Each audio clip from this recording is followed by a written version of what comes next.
Aloha, sound check, hale olelo.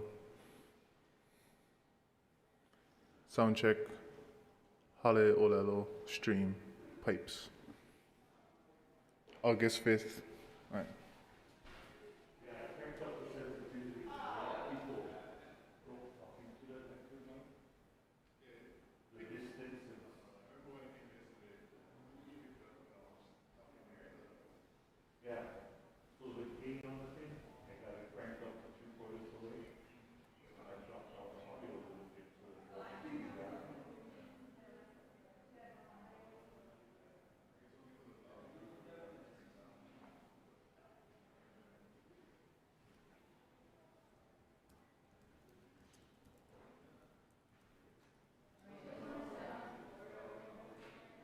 If you need to kick me off, you can kick me off. No, no, I'm no. just gonna be jumping off and on, getting people's uploaded. No, so I set this screen so that you can just download whatever you want. Okay. And when you activate the PowerPoint, Slide them. Okay. well, it should default on there now. Oh, okay. Okay. So what comes out on there goes on the screen and on the Got it. YouTube. Okay. Sounds good. So you don't have to switch back and forth, it's all available. Oh, right on. Thank you.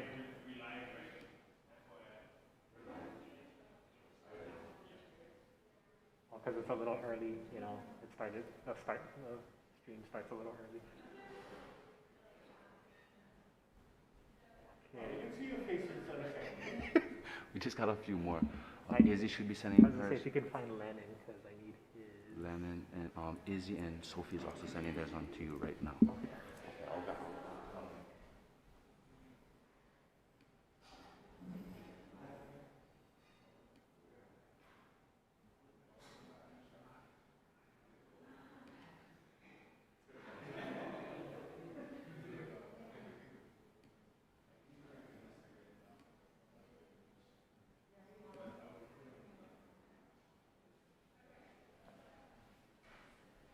Yeah. Okay, yeah, did you put on a thumb drive? Oh, okay. You want Okay. Okay. Because we'll need it like downloaded off of here onto the desktop just so we can display it. Yeah. So if you want to download it as like a PowerPoint, that would be the best way. And then we'll send it over. Yeah, if you could send it to send it to us. It's actually surprisingly big. Dual screen. Uh-huh. Can we have one side with that, or can we do like a projector view with a note? I think maybe because only this screen is displaying, I think, right? That's the only one that the live stream will see. Yeah. Okay, so you can have like notes on this left one. Yeah, whatever you have in there, if your view on PowerPoint, whatever your files are, or you can okay. open it up there, and as you present, you just put that screen on top there. And that's what's being transmitted out to YouTube. But with addition to that, we'll use this camera here to create picture-in-picture, so your presentation, you'll appear in the corner of it. Oh, great, that looks nice. Yeah, it does, and we're going, so That's why I told you guys dress sharp. So if anything, you can close that presentation there, because I just opened that up and try to open up another one that, Okay, I'm gonna open up the first one we have. Yeah, you can open yours if you want.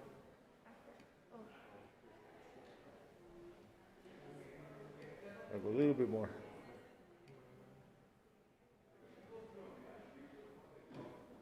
Boy. Oh, doesn't wanna, I guess, slide over.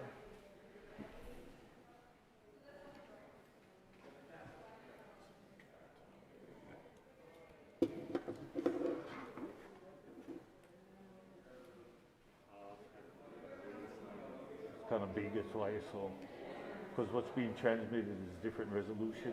So I just gotta fit it in there. Put it on full screen, so no more menus. But if you start your presentation, okay.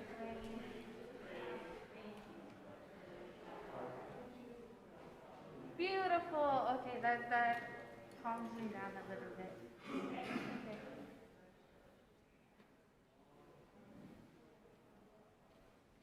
So it And shows that- elements Oh, from okay. that side. Nice. Okay. And then if you want to, you can, let's see, upslide. I think down is forward. The down arrow, I think. Yeah. So you don't have to go to the mouse, you can. Oh, nice. Oh yeah, and you get the notes thing. My notes is my whole script. That's okay. Yeah. Yeah, no worries. And then you have the option, make the red dot. Make the red dot. Oh, He lost the connection to the stream. Oh, okay. I think yeah. when it's switched. I'm not too sure what happened, but Oh.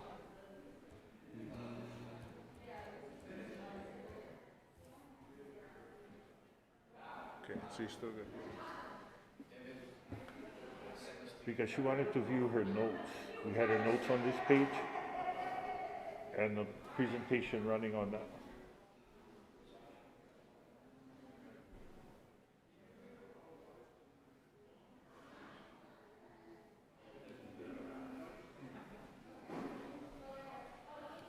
Try. Is that in full screen?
1, 2. Hello, check 1, 2.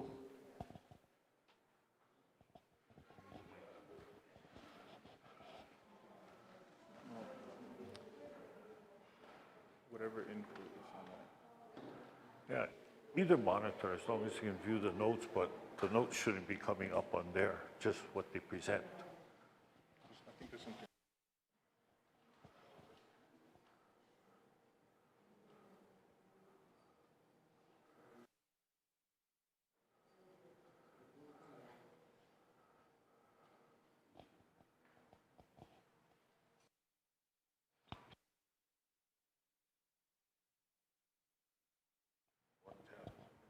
Check.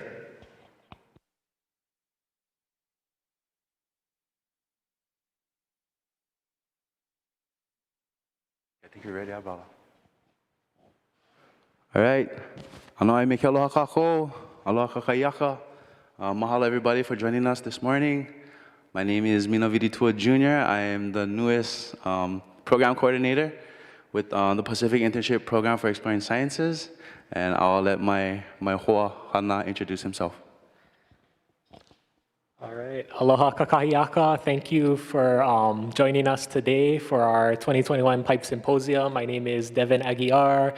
Along with Mina, I'm one of the program coordinators for the PIPES internship program this summer. We had a blast, so a little backstory. Both Mina and I are both former interns, so now we're seeing the other side of the internship program, and I gotta say, I give props to the coordinators before me, because there's a lot of work and a lot of dedication that goes into it, but we had a blast this summer. We learned a lot. We really got to connect with our cohort, our Haumana this year. It's been a blast this year, and thank you again for joining us. We're really excited to bring you the presentations we had today about the projects that these interns worked on. And yeah, mahalo for joining us today. I'm going to hand the mic off to Sharon Ziegler Chong, our director, who will be giving a little opening speech for today. Aloha mai kako. It is weird. We have all of our audience on camera, and we have all of our interns here in person. So we're really glad that we are able to be here together, and mahalo for joining us online. PIPES has been going for many years. This is our 28th program year, and that is pretty inspirational and pretty amazing when I look at all of the people who are in this room and online and across our islands that are really engaging here. So we have a program all for you this today. People are excited about giving those. PIPES has evolved. We are focused. I'm gonna read it because we've spent a lot of time in looking at our developing our purpose and mission, because it has evolved. So I just wanted to read it. So our purpose is to empower students to identify their role and pathways to aloha aina. And the mission, the way we do this, is to cultivate experiences and relationships that foster self-exploration and mentored learning by immersing students in the values and practices of malama aina. And these interns this year, you'll see in these presentations, that's what they've done. And we've been really grateful to work with them. And Devin and Mina, I have to hand it to them. Wow, I think we pulled it off. In the time of a pandemic and where these guys' worlds are so weird, think about that for those of you who are established professionals trying to start your career out in this world. So I really mahalo all of the interns for all their experiences and energy, and especially all of the mentors and host organizations that helped us provide these experiences, as well as obviously the University of Hawaii at Hilo, where this program has been running this whole time, and they've supported us with all so much here, and our sponsors, Ha'oli Mauloa Foundation and Kamehameha Schools. We are excited, and I should also mention we have the National Science Foundation, which has been a very important sponsor of our efforts. So we're gonna start this off. I am going to hand it to Mina, and then right before we start, I'm gonna add a few things too for the interns and for the audience as well. Mina, do you wanna start us off?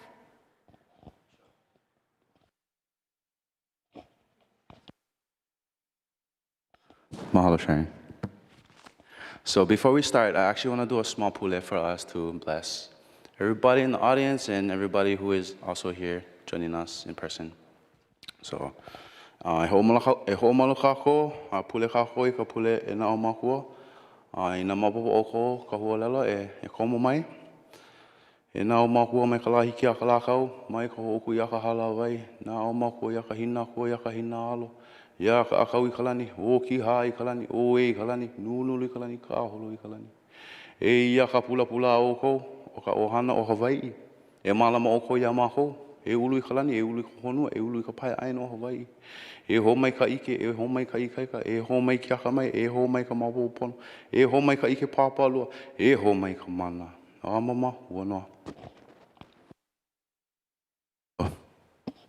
Mahalo, Mina.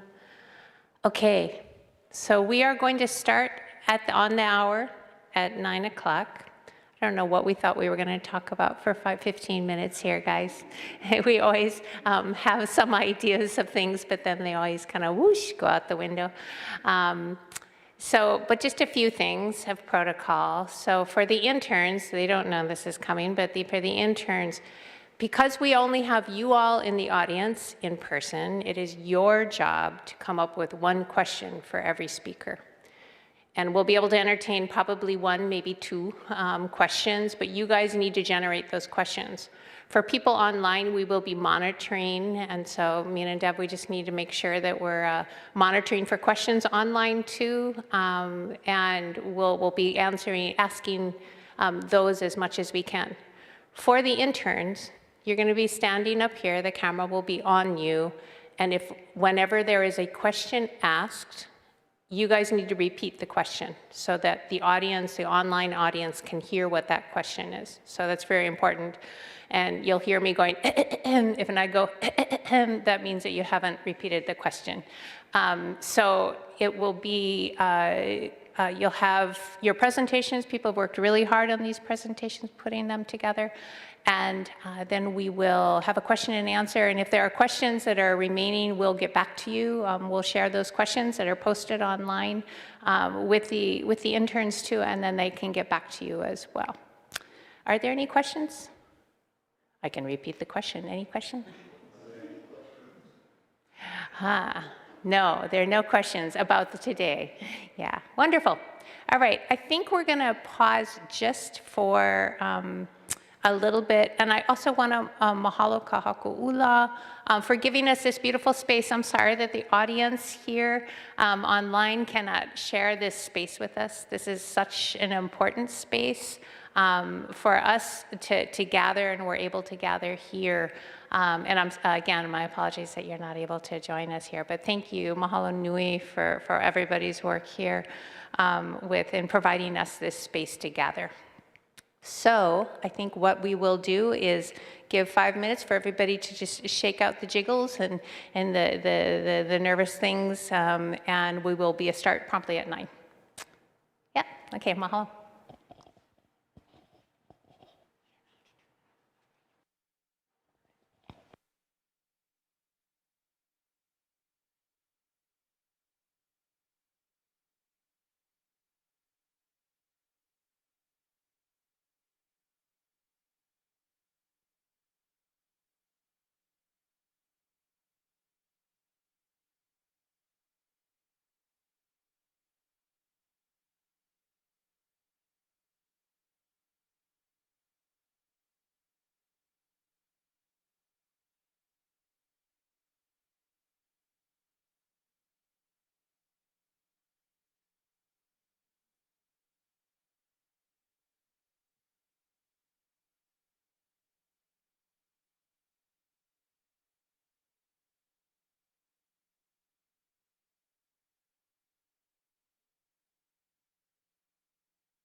Is the mic on? Oh, yeah. Just a confusion between the shape.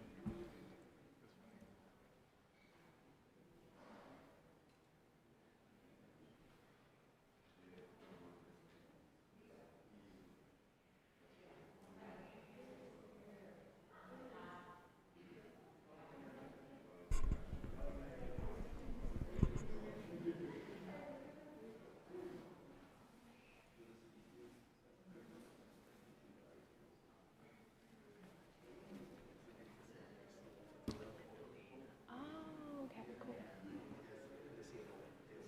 Okay. Okay, cool.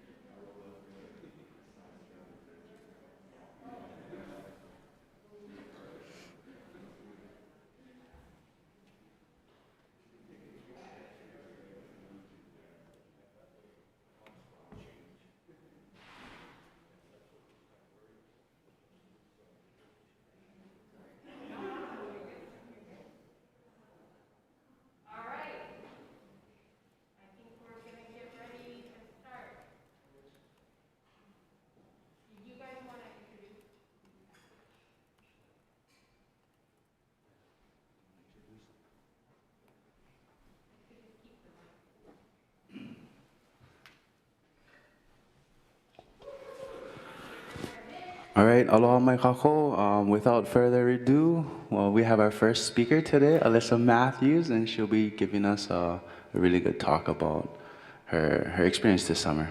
Take it away, Alyssa. Okay, aloha everybody. My name is Alyssa Matthews.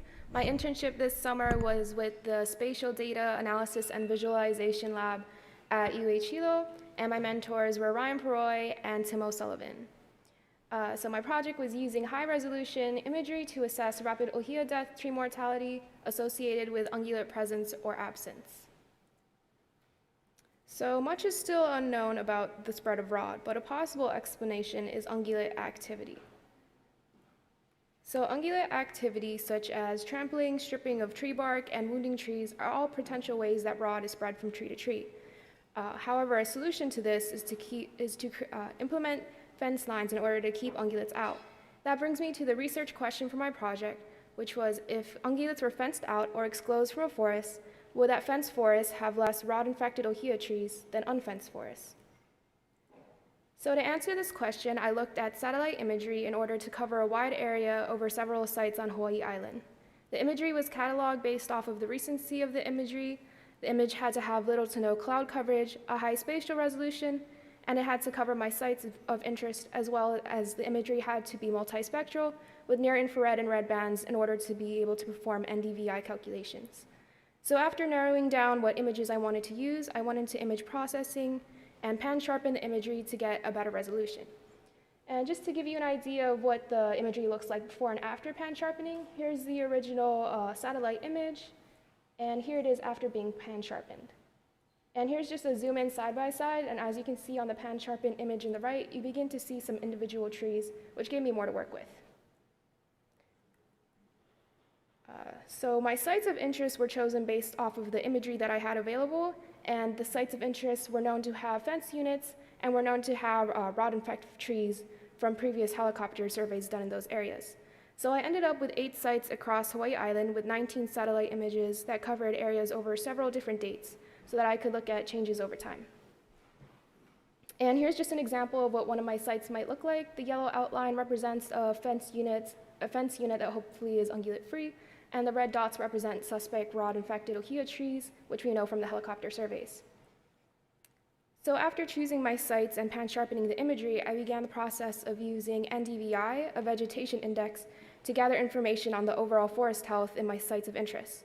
So NDVI is an index with values ranging from -1 to 1, with higher values closer to 1 indicating healthier vegetation. It's basically used as a proxy for overall forest health. So the NDVI image comes out as grayscale with the darker pixels representing less healthy vegetation. And you can sort of see that here in the bottom right corner of this image. So on the right, on the bottom right corner of the image in the true color, you can see that that's either probably exposed soil or possibly a cluster of unhealthy trees. And in the grayscale NDVI image, that comes out as darker than the surrounding healthier vegetation. So after doing that, I created these ROIs in and outside of fence lines to be able to compare the mean NDVI of the unfenced and fenced forests. So after that, I ran stats on them to find the mean NDVI, and this is what came out of that process. So an interesting thing happened where all of my mean NDVIs for the interior and exterior ROIs were coming out as statistically different. However, for values that were really close together, it was still coming out as statistically different, even if they had very little differences. And this was likely happening because if you look at the two far columns on the right, my population sizes were so large, leading to little differences coming out as significant. So in order to address that, I had to look at effect size. So effect size is a number that measures the strength of the variable in differentiating two populations' characteristics. Basically, I wanted to see if these statistically significant differences were meaningful or not. So we found the effect size for each site using Cohen's d equation. Basically, the effect size would tell us if the fence lines were effective in maintaining healthier forests or not. So as you can see here, effect size is a range. So a small effect is around 0.2, medium effect around 0.5, and a large effect is around 0.8. And so we calculated Cohen's d for all of our sites. And as you can see here, most of our sites had a positive effect, generally meaning that fenced forests were healthier than unfenced forests. However, we were seeing that there were some gaps in the effectiveness of fence lines over time. For example, North Ala'a, it had a close, the effectiveness was close together over time, but for South Ala'a Koa unit, there's this gap in effectiveness at different points in time. So this is just another way to illustrate that the numbers on the left come from satellite imagery taken earlier dates on time, and the right are later dates. And so for most of the sites, there aren't too many huge differences in effect size. However, for the South Ala'a Koa unit outlined in red, it went from a large effect to a small effect from 2018 to 2021. And we do have history on that site to explain the difference here. So we actually know that this particular unit, the Koa unit, had been breached by ungulates in 2020. Prior to that, there weren't very many suspect rod trees within the Koa unit exclosure, but after the breach in 2020, we began to see a larger amount of suspect rod ohia trees over time. And this could be a possible explanation for why some of these areas experiences those gaps in the effectiveness of fence lines over time. So as we know from the Koa unit, we can address that the fenced areas don't always mean that they are ungulate-free. So the more information that we have in these areas, the more we can see why the differences in effectiveness of the fence lines occur over time. Furthermore, while NDVI is representative of overall forest health, it's not exactly a measurement of rod itself. So to address that, another method I began to explore is using a supervised classification on ENVI, a maximum likelihood classification. So I used a maximum likelihood classification to measure red pixels that were representative of red crown ohia trees. And maximum likelihood classification classifies pixels based on the highest probability of that pixel belonging to a certain class as determined by its mean covariance. So I ended up with these different land cover types and different classes based on the land cover types I had available in my imagery. So just zooming in and giving you an example of what the classification looks like. Here's the original RGB image, and here it is zoomed in. You can see that those are individual red crown ohia trees. And here's the classified image I ended up with. So in this image, although it did pretty well, it looks like there is some confusion between the different land cover types. A prominent one I kept on seeing was a confusion between bare soil and the red crown ohia trees. And so I collected data on that, the red pixel percentage, in a similar process to the NDVI data collection, in which I did those ROIs in and outside of fence lines to compare the pixel percentage in and out of fence lines. So as you can see here, it does appear that the interior red crown percentages were lower than the exterior red crown percentages. However, there's still the question of whether or not these differences are meaningful or not. For the large difference, like 3.6 for the South Ala'a Koa unit, we can probably assume that those differences are in fact meaningful. So after I did my classification maps, I had to perform accuracy assessments on them using validation ROIs and a confusion matrix, basically to see how well my classification maps did. And as you can see here, it appears that 100% of the pixels were correctly classified as red crown trees, but as we saw in my classification map image, that was not the case. So probably adding more validation points would help me better understand my accuracy assessments.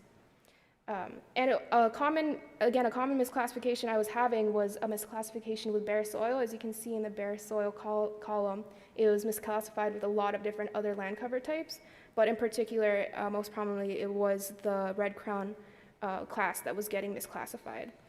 And a possible reason for that is, as you can see here, here is the spectral profile for a red crown ohia tree, and here's a spectral profile of what looks to be bare soil. So the similar spectral profiles was a common confusion in the classification efforts. So to wrap up here, I found that overall forest health was generally higher in the fenced areas, and again, with further classification efforts, possibly collecting more training pixels and validation pixels would help to create more accurate maps that would get a better read of the presence of rod in and out of the fence units.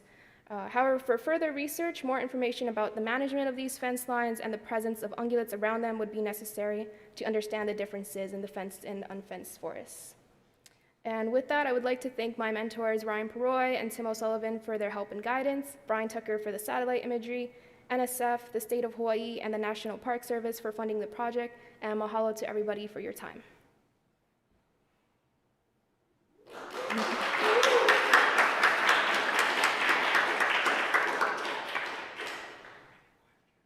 Oh, sorry, any questions? Yes. What program did you use to make the identification system, and was it really difficult for you? I used Envy to create the, oh, sorry, the question was, what program did I use to make the classification maps, is that right? And how difficult was it? So I used Envy to create the classification maps, and it wasn't so much difficult as it is time consuming, because I'm like picking out these individual pixels that are representative of the actual like land cover types, and it takes a while for it to come out well, and it takes a lot of pixels for it to come out well. Thank you. Yes. What was the total area of our study? We don't have, I don't think I have an exact like number for you, but yeah, we did have the 8 sites across the west and east side of the island.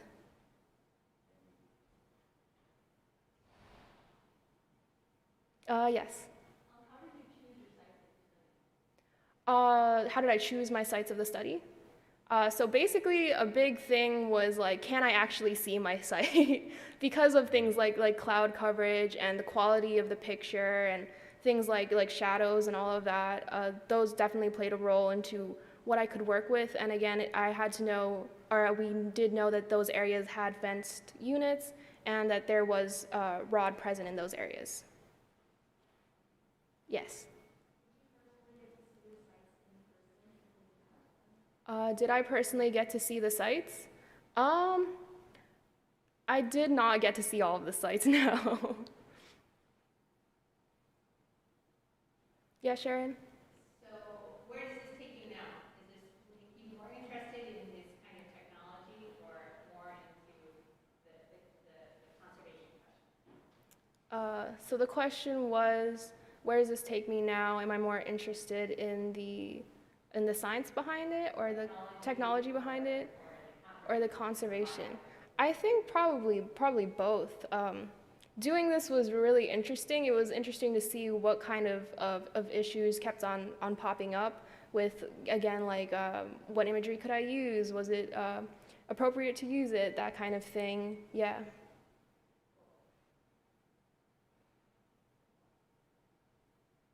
Any other questions? Thank you.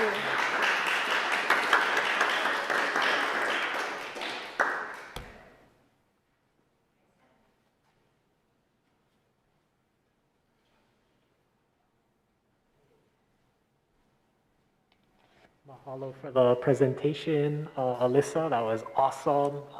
Definitely starting us off strong today. If I could get our next presenter, Ledin Helekahi, up to the stage. I hope you get the presentation loaded.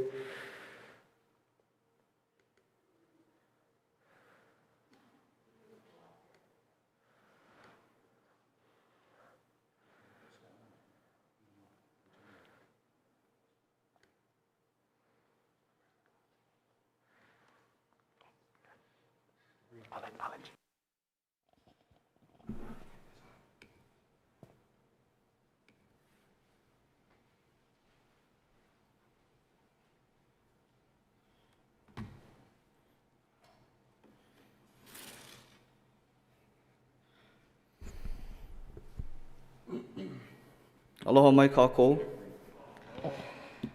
Aloha, my name is Lenny Helekahi, born and raised in Papakolea. For this internship for PIPES 2021, I had the opportunity to work with Io, the Hawaiian hawk. I'll give you some context to my research. Some things that we'll be going over is the intro to Io, some cultural significances, background data and studies that I use to develop my own study, my methodology, data collection, of course, results, discussion, and of course, our conclusion. Some introduction to eel, some scientific background. So eel, also commonly known as the Hawaiian hawk, has an estimated lifespan of 17 years. It lives in elevations of about 30 meters above sea level to 1,700 meters above sea level, which is 100 feet to 5,577 feet. The habitat that it lives in is mixed. They live in non-native forests, native forests, open canopies, closed canopies, agriculture and pasture lands, but most importantly to remember is they like to nest in ohia trees. So anywhere where there's an ohia forest or ohia trees is possible eel territory. Their diet used to consist of native birds, but from what we've been discovering, they've actually changed their diet to feast on invasive species of birds. For example, minor birds, northern cardinals, and Japanese white-eyes, which are commonly found throughout Hawai'i. Oh, and don't forget the rats and mongoose as well. For mating, they are monogamous. Had a hard time seeing that for practice, which basically means they have one mate at a time. They usually have one egg per relationship, but it is also known that if they get into territorial conflicts with another eel, they will abandon their nest to find somewhere else to start over. Some cultural background. So if you've seen my HEC presentation, Io is commonly known or associated with E, this unknown supreme deity of Polynesia. Upon further research, I discovered that David Malo translates Io as Hawaiian as hawk owl, which is funny because in science, a hawk and an owl is two different animals, but in the Hawaiian perspective, they were seen as one and the same. Pueo was in fact Io's counterpart. We see this a lot in Hawaiian culture as opposites, for example, Kana and Kanaloa, Lono and Ku, and also birthing pairs coming from the Kumulipo. When we often think of Pueo, we think of Auma Kua or family guardians, and we also think of their role in Mo'olelo as having these supernatural powers. For example, bringing people back from the dead in the tale of Kahalaopuna or the Rainbow of Manoa. Most commonly, you hear them as messengers that warn of danger. For example, a lot of them will stop in front of vehicles today, and they will refuse to move until some time has passed. Usually, those who are caught up in those events say that, oh, there was an accident further down the road, and the owl helped me not get involved with the accident. Pueo is also, upon research, is an extension of E. E being the master and Pueo being the messenger. The example that I gave to my mentors was kind of like God and angels. God being the one to have his heavenly will be done, and him sending his angels as the ones to fulfill his needs or his duties. The reason I think we don't hear about E anymore is because we credit that supernatural ability to the Pueo instead of E. So that is why we no longer hear of E or Eo. Some background data. So I use two primary resources in my development of my driving question. The first is taken from Gorson. P. Marcos Gorson has this study entitled Abundance, Distribution and Population Trend of the Hawaiian Hawk, and it is dated from 1998 to 2007. This study did not necessarily take place within those years. What happened is a study from 98, he basically revamped it in 2007. The purpose of that study was to survey the population of hawks on Hawaii Island.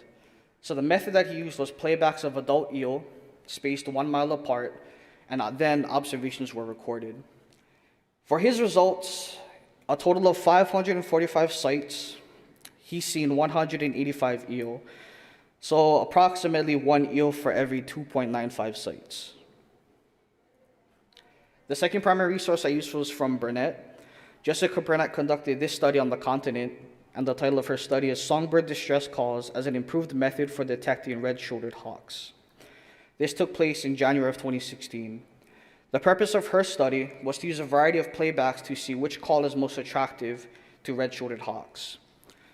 Her results, raptors, not just hawks, but birds of prey, were observed at 23 out of the 124 sites, with most seen during the songbird distress call. The reason this study is important to me, though it does not occur in Hawaii, is because the red-shouldered hawk is the most closely related hawk to our eel or Hawaiian hawk, which is why we used it. Methodology. So the question that I wanted to answer was, what calls do eel respond to most frequently? The way we did this was we surveyed 24 sites across the Hilo and Puna districts, and we conducted our data collection between the hours of 9 to 5. We did this because that is when eel are most active during the day. So we used a bunch of different calls. We used an eel call, a prey bird call, which came from a northern cardinal, and a control, which is no playbacks, simply Hilo or observing. To basically determine our sites, we used ebird.com. I'm sorry, that should be ebird.org. eBird is a site where the public can actively track your GPS location and tell the public where they have seen eel or where they have spotted eel. Some of the criteria for the sites were they were at least 1 mile apart per sighting, not in a state park or on private property to avoid permits, and they were also along roadsides for convenience. How our methodology was developed was, as I mentioned before, we took a combination of Gorison and Burnett's studies. So from Gorison, we took his eel playbacks, his 10-minute time intervals, which means he played a call for every 1, 4, and 8 minutes out of a 10-minute interval, and his 1 mile apart sites. From Burnett, we took the idea of using a prey bird call for one of our methods. The purpose of my research is to further the research of eel in Hawaii because, again, not much is known of eel. And for future research, I mentioned previously at HCC, there will be GPS tagging to see habitat use and range of eel. Data collection, super simple. Upon arriving at a site, we disembark from our vehicle and set up our equipment. Our equipment included Bluetooth speakers, binoculars, Kestrel rangefinder, GPS, and our cell phones. We'll take initial observational data, for example, weather, temperature, wind speed, and a GPS point. Then we would silently observe for approximately 1 minute to see the baseline of the environment. So for example, birds that are already singing or birds that are not singing according to our call. Then we'd start our timer and do our playback. We'd stand in the vicinity of our Bluetooth speaker facing different directions in order for us to observe. And then we'd start our timer. If an eel was encountered, the timer would stop and we would record our data. If no eel was encountered, the timer would complete its 10 minutes, record our results, then we'd be off to our next site. Something really cool that I've learned from my mentors is how to use Survey123. Survey123 is an online platform that is used to create surveys.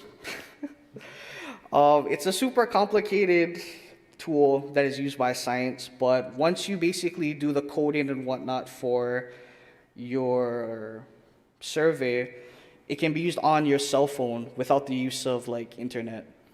So you can bring up, it looks like a Google form, you fill out the form, and then when you don't have internet in the field, it saves it. And then when you come back and you have internet, you can upload it to, the internet. The purpose of this is it's super easy to use once you get past the coding part. You don't need paper in the field, and you can do a lot of different things representing the data. So here's my results. Out of 24 sites, we've only seen 2 eel. And the two EO we encountered were both doing our control method, which means no call. Here's a map of where we surveyed all of our sites. So our first site is located on the very top in Hakalau near Akaka Falls, and our second is located in the residential area of Hawai'i Paradise Park. Both sightings were again under our control method of no call. We simply waited and we seen EO there. My discussion, developing a research project. This is not based off of the experiment itself. This is based off of the experiment as a whole, or the experience as a whole for PIPES. Developing a research project was kind of challenging because my mentors gave me free rein of what to do or what not to do. And like I mentioned, I need some sort of direction in order to work towards something. Originally, we were going to let Mo'olelo inform us of what we needed to answer for EO. But as I've mentioned, we kind of hit a dead end when EO fell off of worship by Polynesia. Time constraints. Because PIPES is a 10-week program, me and my mentors were trying to come together to see what kind of project we could complete within 10 weeks. We didn't want to do anything too large where it took too long and we wouldn't have results, but do something substantial that would impact the community. Because of the time constraints, a lot of different factors played. For example, accessibility. We limited our sites to roadsides in order for us to survey as many sites as we could without having to get out, travel miles into the forest, travel miles into state parks on private property, because that all took time. Permitting was another factor. Doing the research with my mentors, I've discovered that permitting is quite a process when you're trying to do research, and permitting can hold up research for long periods of time. So again, in order to not deal with permitting, we did not do anything illegal. Presenting a completed project. According to our PIPES coordinators, it was okay if we came to our symposium and did not have something completed or did not have substantial data to share. But I talked it over with my mentors, and I think personally, I felt more comfortable presenting something completed. I mean, my data speaks for itself, but it is a completed project, and I feel confident that I completed it. EO habitat. Scientifically, we know that EO habitat spans for more than a mile. In fact, it's several miles. It could be 20, up to 50. But of course, because of time constraints, and we were working with Gorison's study of 1 mile apart, if we didn't follow that, we probably would not have completed our project. Cultural wanderings. In the very early stages of my research, we had these very culturally enriched questions that would not be answered by science, or that could be answered by science. My mentors were a huge fan of what we found culturally in terms of Hawaiian culture research. So one of the cultural wanderings that we had that we did not get to test was what would happen if we played a pueo call in the presence of an io. As I mentioned before, they're opposites of each other, their duality. Would they recognize each other in that same way?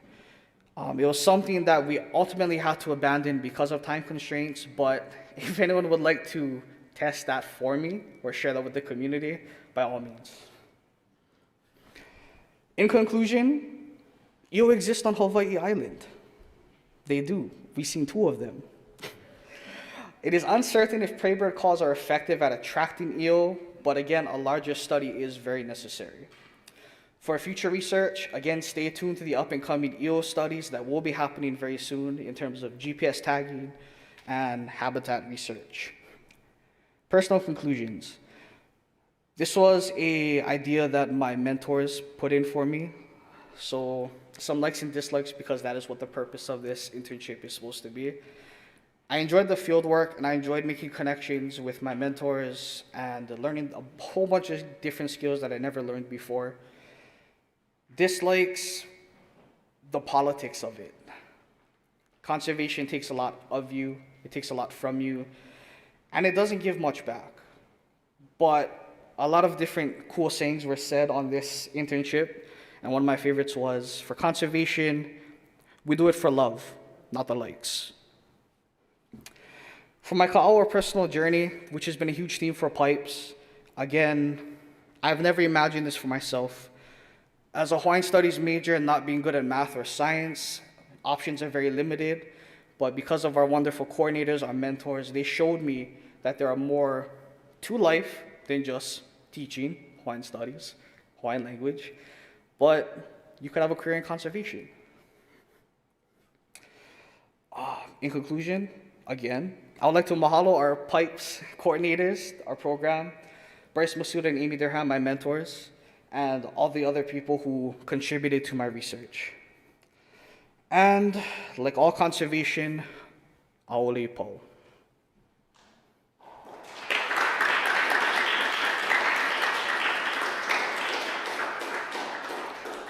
Are there any questions? Yes, Uye.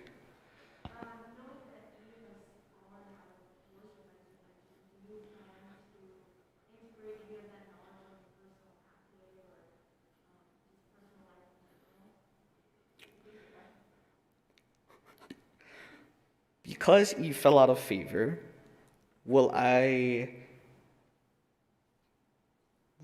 put it into my personal life or make it known for future or for the future in general? That's a very difficult question. In the Hawaiian perspective, things, for better or worse, die for a reason, or things are forgotten for a reason. And the resurrection of certain things is not always good. In terms of deep Hawaiian culture, I think I'd have to research a bit more or ask people who are more experienced than myself. But in terms of io as relating to io, the Hawaiian hawk, I guarantee that information should be put forward and should be put forward into the future of conservation. Thank you.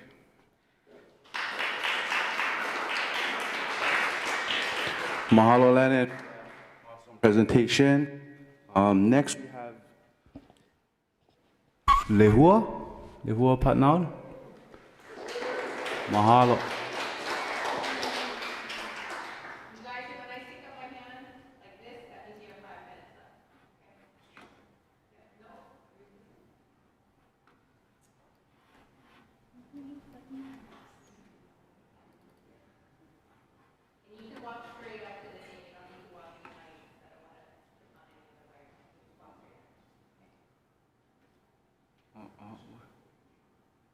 Can you help me? There's a clicker right there. The clicker.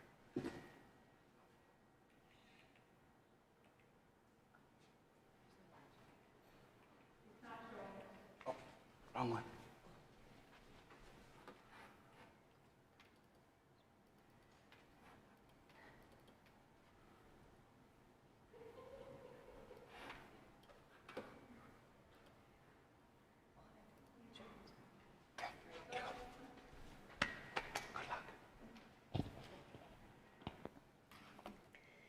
Aloha mai kako. My name is Lehua Patnod, and I'm a student here at UH Hilo. I'm originally from Kahalu, Oahu. Oh, kalamai.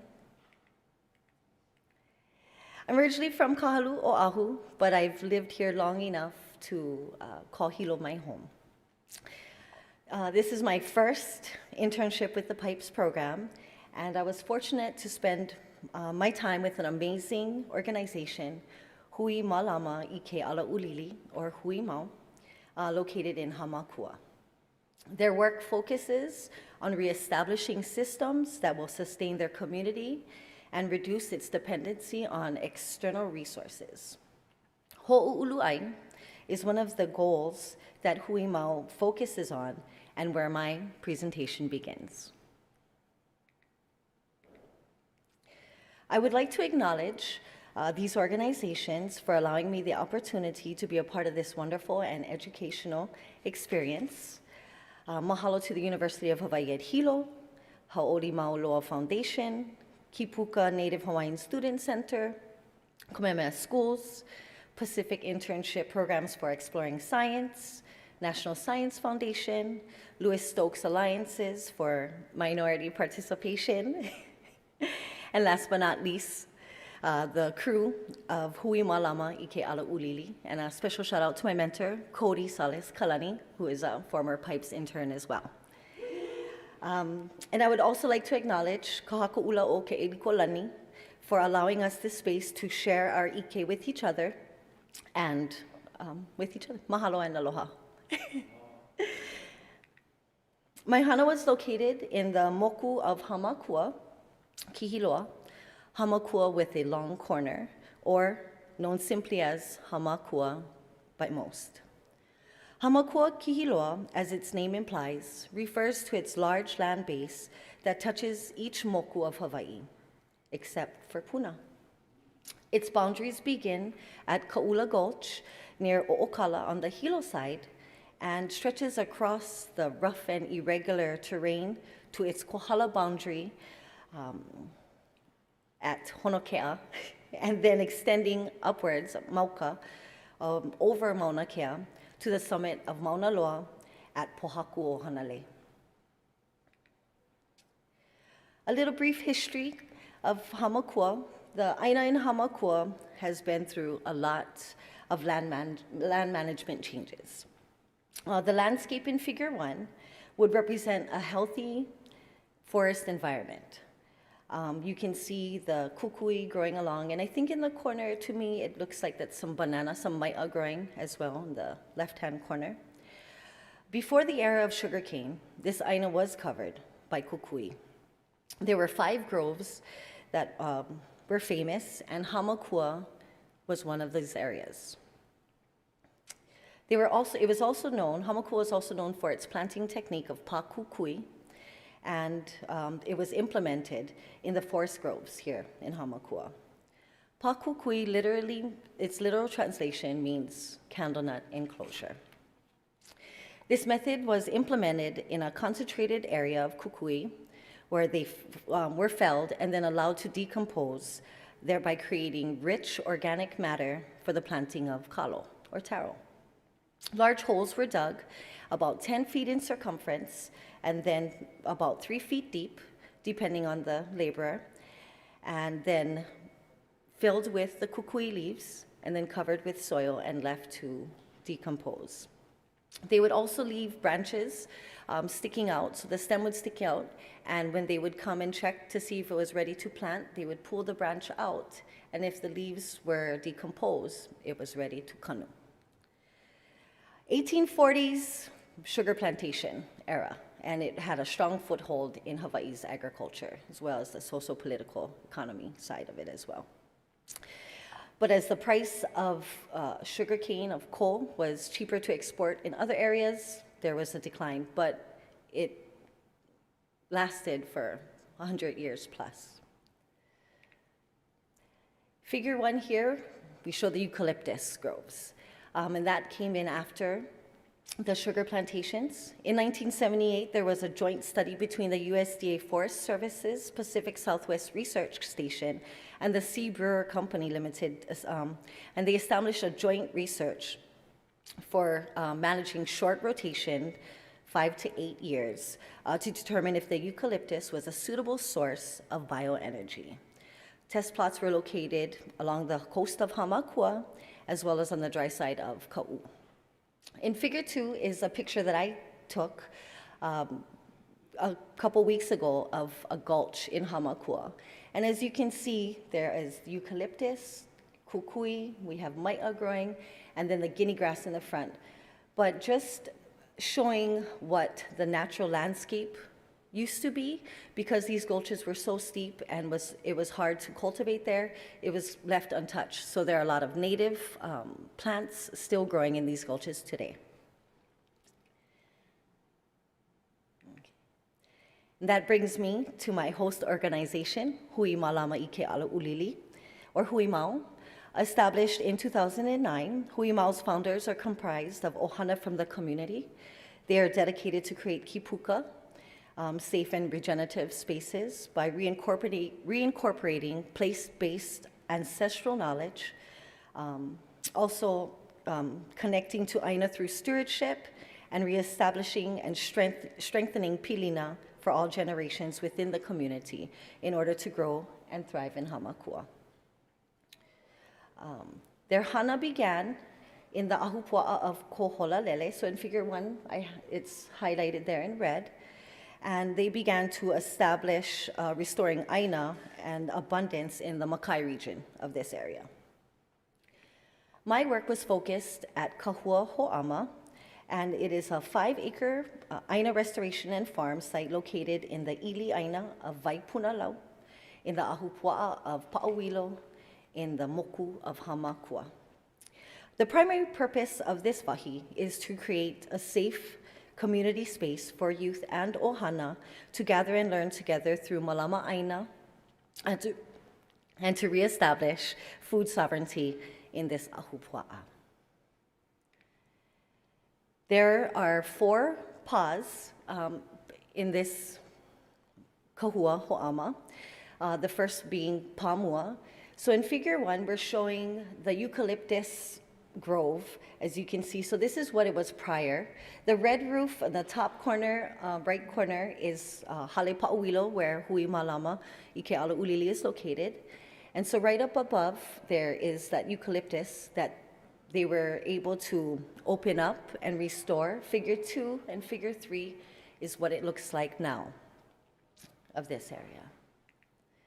We have Pahanai, where there are animals being raised. We have Napua Wahine here. We have Kalamansi and Jabong, our goats. There were also sheep and then chickens as well. We have Pahale in figure 1, which is actually in the background, and that will eventually be used to establish or to erect a hale for community to come, to share, to gather, to eat. Pakukui is the area that I focused my work on, which is figures 2 through 4. And as we can see, they've established kukui, ulu, kalo, mai'a, to start restoring this aina back to what it used to be. Part of my project was pakukui, so we did a little replication. Here's our kumukukui that we used, mahalo. Figure 2 is the area that we scouted. We're looking at, for time constraints, we went ahead and we broke up the kukui, and we put that into a little puka, not as deep as 3 feet, but good enough to serve this purpose. We went ahead and covered that with soil, and then just so it would decompose quicker, we put a weed mat over that.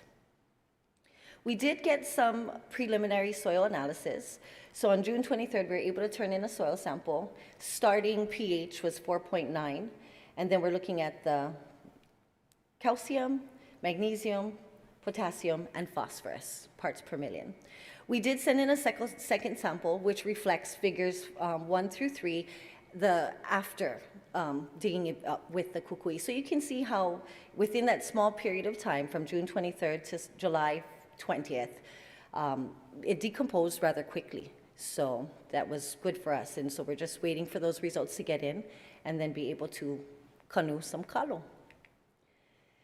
So also part of my project was growing food, was able to implement some beds of uala, kalo. Figure 2 is the beginning of the kalo patch, and then in figure 3, it's hard to see because of the contrast, but we have the kalo beginning to grow.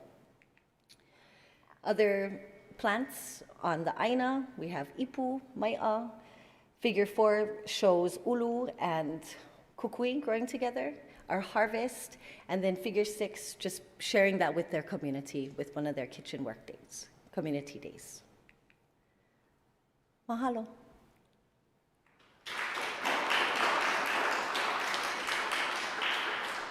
Ninau.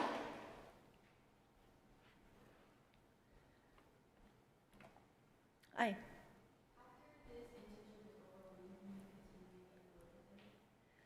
Definitely, definitely. And I encourage all of you to, oh, excuse me, will I continue to do work with Huimau after this internship is pau? And I definitely plan to.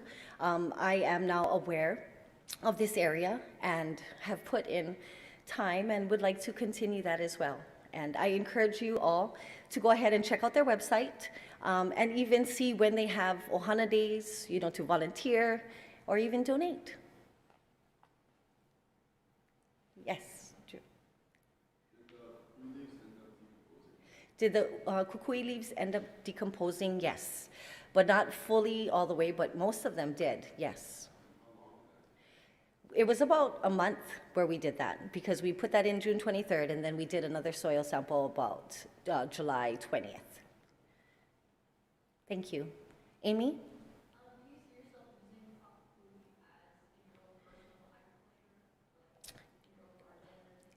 Definitely, you know, I will try to use that depending on the area that I'm in. Oh, the question was, will I implement pakukui in my area? And I will definitely try to replicate that to see if it would be feasible in the area that I live in. So I'm in Kaumana, where it's really wet, and I have one kukui tree growing. So I need to plant more so I can fell them and do this replication. Mahalo. Mahalo. Mahalo lehua for that awesome, informative, educational talk. Next, we have Darian Kiloha.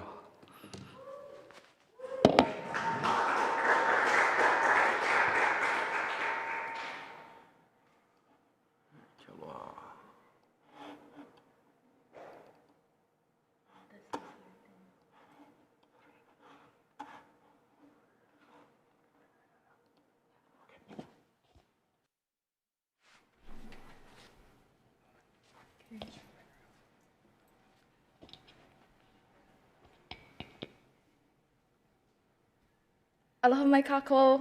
Okay, this is weird to hear my voice and hear the mic, so we'll get used to this together. Mahalo to everyone for being here today. My name is Darian, I'm from Kalihi, Oahu, and I will be sharing my PIPES project, which was Wailepo assessing connectivity of on-site sewage disposal systems to Hilo's shoreline waters. So as with many words in Olelo, Hawai'i, there are multiple meanings for Wailepo. The meaning that I'm using for this project is dirty or excrement water, which is sewage, and that's what we're going to be talking about today because that was my summer. So let's start with sewage pollution. Globally, sewage pollution has affected coastlines as it releases high concentrations of inorganic nutrients such as ammonium, nitrite, nitrate, and phosphate, as well as endocrine disruptors, suspended solids, heavy metals, pathogens, and other toxins. So this is all big words for bad stuff. Bad stuff in the sewage going into our waters. Over 80% of the world's sewage is released into the groundwater to the shorelines without treatment. That number goes up to 95% in some of the least developed countries. So with all of this bad stuff in the water, this can have an impact to coral health as sewage pollution is getting into the water, causing a nutrient increase and leading to macroalgal dominant reefs, which again means that there's a lot of algae growing and it's slowly drowning out our corals. This can also have an impact to human health. As with anything that happens in the environment, exposure to sewage in the water can cause skin and urinary tract infections, stomach virus, and other respiratory diseases. So in Hawaii, we have what are called on-site sewage disposal systems, or OSDS, which are essentially sewage management systems meant for your home, and this includes septic tanks and cesspools. So pictured here is a cesspool, which is a hole in the ground that collects all of the sewage from your home, coming from your drains and your toilet.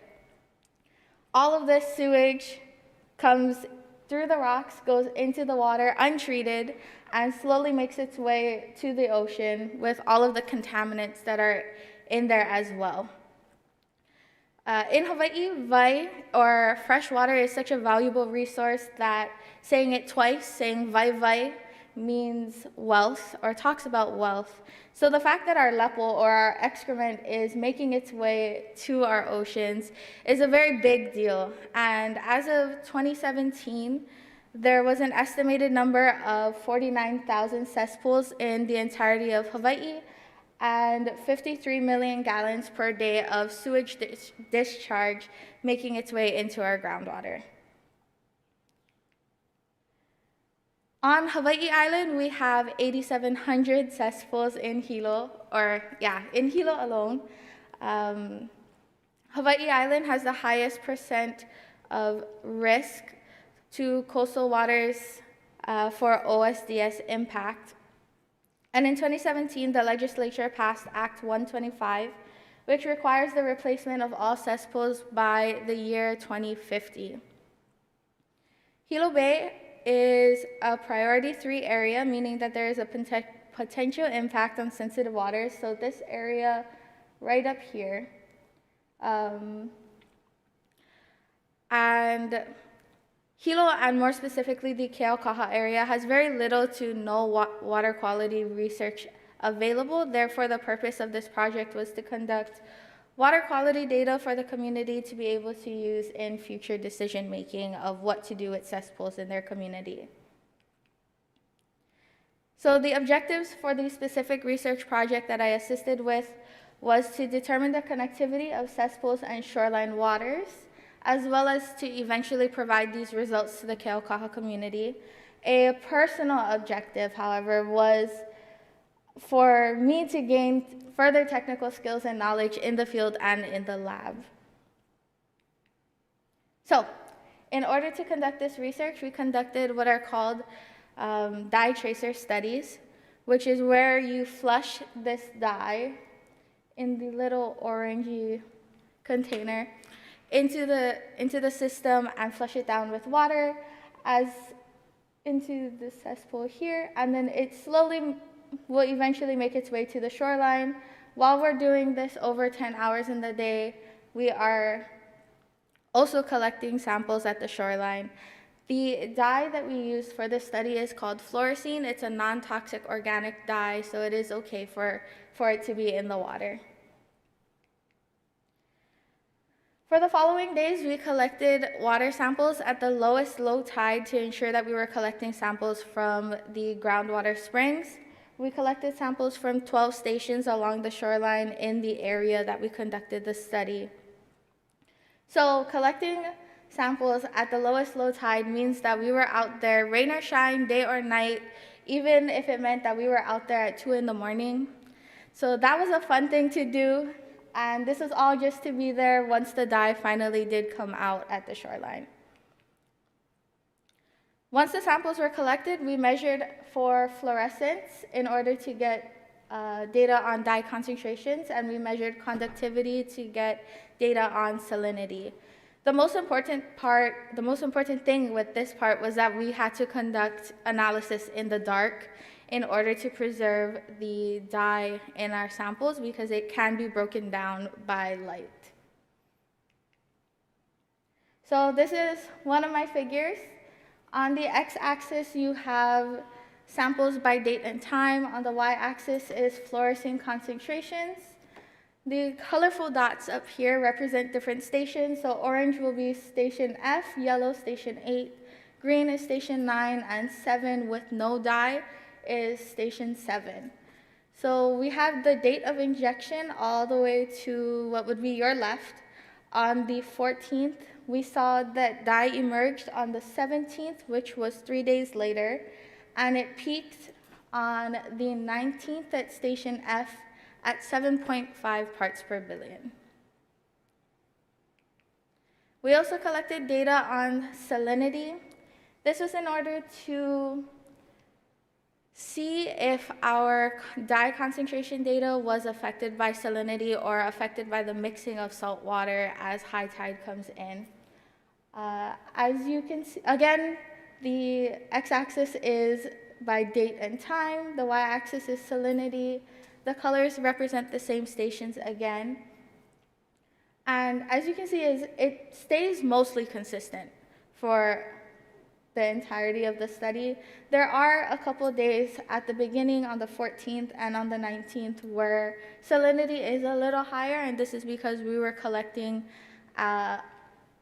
throughout the day. So at high tide and low tide, just to be sure that we were collecting the dye that we were seeing. So while also working on this research, I assisted with collecting data for other projects related to water quality in Keaukaha.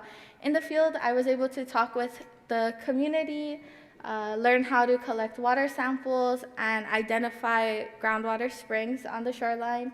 In the lab, I worked on acid washing and bleaching equipment in order to prepare for sample collecting. I prepared samples for Clostridium and Pterococci and nutrient measurements, as well as filtered water. So, from the figures that we looked at, we saw that dye emerged at 3 days on the shoreline and peaked at 5 days at Station F. This is consistent with another study that was done on this island in Puako, where they saw dye at the shoreline ranging from times of 9 hours to 3 days. We used the concentration data of the dye that we put into the system and the dye that we found at the shoreline to calculate the dilution. This is basically how much dye from when we put it in ended up at the shoreline. This dilution was 3.5 parts per million, which is equivalent to a couple drops of bubble bath in an average tub. And I don't know about any of you, but the idea that there's a couple drops of soap in my bathtub makes me a little uncomfortable with getting in the water. And something that's important to remember is this is the sewage from a single cesspool. There, again, are 8,700 cesspools in the Hilo area that is discharging sewage into our coastlines. So that's like 87,000 or 8,700 drops of soap in the bathtub. In the future, this research is still ongoing, but hopefully it will help to inform the community about what's going on their coastlines and help them get the required funding in order to decide what alternatives that they want to take switching from cesspools. Overall, this summer was a valuable experience for me because I got to work with these amazing people and gained experience with water quality research, starting from acid washing and bleaching equipment to sample collecting and sample analysis.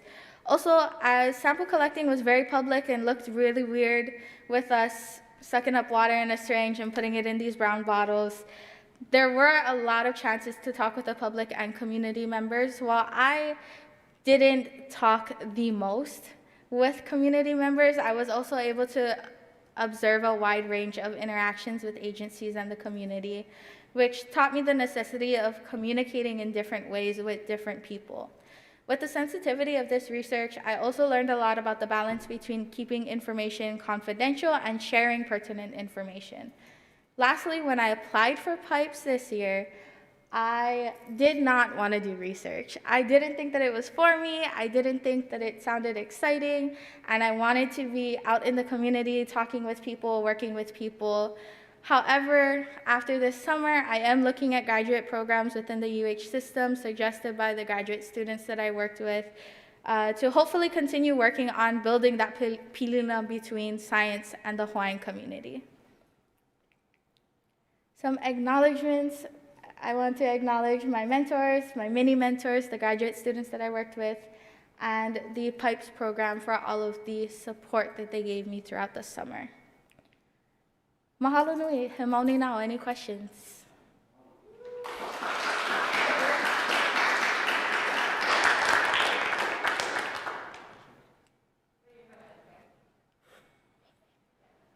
Yeah, so. I just wanted to know how far away was the septic system that you flushed and where you measured how long it took to get to the ocean? Yes, okay, so the question was how far, sorry, how far was the location that we put the dye at from the shoreline? I actually don't remember. But I do remember that estimated that it would take about 5 days for the dye to reach the shoreline. So probably about like 500 meters away. Yeah.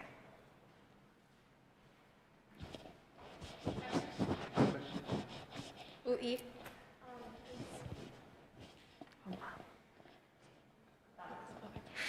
Do you plan, or how do you plan to inform the communities of that area of the sewage leaks that are going into the water? Okay. Do I repeat this? No. Okay. So it's actually not going to be me informing the community. It is part of the graduate research that the students, Crispin and Shayla, that I was working with, is doing. They have been going to the community association meetings. That is where they're planning on eventually presenting it to them. Yeah. I'm curious about marine life. How was the areas that were tested, that you did your project, how was the marine life there? Were there a lot of life going on? Not so much? That's the thing, is we didn't really get the chance to go into the water. We were mostly on the shoreline. So I'm not really sure about the marine life in the water in that area. But what I do know is the marine life in Hilo is a lot more beautiful than the marine life on Oahu in some of the areas with sewage pollution.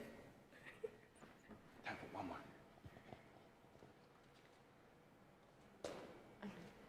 You mentioned about how they wanted to change all the septic or the cesspools all the way from till in 2050. All of them are going to be changed. Is like the state gonna pay for that, or are they making everyone pay for that? Like, how do they? Because that's a lot of houses, and that's a lot of like money and stuff, and a lot of change and everything. How do they expect to go about that? Yeah, so that is actually one of the things with this research, is that we're hoping to provide the results to give evidence that there is this issue, and it's a much bigger issue than just one household sewage. In order to hopefully gain funding from the government to be able to switch. Because it can cost a lot of money to switch to the sewer line or to some other alternative. Yeah. Right on, mahalo. Mahalo.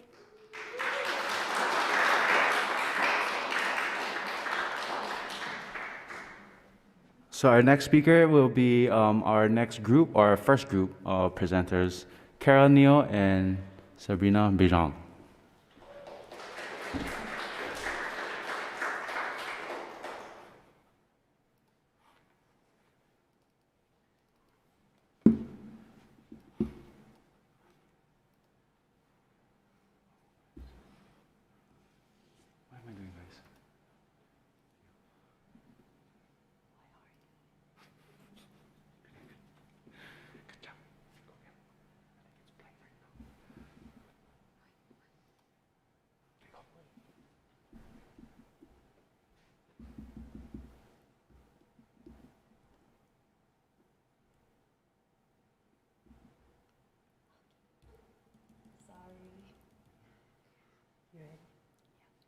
Okay, so Yagoyangan Gomwit Gajojo.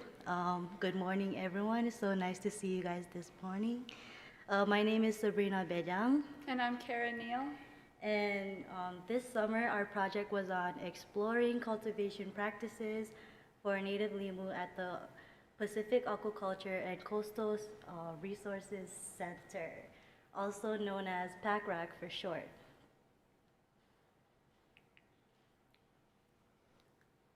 Oh, here is an outline of our whole presentation.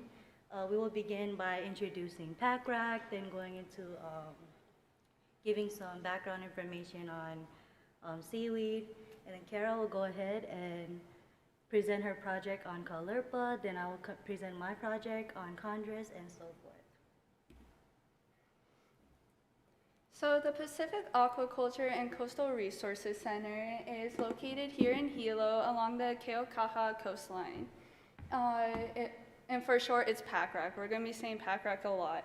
But yes, it's near the break wall. So the bottom right image is a picture of the location, and the top left is an aerial view of the site.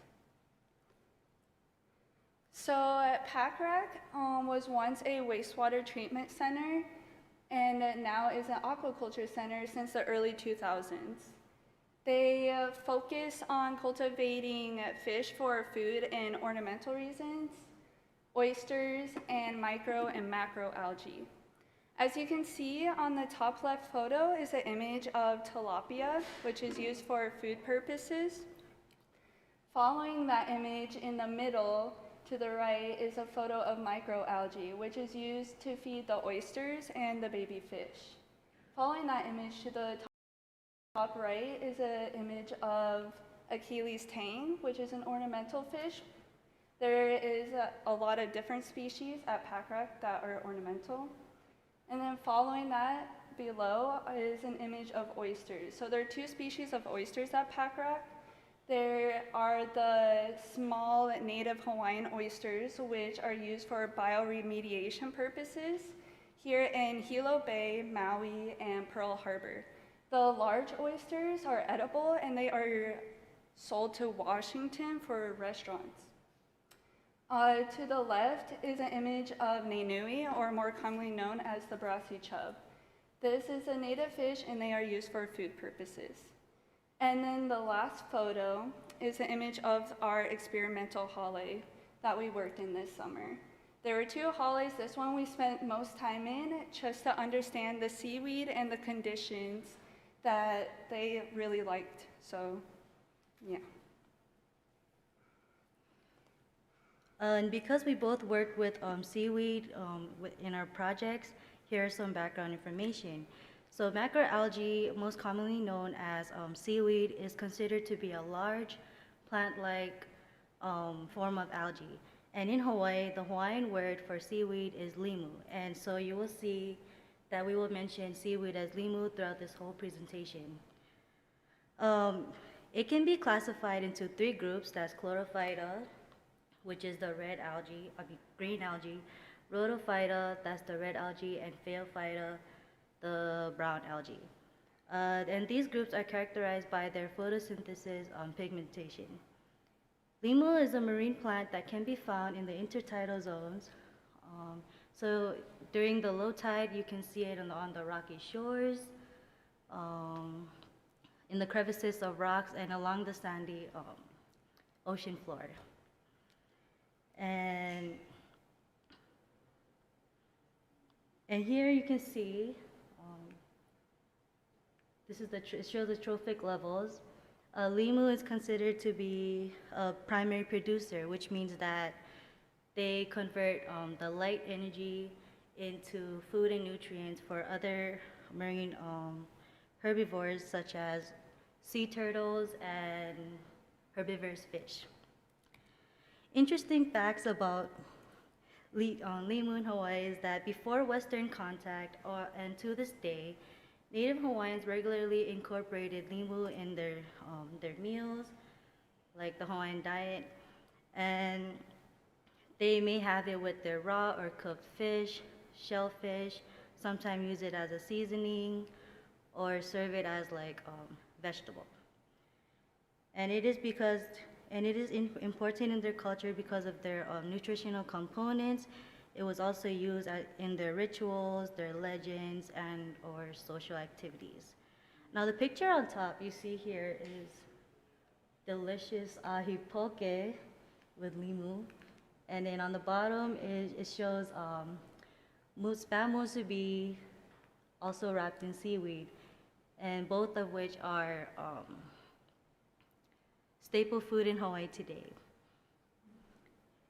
And now that we have learned some basic background information about seaweed, let's give Kara our attention as she presents her summer project.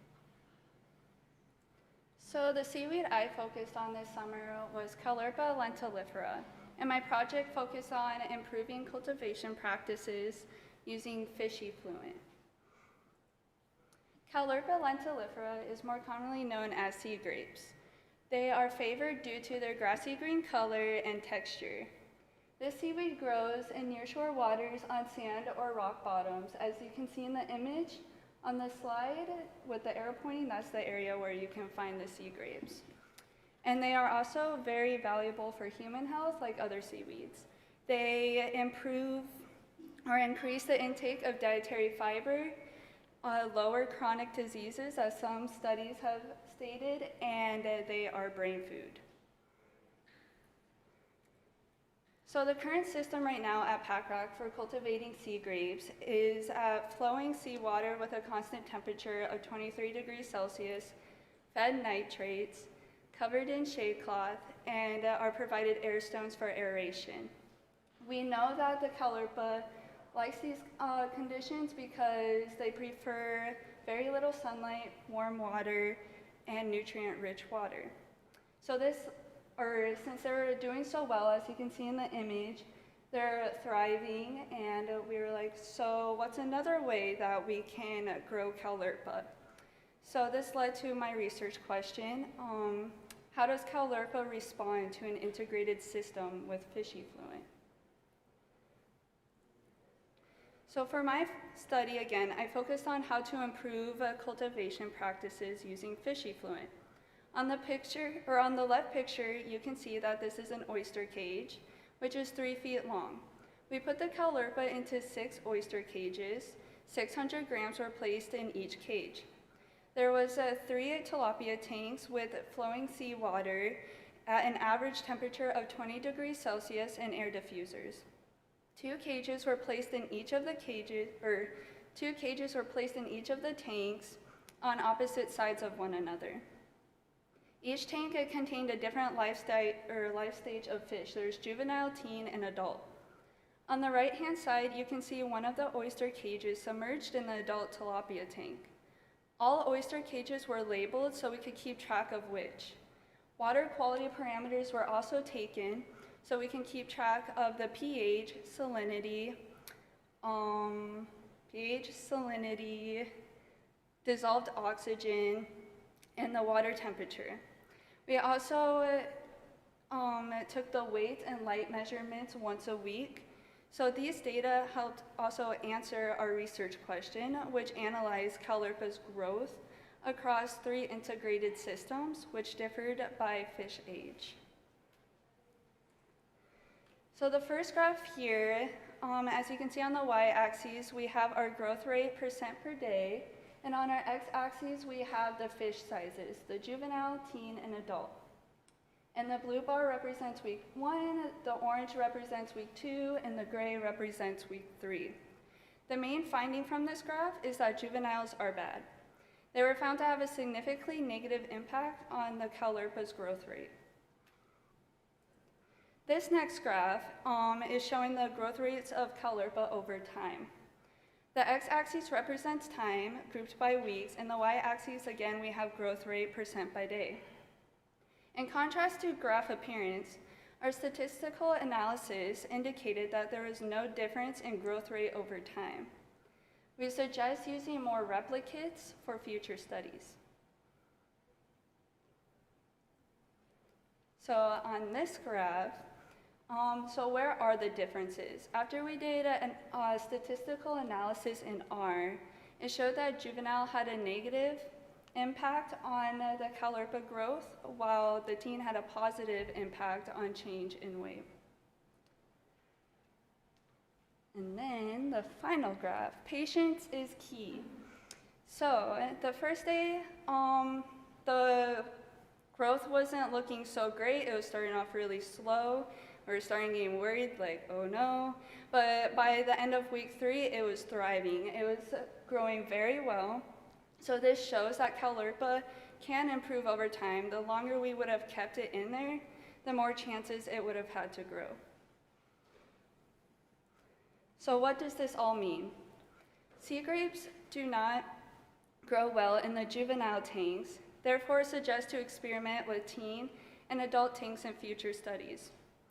The more time the species is given, the more it thrives, which suggests cultivation practices will be a longer time period. By week 3, again, they were looking great. and fantastic as they love the fish effluent. From this study, the sea grapes continue to stay in the tilapia tanks to continue to observe the healthiness and firmness of the species. We actually just checked it 2 days ago, and they're looking a lot better than in this image. They're looking a lot darker and firm. So I will now give this time to Bree to present her summer project. Thank you. Thank you, Carol, for sharing with us your awesome project. Hi, it's me again.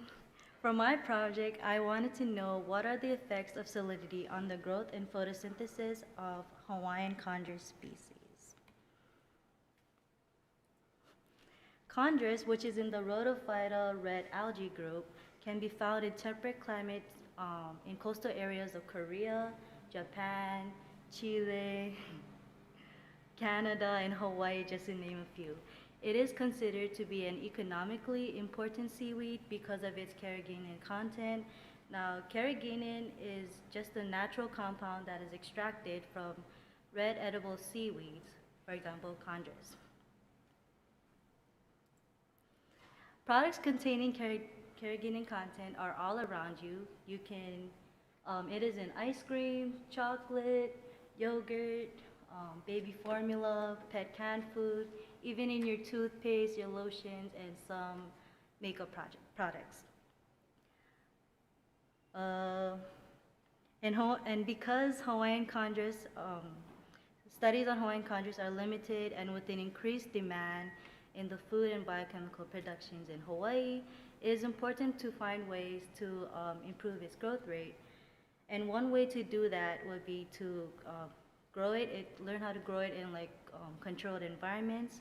And for this project, we grew chondrus in various salinity treatments by manipulating the salinity levels. And the question is there a significant difference in growth and photosynthesis efficiency of chondrus grown in 3 different salinity treatments of 11, 15, and 31? Thank you. And to set up the experiment, 9 grams of chondrus were placed in a 2-gallon Ziploc bags that each contained one of the 3 salinity treatments, 11, 15, and 31. Now, each Ziploc bag was then placed in a 5-gallon bucket that had flowing seawater in it at 20 degrees Celsius.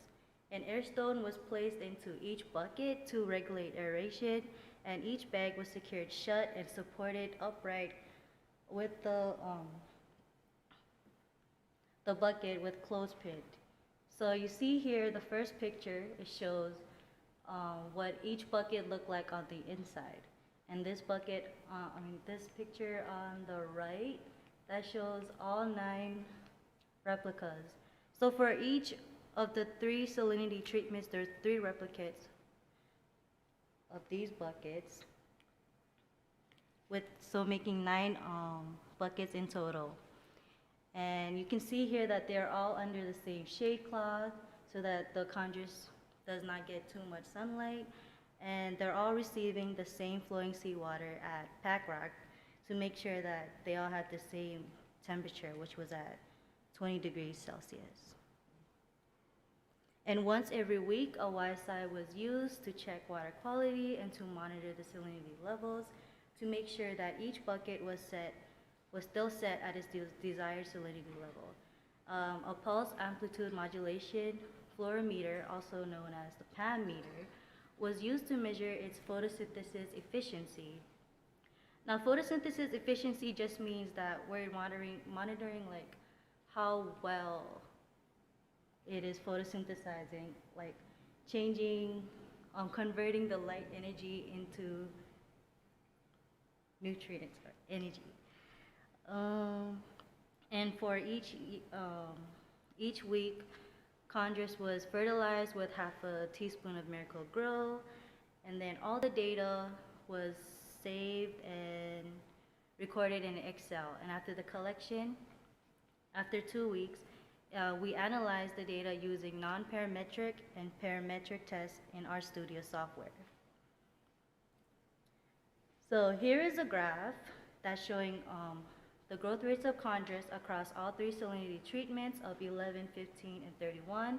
On the x-axis, we have salinity. The y-axis shows the growth rate as percent per day. Now the blue bars represent week 1 and the orange bars represent week 2. And the data analysis indicates that growth rates were similar across all three salinity treatments, but we do see a trend here. So on week 1, we can see that the chondrus grown in the 15s and 31s did way better in the ones grown in the salinity levels of 11. And on week 2, we can see that chondrus grown in the salinity of 31 did not grow as well as the ones grown in the other two salinities. And here is a graph showing growth rates over time. On the x-axis, we have week 1 and week 2. Y-axis shows growth rates as percent per day. We can see from week 1 compared to week 2 that chondrus growth rates decreased significantly. And on the third to last slide here, this graph shows photosynthesis efficiency across the salinity treatments of 11, 15, and 31. On the x-axis, we have salinity grouped by treatment. The y-axis, we have maximum quantum yield, which again represents photosynthesis efficiency. The blue bars represent week 1 and the orange bars represent week 2. We can see here that the photosynthesis efficiency is similar across all salinity treatments. And the last graph is showing the photosynthesis efficiency over time. On the x-axis, we see week 1 and week 2, and y-axis, we have the maximum quantum yield. And again, we see that the photosynthesis efficiency seems to stay similar over time. So what are our findings? Our main finding here is that chondrus growth rates were decreasing over time while the photosynthesis efficiency was similar or keeping up. Growth rates decreasing over time suggests that our systems may need improvement. So like maybe more replicates would have given us more data. And despite chondrus losing weight over time, photosynthesis was seen to be consistent throughout the whole experiment, and these results suggest that the species was consistently generating energy, yet that energy was not being used for growth. And fortunately, we don't know what it was used for, but we hypothesize that the energy was used to like mitigate stress. Therefore, more studies are needed. And that concludes my presentation on chondrus. And here's some pictures that we picked out to kind of show what our summer was like. The first picture on the left over there is me and Kara, and that's what a day in the Hali looks like. Cleaning limu buckets, cleaning it from all the diatoms that has grown over time. And my favorite picture here, that's me and Kara with our other mentor, Rose Cristiane. That's the day we learned how to bake, incorporate limu in cupcakes. And we baked it for our last huaka'i. And the picture on the right is the picture of the dog at Pack Rack. She is the guard dog, the princess. She is so sweet. She'll make your day a lot better. And then also one of my favorite photos is on the bottom, is when we went to Kalapana tide pools to help fellow interns gather seaweed and identify with Dr. Carla McDermott.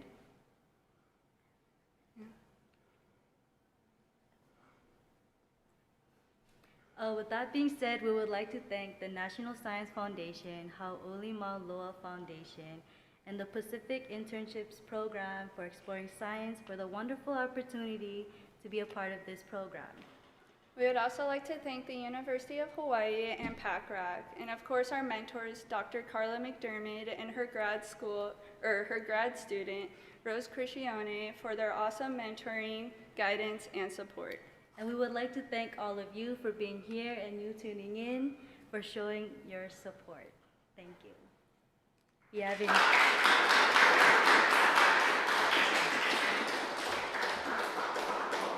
So if you have any questions, please don't hesitate to ask, and we'll try not to hesitate to answer.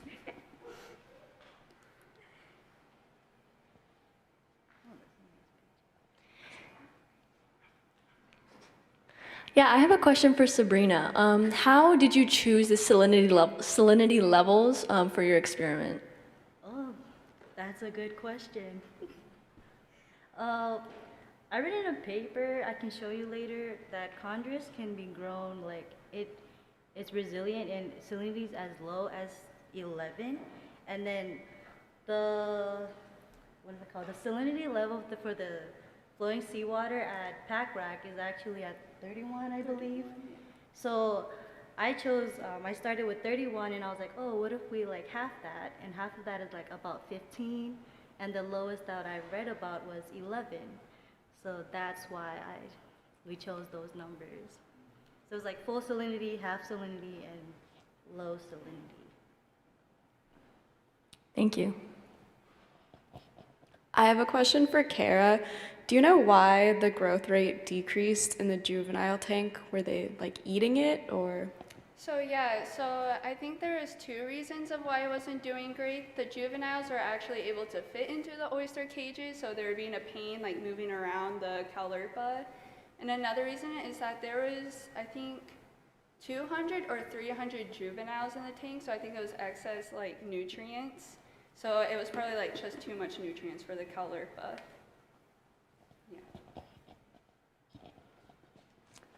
Great. We have a question online from Joe Gens. Thank you, Kara and Sabrina, for a great joint presentation. Sabrina, are you aware of any similar cultivation practices / uses of sea grapes, chondrus, or other types of seaweed in the Marshall Islands? Oh, thank you, Joe Gens, for your question. That is something I will look into. Unfortunately, I don't know if there's any similar ways of cultivating it in here in Marshall Islands, but I will look into it and get back to you. I know Joe Gens. I just had one follow-up question too. Is chondrus a native species? Oh, yes. Chondrus is indeed a native species. It can be found, you can see it in like along Richardson's and Violena Beach. Cool. Yeah. Mahalo. Thank you. What is the Hawaiian name? For which one? There's actually For both. no Hawaiian names for these 2 species because they weren't really used in history. Yeah, so they're just now getting get to know the species more and how to use it. Yeah. We were talking about this. There's a lot of Hawaiian names, like a lot of other species that has Hawaiian names, but chondrus and caulerpa just. Yeah. Maybe you guys can name them. Ooh.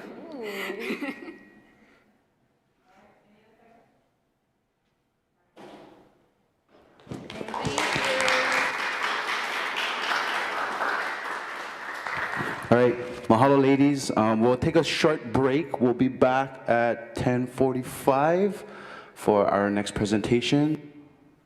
Mahalo.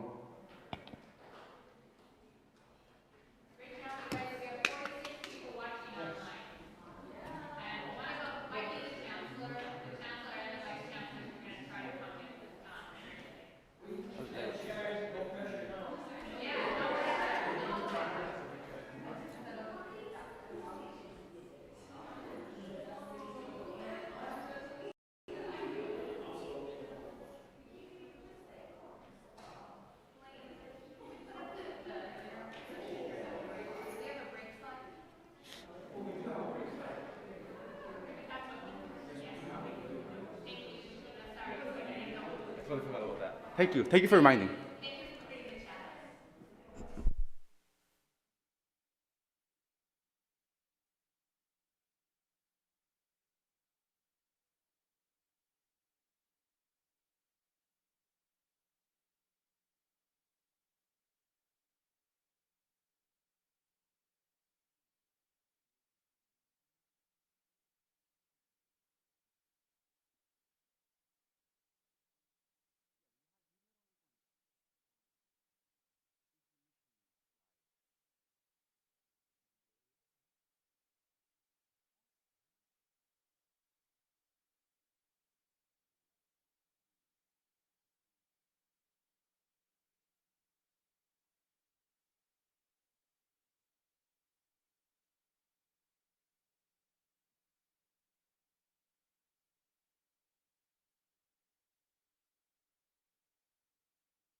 Okay, aloha mai kako. Welcome back after the break. We have Cole Deodisa up next, and he will be sharing his experience this summer. Take it away, Brother Cole. Good morning, everybody. My name is Cole Deodisa, and I represent a number of people working at the USGS, Hilo, and the state of Hawaii co-op lab. And our project, or one half of our project, which I'll be presenting today, is using social media to understand COVID-19's impacts on Hawaii Island's fisheries. So, an introduction. So, we all know what COVID is. It's caused a massive shift in the way we live our lives. We can see it here today for everyone sitting in the building. And you know, we know that there's been a massive change in how we live, but we don't have a lot of hard data to support how exactly and in very specific ways that COVID has impacted us. So this is sort of the crux of what we were doing this summer. Our project aims to understand how COVID impacted Hawaii Island's fisheries. And understanding how COVID impacted the fisheries will help us better manage our response to traumatic events such as COVID-19 in the future. And especially other traumatic events caused, thinking in the future, towards the future, caused by climate change, for example. Like how do people react to large disturbances in the social economy? And so there are a couple problems with our project in specific, or our project in particular. There's not much information collected about the island's catch statistics. So Hawaii is one of the, actually very few states that doesn't have a registration process or mandatory reporting of catch for fish. And another problem is that it's hard to collect this data. You actually have to go out, talk to the people on the rocks, at the beach, whatever, and ask them about their fishing. So how do we get around this problem? Social media. So we've all seen that guy or that uncle, that auntie with the fish, big fish right there. You know. And people like to talk about fishing. They like to post it on the internet, and the internet and social media can be used as a source of a massive amount of information that we can analyze to understand our catch in Hawaii and in the world at large. It's an established process, but only on the mainland. It hasn't been tried out or hasn't been put to the same effect in a diverse fishery like Hawaii Island. And so, yeah, instead of going out and collecting the data, we decided to let the fishermen provide it to us. So another implication is that understanding this process and applying it in such a way that we have here will allow us to more effectively understand like the fisheries in the future and allow the government to properly respond to, again, COVID-19 traumatic events like that. So we have 3 questions for our presentation today, and 3 questions that sort of guided our research. Are people fishing for more fish? And this is in response to the pandemic. Are people fishing for an increased variety of fish? This has to do with how diverse people's catches are per post or per trip.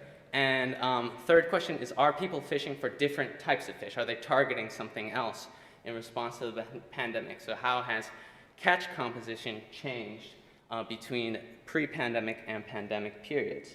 So our methods.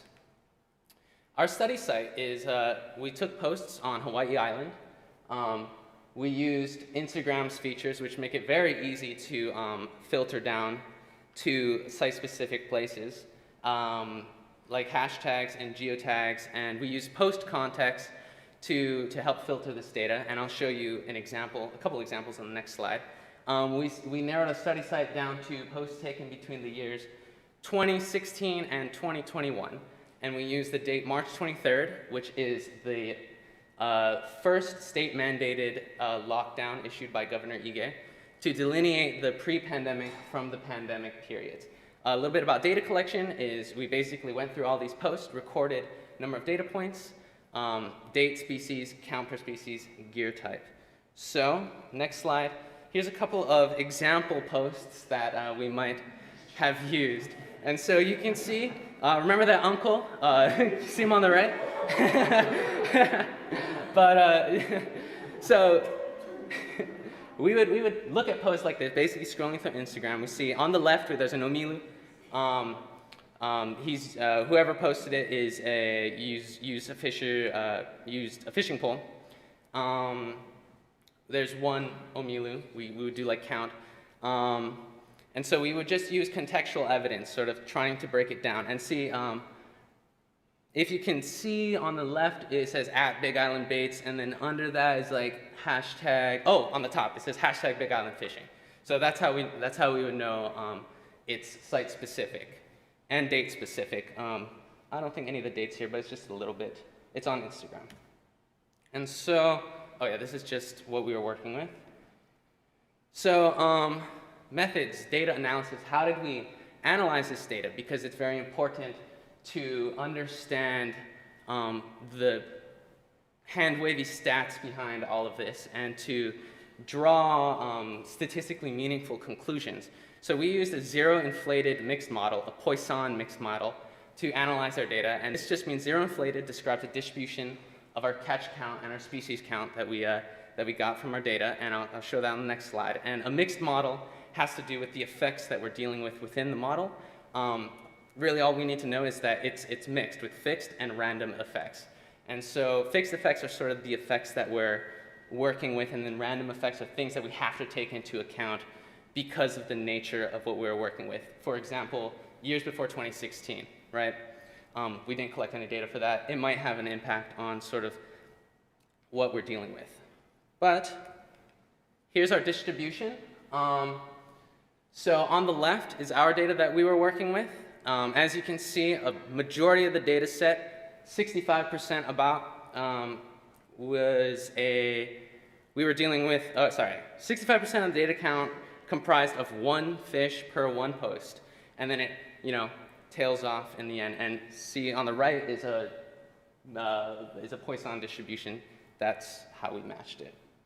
So moving on to our results. Okay, so this actually wasn't included in the model. This is just sort of preliminary data. More posts were posted during the pandemic period. See on the right is the average amount of posts per month for pandemic period. This is March 23rd, 2020 onwards. And then pre-pandemic period is March 20th, 23rd previously to January 1st, 2016. And so we can see that about twice the amount of posts were posted during the pandemic period, sort of indicating that people were posting more. Next one. So in reference to our first question, are people fishing for more? Yes, more fish were caught during the pandemic period according to our Instagram data set. About 25% more, in fact. And the story behind this, what's the story? We think that the difference is caused by the COVID-19 pandemic, most notably because of job loss, people having more time to go out, cast net, throw net, go spear, go cast their line out, and basically more people trying to catch more fish. And so, moving on, we have the average amount of species per post. This is our second question. The number of species per post did not change between pre-pandemic and pandemic periods. What's the story? Maybe it's more efficient just to go for one species per one time out. But yeah, there's no statistically meaningful difference between the amount of species per post. Our third figure is dealing with the third question, the species composition between the periods. So species composition changed between pre-pandemic and pandemic periods. People were fishing for different fish, and as you can see on the left, we have ono, we have mahi-mahi, and ahi. Those are the pelagic fish that we were dealing with, and they were fished for heavily in pre-pandemic compared to pandemic periods. And then we have coastal pelagic, that is ulua and omilu, and we can see that they're fished for heavily during the pandemic period. So we think this has a lot to do with the boat restrictions that were put into place during the pandemic lockdowns. So people moving from boats onto the shore. So our discussion. What are main takeaways? People caught more fish. People did not catch a wider variety of fish, but the types of fish that people caught changed. And moving on, our assumptions that we have to take into account is that Instagram users equal a representative amount of the fishery as a whole. So Instagram users represent the fishery. We also have to understand that one of our assumptions is people photograph their entire catch. And another interesting point that we have to say is people don't report their zero catch trips, so we have no idea the amount of effort that people are putting into fishing. And then lastly, sort of going back to the broad general essence of the presentation is, although this is sort of a rudimentary application of like social media analysis, it has a lot of potential. And more specifically, it has a lot of potential to be used to help people. And so our research suggests that these methods can be used more effectively to manage our natural resources in the future. So thank you to PIPES and all of our funders. And thank you to Tim and Michelle and other Michelle at the Hawaii Cooperative Fishery Research Unit for mentoring me this summer. And any questions?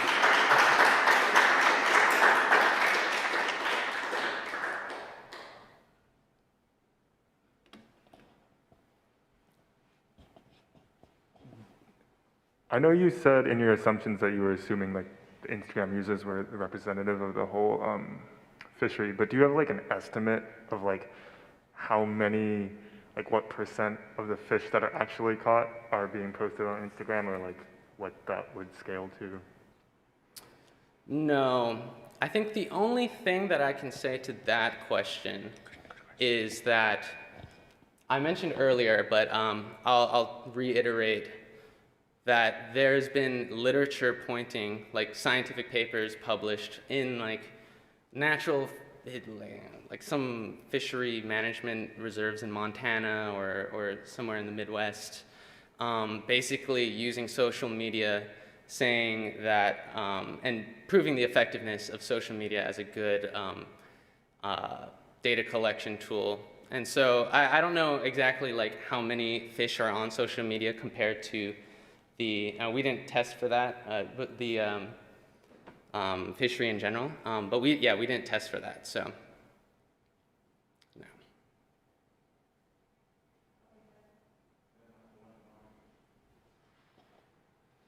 No. I know obviously that your project, the emphasis was on social media, but were you able to conduct any like in-person physical that's a perfect question, actually. So this is, I mentioned one half of a two-part project. My brother man Drew is going to come up here and explain the other half of what we did and sort of the broader implications that both of our projects coming together point to. Yeah, mahalo for that. Cool.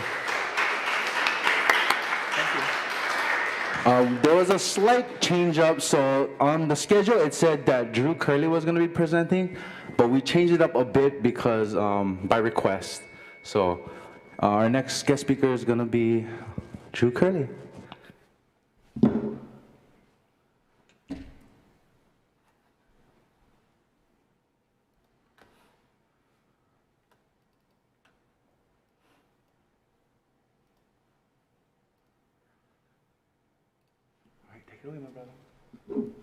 All right, hello everyone. So like Cole said, my project is kind of tied in with his. It's just kind of the in-person aspect of that online research. So whereas Cole's project, we went and did research on Instagram, here we went and talked to uncles like this guy just fishing at Breakwall. So the title is Responsive Hawaii's Nearshore Fishers to the Impacts of COVID-19. I worked with Cole, Michelle Shui, Tim Grabowski, and then Michelle Benedum. How to use this guy? Down is forward, okay. All right, so we had one overarching research question. It was, how has COVID-19 impacted the fishing activity, livelihoods, and practices of nearshore fishers in Hawaii? And so to answer that, we had all these questions beneath it. We had, how was your work frequency impacted by COVID? how was your effort? Like how often did you go fishing post-COVID? What was your motivation? Food, fun, both? How often do you fish just in general? Do you rely on your catch as a part of your diet now more than pre-COVID? Has your catch changed since COVID? And then have you started targeting different species? So just a little overview of the impacts of COVID in Hawaii. To delineate the start of the lockdown, March 23rd, 2020, like Cole had said, that's when Ige enacted the first stay-at-home lockdown order. And then after that first one passed and everyone was allowed to, go out into the world a little bit again, some of the allowed activities are fishing, surfing, running, stuff you could do outside away from people. They allow people to get out of the house, get away from family, you love them, but sometimes they're a lot. You go surf, clear your mind. And then a lot of people lost jobs and had surplus free time due to lockdowns, restrictions, and you couldn't do much, so you go outside. Little overview of the Hilo Bay fishery. It's typical of most nearshore fisheries in Hawaii. It's largely non-commercial, a lot of guys just fishing for fun or trying to get some food for friends and family. And then commonly targeted fish, ama, the mullet, ahole, Hawaiian flagtail, halalu is the young big-eye scad, young akule, nanui, uhu, all those reef fishes, and you guys have seen them. So methods, we use access point surveys during July 2021. We had 15 sites where, I'll have a bigger map in a couple so you can see all the sites, but from Bayfront to Kings Landing, so just one half of Hilo Bay really, the other half is kind of hard to access. We had a total of 69 anglers that we talked to, and we had 17 discussion prompts, just kind of open-ended and yes or no guided questions to keep the conversation on track. And these topics were generally like those research questions we had. You fishing more or less? Are you catching more or less? And then we had a comment section just for stuff they've noticed. And these comments really helped us kind of break down the answers and explain why some of these things are happening. And then no demographic or personal info was collected just to assure anonymity. And then characteristics were noted like, oh, so-and-so, like this much females, this much males, older, younger, just stuff like that. So for data analysis, we converted, a lot of our stuff was verbal, like yes, no, or stories, and we turned that into numerical. So like a yes was a 1 in the spreadsheet, we put it on, no, -1, same, 0, stuff like that. And we put it into SAS, statistical analysis software. And through this, we use chi-squared tests to look for significant trends in the data. And then, like I said, that comment section, once we got those results, we saw the trends, like maybe this was happening because so many uncles said, yeah, I saw way more families fishing at Wailoa, or I saw this, I saw that. So the comments were really helpful. Results, just some of our basic observations. Site population really went up with ease of access. So like Mokuola, Coconut Island, Bayfront, and Wailoa River State Park, those three gave us 46% of our data. And that's where there was a lot of older retired uncles and guys who just wanted to be able to drive up to their spot. And then some of the characteristics of these fishers, for age, a lot of the older guys fell into our both category, which was I fish for fun and food. And then a lot of them fished less, just concerns about COVID and they wanted to stay home and not risk it. And then gender, about 1 in 10 anglers were women, and there's no difference in their results. Everyone basically said the same thing. Well, not really, but there was no crazy difference there. And then gear type, it was a lot easier to talk to pole fishers because guys who are casting net, they're in hunt mode, they're stalking the reef, and you're not going to go wait out to uncle and he's trying to hunt. You're like, excuse me, sir, can I talk to you?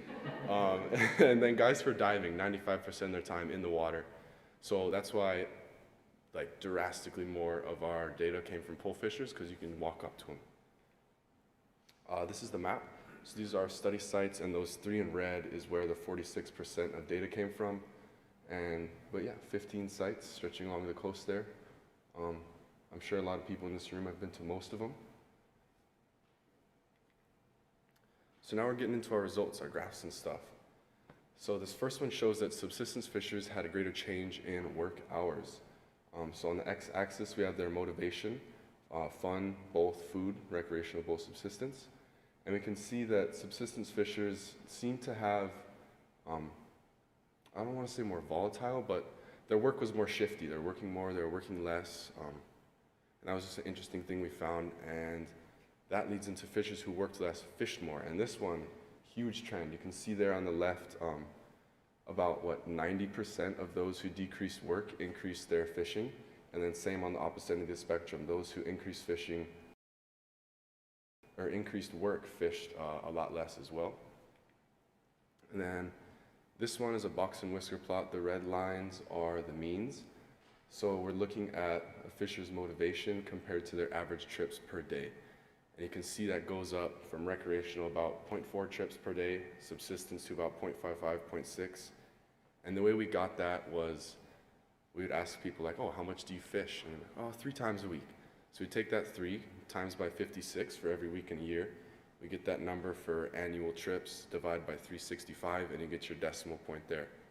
And then calculations, subsistence fishers on average took about 73 more trips per year than recreational fishers.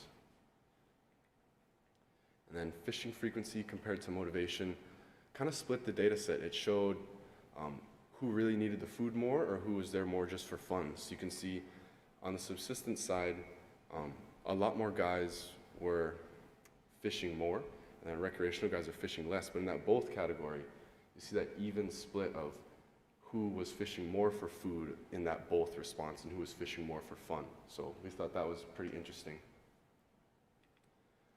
Subsistence fishers relied even more on their catch. So a lot of these findings are showing that subsistence fishers really were hit pretty hard by this pandemic. And half of subsistence fishers responded that they actually relied more on their catch now than before COVID. And none in the recreation, because they're just out there for fun, recreation. And both category, about 25% said that they relied more on their catch.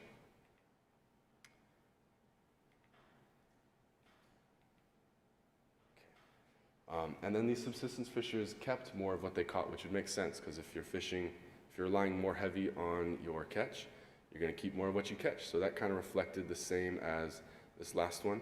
You got a big bump at subsistence and then a littler bump with the both category. And these, wrong way. The subsistence fishers even targeted new species.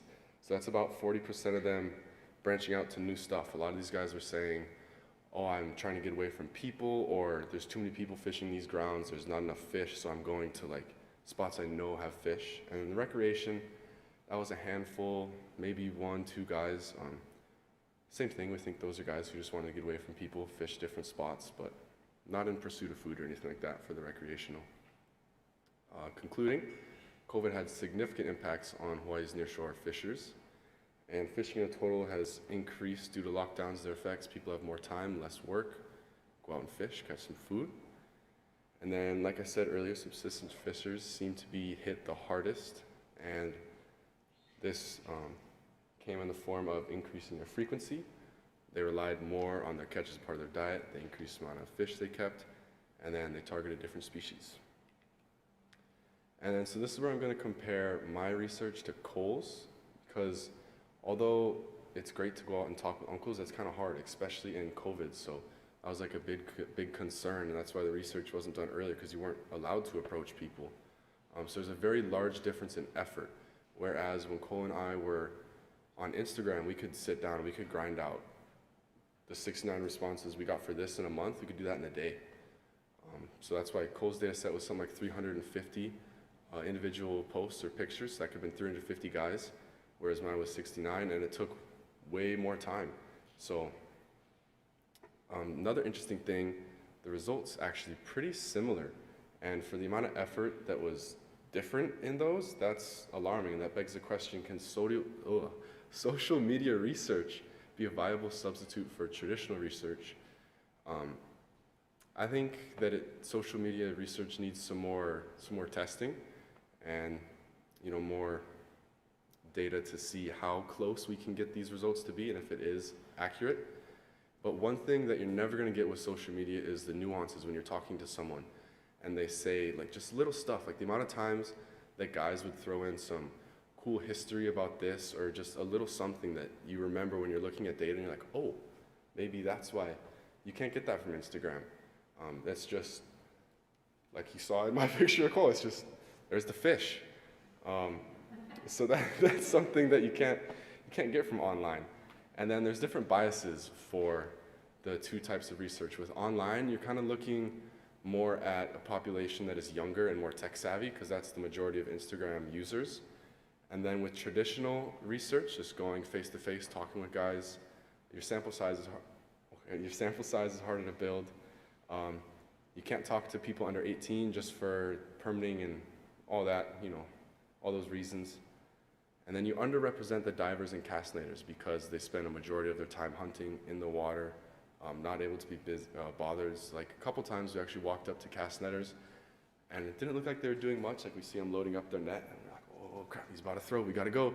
And so we walk up, oh, can we talk to you? Oh, I'm catching bait right now, sorry, can't. It's like, okay.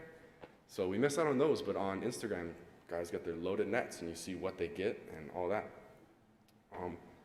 And then not everyone wants to talk when you approach them. Like certain sites, I'm not gonna call any sites out, but certain sites, there's not very friendly people. You got turned down like 3 out of 4 times and you just, okay, have a great day. Yeah. And that wraps up my presentation. Mahalo everybody here and there. I'd like to thank PIPES, National Science Foundation, University of Hawaii at Hilo, Hawaii Cooperative Fisheries Unit, and that fisheries unit is, there's a little blurb down there, it's a bunch of acronyms and peoples working together for science. Yeah. Thank you, everybody.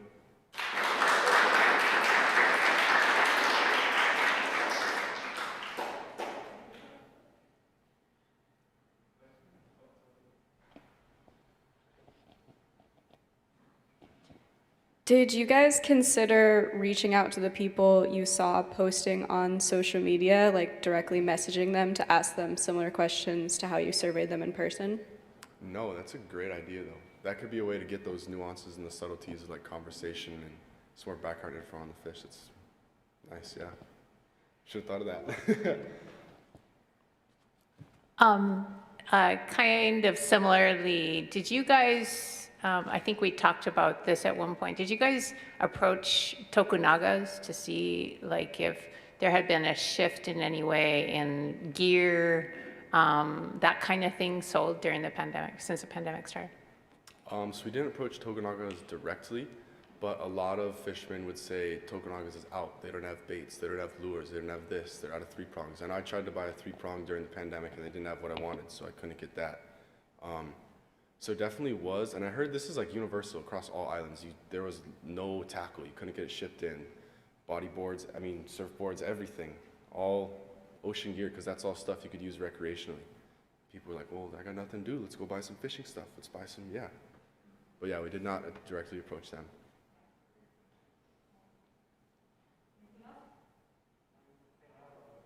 I actually have a quick question for you, Drew, and maybe Cole can also fill in as well. But I was just wondering if you noticed any like difference in size, maybe like if people are fishing for smaller fish now that they're maybe perhaps getting a little more desperate for food or subsistence. Did you notice any differences in size or anything? So that wasn't a question that we asked, but I think even if we did, guys wouldn't say, yeah, I'm keeping undersized papillos all day. Like, no one's gonna come out and say that. But I don't know, a lot of guys are fishing, like I saw people take to'aus, but I mean, there's no size limit on to'aus, it's invasive. To'aus are maybe 5-6 inches long. But no, we didn't, no significant findings for size. Yeah. Thank you, guys.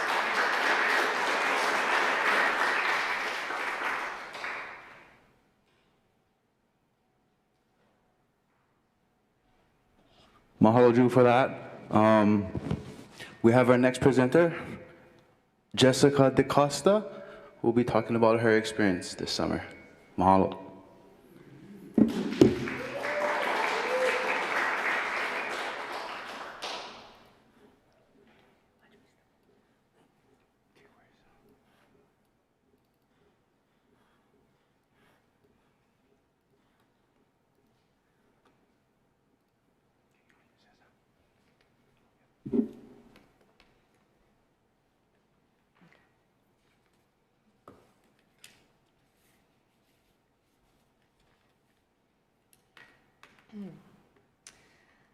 All right. Hello, everyone. How are we doing? Almost lunchtime, huh? Alrighty. So, oh, what you doing to me? Raj, thanks. So, aloha mai kako. My name is Jessica DeCosta. I am originally from Kaneohe, Oahu, and currently living in Hakalau, and a UH Hilo student, also a PIPES 2021 summer intern this year. So my presentation is called, today is going to be a Winter River Jumps, a peek into Waipio. I worked this summer at a traditional lo'i taro patch restoration site called Kapapa Lo'i o Keali'i Kua'aina. I am highly honored and very blessed to have been paired with an awesome mentor, I'ini Maikalani Kahakalau, or I'ini for short, this summer. Someone who has many hats, many titles, but also has roots very deep in Waipio that trace back many generations. So, a little background on Waipio for you real quick, or maybe I'll kind of divulge a lot, because Waipio is very rich of history, and very rich of community and culture and everything that goes down there. So Waipio is located right outside Honoka'a town, right along the Hamakua coast on Hawai'i Island, a valley that has always been very fruitful, and a long history of communities in Ohana finding homes down in Waipio.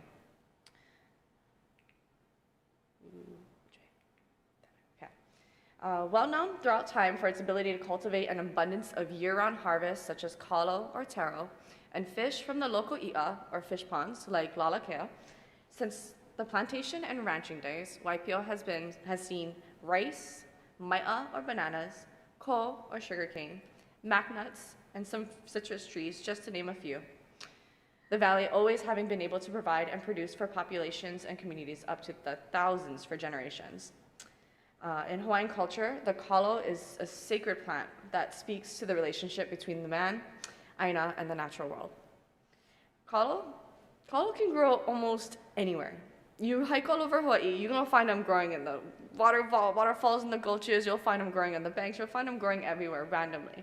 It is very a hardy staple kind of a plant, and it survives. It definitely kumakani. Kalo can grow in dry land or wetland. It grows primarily from cuttings or shoots, keiki cuttings or shoots from the corm. And it also prefers cool waters or colder waters. It doesn't like the warm waters to grow in as well. And it can take about 9 months to even like over a year to harvest. But you can pretty much eat the whole thing as well, or utilize the entire plant.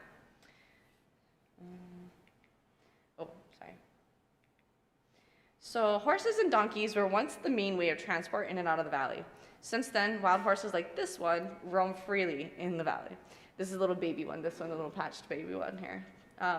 These wild horse populations are a result of unwanted breeding amongst the herds of farmers and ranchers.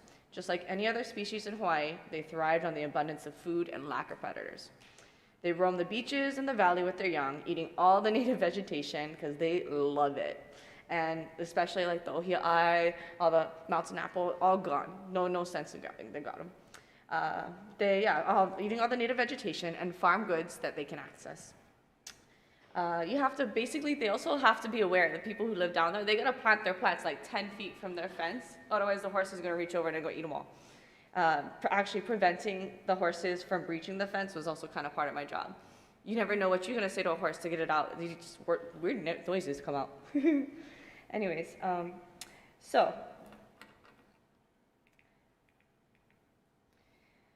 one of the best ways to kind of, like, when you Google Waipio, you're not going to get very much information at all. You kind of have to, like, kind of dig, and talk to the community members to really know what happened there. But one of the best ways to kind of understand Waipio is through mo'olelo, or Hawaiian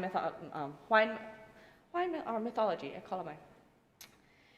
From the Hawaii Island legends compiled by Mary Kavena Pukui, this one is a quick mo'olelo of, or shortened version of the story of Kila, the youngest son of High Chief of Mo'ikeha and High Chiefess Ho'oipoi Kamalanai. I practiced that so many times. Her name is hard. Kalamai. Ho'oipoi Kamalanai from Kapa'akoi, Kauai. When Mo'ikeha dies and leaves Kila, the youngest son, as chief, his older brothers become super jealous because he's granted it. He was the baby. They devise a plan where they all travel by canoe on a voyage for their recently passed away father, only to abandon Kila while asleep in Waipio.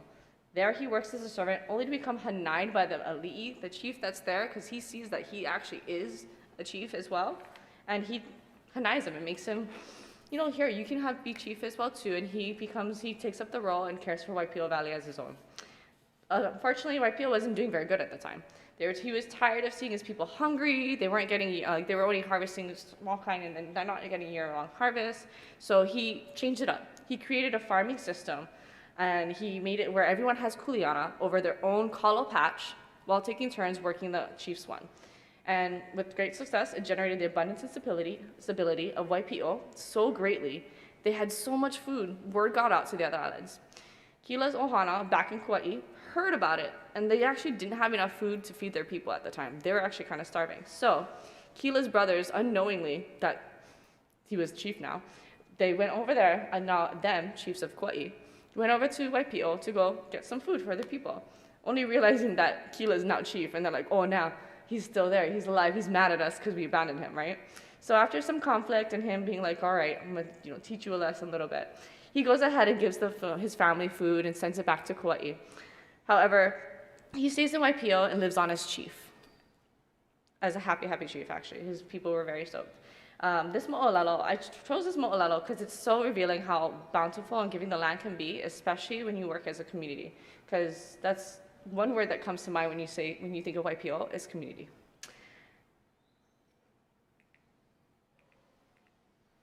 Okay, Waipio has suffered, Waipio is known for its beautiful tall mountains that hug the valley with cascading waterfalls like Hi'ilave, one of Waipio's 5 main sources of water that feeds into the rivers, flooding especially when it rains.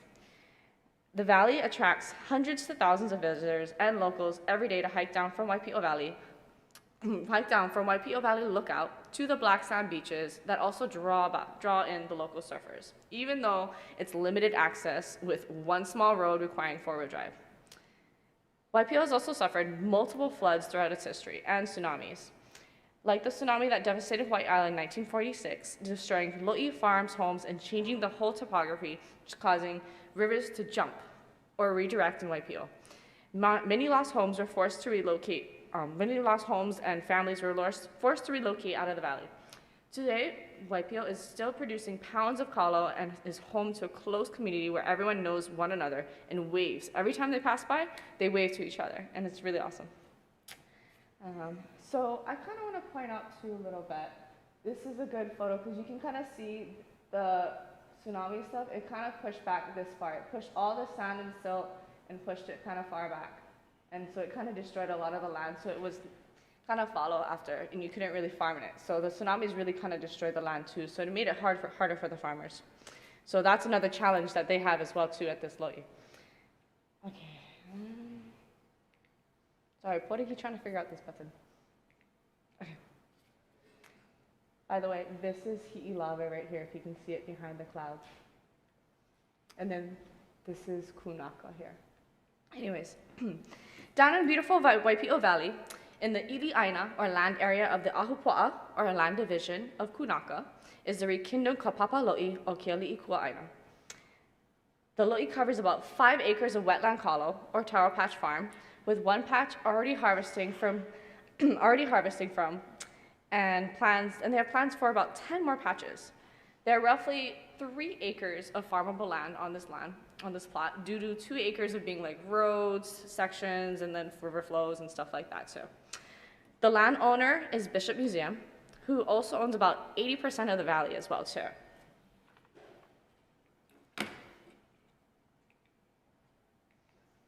Okay. Kapapa Lo'i o Keali'ikua'aina is cared for by the oh my gosh, all these Hawaiian words, Kahakalau Ohana, by their cultural practitioners and educators. They are also part of the Kua Kanaka organization that strive to revitalize Hawaiian language, culture, and traditions, restore Hawaiian traditions, and reconnect us with Hawaiian heritage. With plans to cultivate 10 taro patches of multiple Hawaiian kalo varieties like polulu, and pokikea, for example.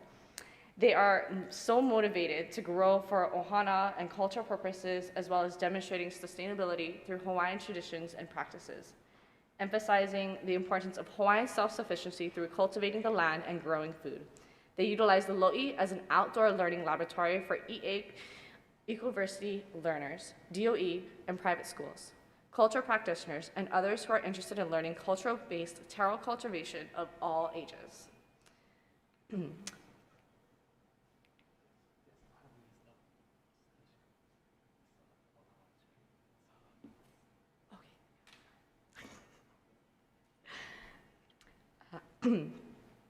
When first granted the land, it was completely overgrown and overrun. It had been untouched for about 30 years or so. So this bottom picture right here is kind of a small photo of like what they were dealing with. And then it kind of reverts to like over here, it clears up a little bit more, and then here's what you have kind of more today kind of a stuff. And so it took some heavy machinery and effort to reveal the lo'i that was underneath it, because there was still the lo'i still there. All the formations, all the patches still there, just overgrown. And so basically my tasks this summer were to basically help them in cleaning out more vegetation, preventing further growth, invasives removal, as well as the horses as well too, and vegetation removal, weeding, maintaining the lo'i, volunteer coordinating, planting. I started this kind of a weed management project utilizing cost-effective vinegar-based natural herbicides that, due to user error and some time issues, it did not really work out very well.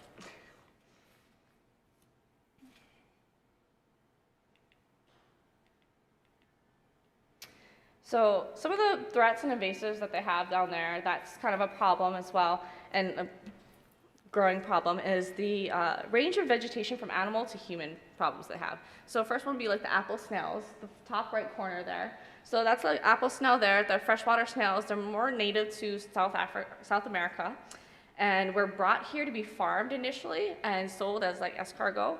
But things happened, and the farmers kind of there was like a flood again too, and they all kind of spilled out into the rivers and then were accidentally released, and now they freely flow throughout the rivers, causing damage to the kalo and other plants by eating young shoots or chewing into the corm, allowing bacteria inside and ultimately damaging the corm, which is the bottom of the kalo. They have bright pink eggs that are often found on the stalks of plants or the kalo, and are also known to carry lungworms, so you really don't want them in your kalo or in your patch. Years ago, another problem would be fire ants there. They have, of course, Hawai'i got introduced to fire ants many times ago, and so they quickly spread at rapid rates. First clearing of the lo'i, I was told that it was greatly infested. You couldn't even sit down on the ground. Food had to be sealed out the way. According to the Hawaii Ant Lab, the amount of fire ants in colonies that my mentor had come across had been there for years, and it was one of the worst cases they had ever seen. Another one would be the invasive crawfish and prawns that flood the rivers, competing and preying on native plants and animals. As for the kalo, they burrow in the corm, cause more holes, more bacteria. Then, of course, you have the wild horses, and then, of course, wild pigs that also do damage. And then, of course, humans. We have our common human and tourist issues as well, too, of people just going down there. And because there's no signs down there, there's no one telling you anything, so it's kind of confusing. So this is a picture right here. On the far left is the Tahitian prawn, or the Macrobranchium lar. So that right there is one thing we captured. This is an example of a homemade trap that we did, that she made and we used, which made with homemade traps to capture the multitude of crawfish and prawns, such as the giant Tahitian prawn, utilizing invasive mullet caught from the streams as bait, a great innovative way of invasive removal.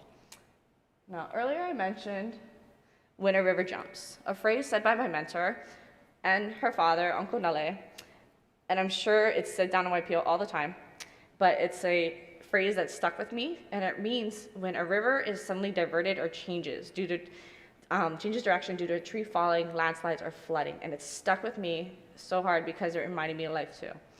When obstacles fall on our path, we jump. We must adapt to the changes. I have learned so much from my mentor this summer, from her ohana and from PIPES ohana as well. Not only about Waipio Valley or traditional lo'i restoration, but it reminded me what it means to be a Hawaiian, a planter, and a stronger and better person. I learned about time management, weather, site access is always an issue as well too, especially when there's no reception, and the importance of being in a community and a community member, not only when in need, but to work together. With all this monotone growth, I hope to pay it forward, for education is one of our strongest tools and first steps in becoming a better community. Also to how to learn to sustain ourselves as people of Hawaii, agriculturally, culturally, and educationally. At this time, I'd like to acknowledge and mahalo piha dearly to my mentor, I'imik, my kalani kahakalau, her ahana, Auntie Ku, Uncle Nale, everyone else for having me and teaching me so much, letting me pick their brains for hours and questions. I'd like to mahalo piha to the PIPE staff of Ahana, Mina, Sharon, Devin, everyone, including my cohort, for being such amazing inspiration, awesome supporters. Hilo for having this program, Kapapa o Lo'io Ke'li'ikua Aina, and Waipio Valley for being my classroom this summer. Kaumana Girl, she was our mascot, little dog and mascot at the Lo'i. She was always taking care of us, and I'm truly blessed to have such amazing people in my life and such an amazing opportunity. Oh my God.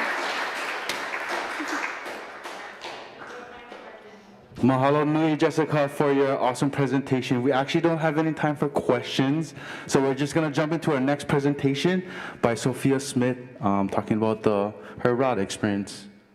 Mahalo. Thank you. Thank you. You got it. Thank you, Bella.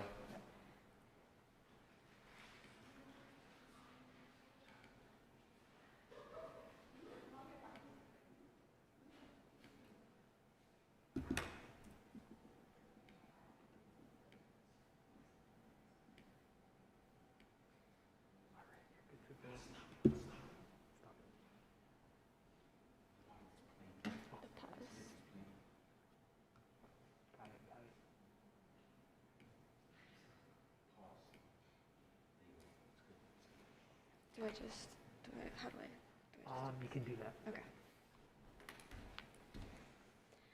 Hi everybody, my name is Sophia Smith. I am a student at the University of Hawaii at Hilo, and I'm also a PIPES intern this summer. And my project is working on investigating the role of ambrosia beetles in the spread of rapid ohia death under the mentorship of Dr. Helen Sofair with the USGS. So ohia are a critically important endemic tree species. They comprise up to 80% of remaining native Hawaiian forests, and they're one of the first species to start growing on fresh lava flows. They provide important habitat for many other native species, including the honey creepers, lots of native insects, and other native plants. They're also culturally important as well.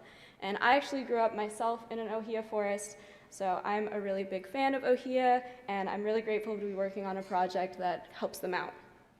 So, rapid ohia death, which is often abbreviated as ROD, is a disease caused by the fungus Ceratocystis.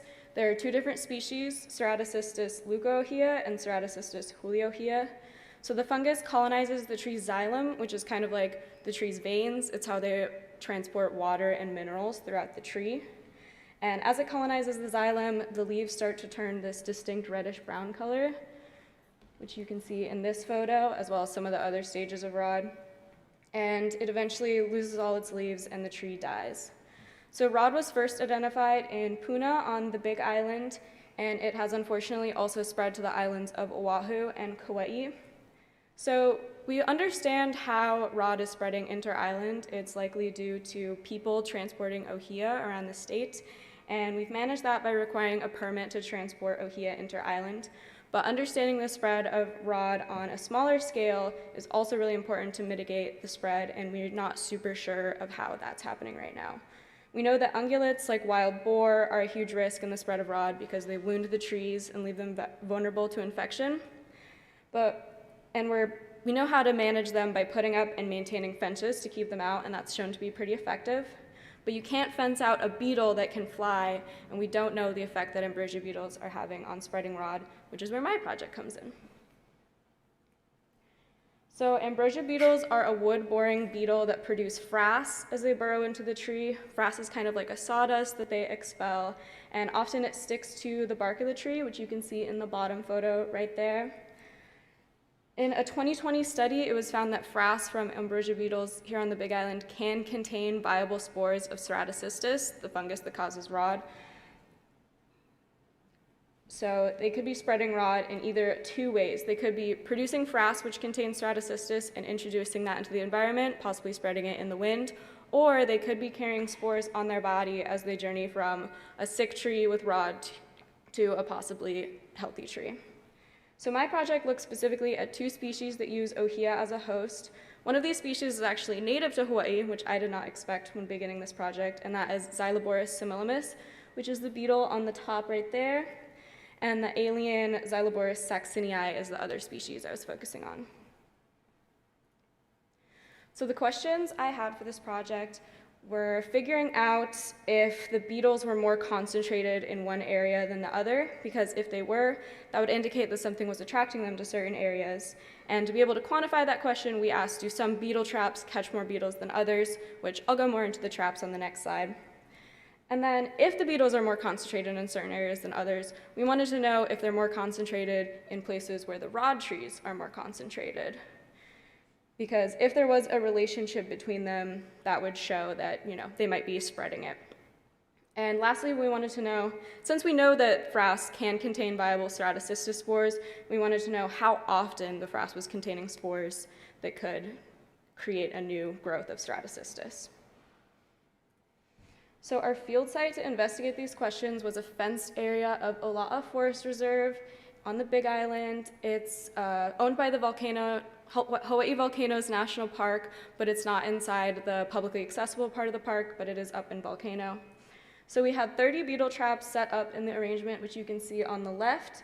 They were set up in a 75 by 75 meter grid, and the image on the right is what the beetle traps actually looked like. So they contained a lure of ethanol, because ethanol is similar to the chemicals that trees give off when they're under distress, and those chemicals are how beetles find distressed trees to attack. So the ethanol was at the top of those panels, and it would lure the beetles in. They would hit the panels and then fall into the bottom, which had a cup of water to collect them. And we would take those samples weekly and take them to the lab. So in the lab, the beetles were identified by species and counted by the individual traps, so we had a running tally of how many we were catching. We also received some data from the Hilo Spatial Data Analysis and Visualization Lab that included the location of suspected and confirmed rod-positive trees. And with that data, we were actually able to locate those trees in the field. And when we found them, we assessed it for how far along in the stages of rod it was, if there was any noted beetle presence, and if we could find frass, we took 2 samples from trees. I then took the frass that we sampled into the lab, and I carrot baited them, which is essentially just making a frass carrot sandwich. So you put the sample between 2 coin slices of carrots, and you wrap it up, you give it some water, and you leave it in a Ziploc bag for a couple weeks to see if anything grows. So this is a map we made using the SDAV lab data that was generously shared with us. So the locations of our beetle traps are in blue, and then the location of suspected and confirmed rod-positive trees are in red and orange. The red means that it was identified by the SDAV lab to have a high probability of being rod-positive, and the orange means that there's a medium probability of being rod-positive. And of these 23 trees that they identified, the National Park Service actually went in and sampled 11 of them, including both the high and medium probability trees. And all 11 of those tests came back positive. So for the sake of our study, we assumed that all of the trees they had identified were positive for rod. And we predicted, looking at this map, that the traps closer to the rod-positive trees would catch more beetles of our focal species than the other traps. So this map shows the mean number of our focal beetle species caught by a specific trap. The larger the dot, the higher the mean. As you can see, there's definitely variation in the amount of beetles caught by a trap. So we do know that some traps are catching more beetles than others. But the red dots are where the rod trees are located, and just looking at this map, it really doesn't appear to be a lot of correlation between the location of the rod-positive trees and the traps that were catching more beetles. So to examine this relationship a little further, we created this figure, which shows the mean number of focal beetle species plotted against the distance to the nearest rod-positive tree. And as you can see, there's not a strong relationship between them. We also did a linear regression model on this, and we found no significant relationship between the mean count and the distance to the nearest rod-positive tree. So to look at how often the frass we were collecting contained viable Stratocystis spores, I left my carrot sandwiches alone for several weeks to grow whatever fungus or bacterial they could. And I had 30 samples in total, so 13 from confirmed positive trees, 13 from suspected positive trees, and then we had 4 samples from field-identified suspect trees, which we found during the course of the study that when we were going from tree to tree, we would sometimes find other trees that appeared to be symptomatic of ROD that had not been identified by this SDAV lab, but we sampled some of them anyways just to see. So when we had the samples sitting for a couple weeks, I would set aside any of the carrots with black-looking growth, because that's what Stratocystis looks like. And then we would look at it under the microscope, and this is what ROD looks like under the microscope. You can see the black growth, and you can see that there's these like hair-like projections that are easy to identify, so it was easy to identify the ROD. And then I had my colleague also help me do some microscopic identification, and she also did genetic testing on the samples to confirm that it was indeed Stratocystis. So what do these results mean, and why is there no relationship between these variables? So there's several reasons that there could be no relationship between the rate of beetles caught and the distance to the nearest rod tree. The biggest issue I found was that there appeared to be many more rod symptomatic trees in our study site than had been identified by the lab. And since that was unaccounted for, we didn't have that in our metrics. This could have been because the aerial survey data we used was from last year, so there could have been more outbreaks since then. And it also might be because SDAV is more conservative in their counting of the rod trees, so they would rather underestimate than overestimate the amount of trees. An updated aerial survey or even a comprehensive ground survey of all the ohia trees in our study site would probably give us a better picture of the relationship between the rod and the beetles. And then also, beetles aren't only interested in the trees affected by rod, they're interested in any tree that's undergoing distress. So a tree dying of natural causes could also attract beetles, which we did not account for. And we also just don't know how far the beetles can fly from one tree to another, so they could be less localized just because they have high mobility and they don't just stick around their local tree area. Or it just might be that these beetles aren't very closely related to rod trees because they might not be a huge distributor of rod. We definitely need more data to make that clear conclusion, but looking at the results of the frass sampling, as you saw, like even the trees that were confirmed positive with rod, not every sample contained viable spores, not even most of them. So it looks like right now that they're not a huge risk, especially compared to other risks such as ungulates, wild boars.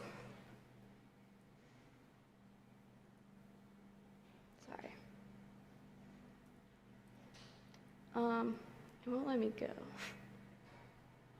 It's my next slide. It won't let me go to the next slide. Is there something I can do? I'm pressing it. It's not going. It's just highlighting stuff. Oh, sorry. It just froze.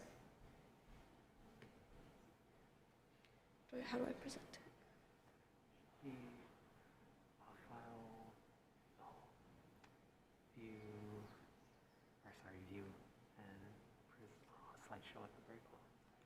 Okay. Sorry about that technical difficulty, but I wanted to thank my mentor, Helen Sofair, for all her guidance on this project, as well as all the other team members of the Beetle Project, Bob Peck, Ellen Dunkel, and Jordan Zarders for all their help at this time. I'd also like to thank Tim O'Sullivan of the SDAB Lab for sharing the data with me. It was super valuable to my project. And I'd like to thank the entire PIPES Ohana for all their support this summer. And I'd like to thank everybody for listening.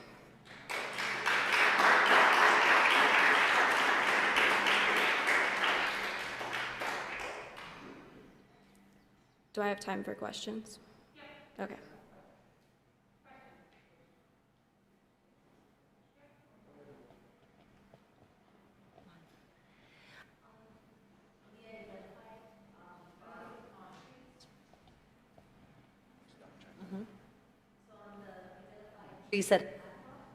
Did you notice an specific on the tree where the beetles were attacking? Would you say it would be like lower around the trunk? Would it be higher?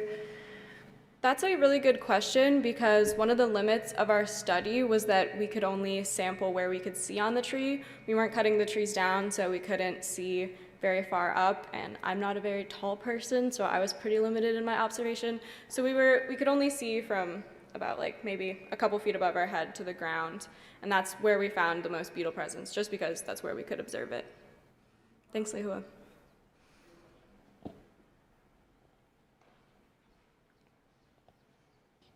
Wow. What did you learn about working for the feds within the world of conservation? Well, it was a really good experience. Before this summer, I was really nervous to kind of take the leap into a professional field because I thought I didn't have what it takes to be a real scientist. But working with this, I was really grateful because I felt like I was working with really just cool and knowledgeable people, and it gave me a view into what like the day-to-day life would be like as a scientist, and it made me realize that this actually is something I would be interested in pursuing as a career, and it made me feel like I could actually do it. Great, thank you. All right, moving on. Thanks so much, Sophie. All right.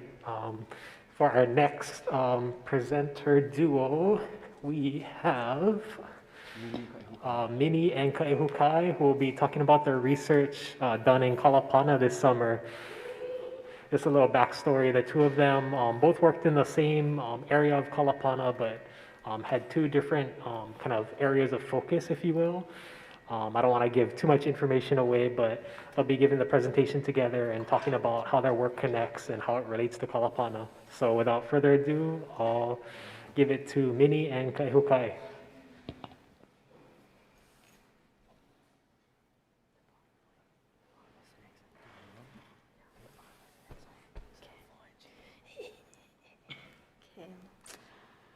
Aloha everyone, my name is Ka'iini Pu'uvai Keli Ho'omaluhos, but most of you guys know me as Minnie, and this is my partner, Kaehukai Goin, and our presentation title is Malama I Ka'aina Momona o Kalapana, which Kaehukai will elaborate more on.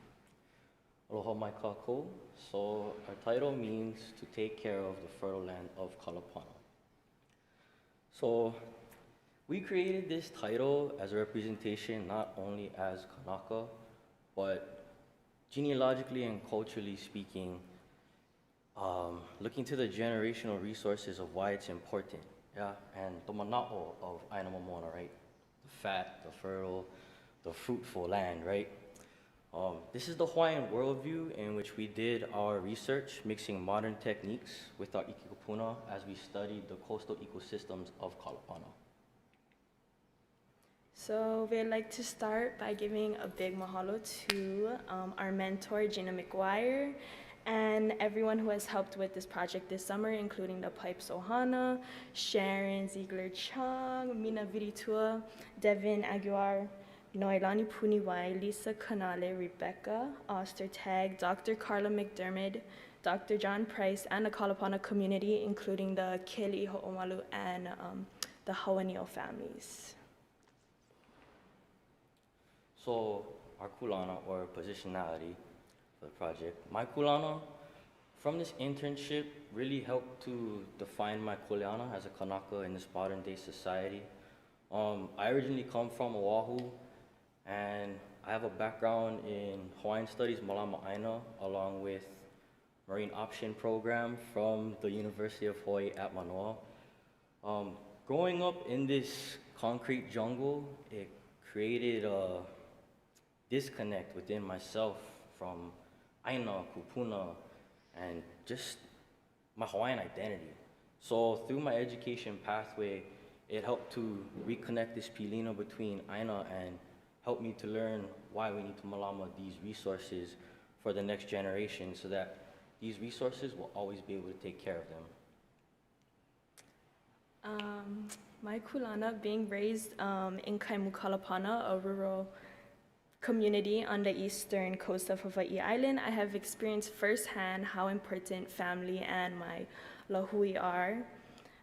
Through my upbringing, I was instilled with the knowledge and passion for supporting Hawaiian cultural practices, and as a Hawaiian wahine, I know that modern life is neither kind nor soft. In fact, the political, economic, and cultural reality for most Hawaiians is difficult. So I would like to help care for Aina and our community, because central to the Hawaiian culture is a strong stewardship ethic of people and place. Hawaii's unique and precious natural ecosystems form the very foundation of this culture. as well as Hawaii's economic stability. So with that being said, I hope to continue spending my time preserving and restoring our native ecosystems for future generations to come.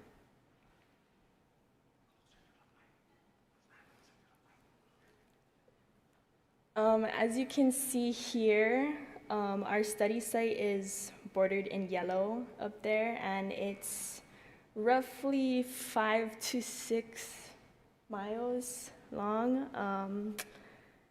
And we identify it as Kalapana Nui on the Big Island of Hawaii in the Puna area, and it stretches from the boundary of Kehena Ahupua'a in the east to the boundary of the Hawaii Volcanoes National Park in the west, and consists of Kaimu, Kalapana, Kikala, Ke'okea, and Kapa'ahu Ahupua'a. This rocky coastline consists of marine habitats thriving on cliff faces, boulder beaches, and rocky tide pools, as you can see in the top left-hand corner picture up there, alongside native coastal shrubland and remnant agroforest coastal vegetation communities, as you can see in the other 3 pictures to the right. Due to the frequent volcanic activity of Kilauea throughout history, the land area of Kalapana consists mostly of these shallow organic soils.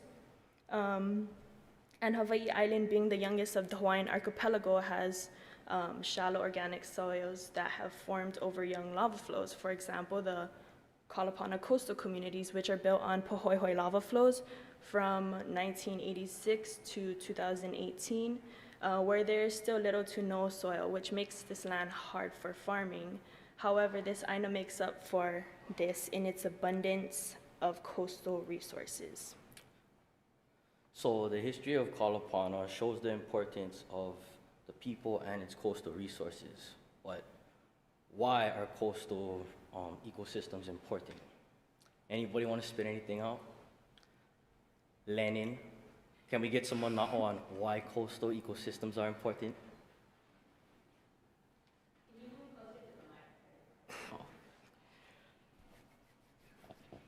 The question was, why are coastal ecosystems important? Yes. Originally, Native Hawaiians settled on the coastlines before moving inland as the population grew. Yeah, exactly.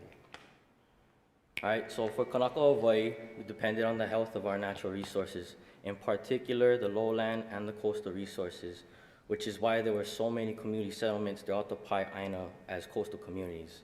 But looking worldwide, coastal ecosystems are one of the most diverse and productive areas that rival even the productivity of rainforests for raw materials and goods used by humans. For the communities of Kalapana, it provided the aulapa'au, coastal invertebrates like opihi and lobster, fish like uhu and paku'ikui, helped with the gathering of salt and limu, as well as transportation with many canoe landings along the coast. But looking further into our study of the importance of coastal ecosystems, many studied the coastal vegetation of communities, and I studied limu species, density, population along the Kalapana cliffs, and the accessible tide pools. So our goal has been to take the time to document this coastline's vegetation and limu communities in the hope to preserve and restore our native ecosystems while fulfilling 4 native Hawaiian values. These values being 1, to hanai, to foster and care for the po'e kanaka and ka po'e holoholona, so the people and the animal people of Kalapana. 2, ma'oli no, placing endemic and native species as priority. 3, hi'iaka, encouraging new growth grounded in wellness and in the knowledge that people are important factors in rebirth. And 4, pono, practicing being conscious and considerate in all that is done. So for our methods, we did limu observations, vegetation surveys using the brown blanket method, which provides habitat structure and species abundance. And as well, we did ethnohistoric cataloging. So we first started our project by reading and researching mo'olelo from our kupuna, like Auntie Emma Kauhi, who was from the Kalapana area. And the reason why we did this is because as indigenous and Pacific Island tradition, The role of mo'olelo in storytelling is crucial information for us to use. Sorry. And from these stories, it helps to guide our decision making, especially in the Malama Aina realm. We also dove into newspaper articles that mentioned Limu and La'au from the Kalapana area. And from there, the stuff that we cataloged, when we went into the field, we concentrated on the populations of one species. So Limu Kala was the most prevalent, and then there was other mixed vegetation communities that many went into. So this is the Braun blanket method, and we're starting off our first transect. So using this line, it goes 30 feet in, and then we'll just study what the vegetation is within the 1 square. This is one of the many newspaper articles that we looked up. This one mentioned Limu lipoa as a prominent Limu species back then, and then we also were gathering Limu in the tide pools of an undisclosed area because it has plenty resources. In addition to documenting the historic vegetative communities, a current inventory of Kapo'ela'au was completed for the immediate cliff vegetation community. And we also used the ArcGIS, so it's a geographic system, to create a map of the current research where proposed agroforestry restoration may be suitable, as you can see on the left, and then our site area highlighted in pink. Potential restoration community composition was also visualized using the agroforestry design tool. As you can see on the bottom, that little picture of there, which is based off of a hybrid approach of methods and tools. These include ethnohistoric reconstruction, functional trait analysis, cultural significance, and modern agroforestry production design guides. And together, these methods allowed us to constellate an agroforest that is inherently biocultural and informed by multiple perspectives. And as you guys can see, the table to the right shows some of the several species that were recorded historically, along with their functional traits and where they're found. We captured the ethnohistoric accounts of around 83 Kapo'ela'au species, all of which were referenced by kupuna and authors regarding Kapo'ela'au of the wider Kalapana district, including a variety of elevations and plant types. In my findings for this internship, we looked at how Limu Kala distribution relates to the coastal age on this lava-impacted coastline.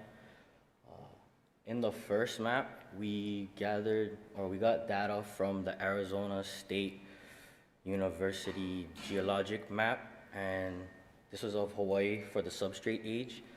The purpose being that the age of the substrate determines certain species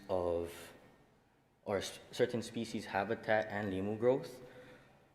When accessible in the tide pools, Limu Kala presence and absence was recorded with a GPS device along the boulder cliff communities of Kikala, Keokea, Kaimu, and Kalapana.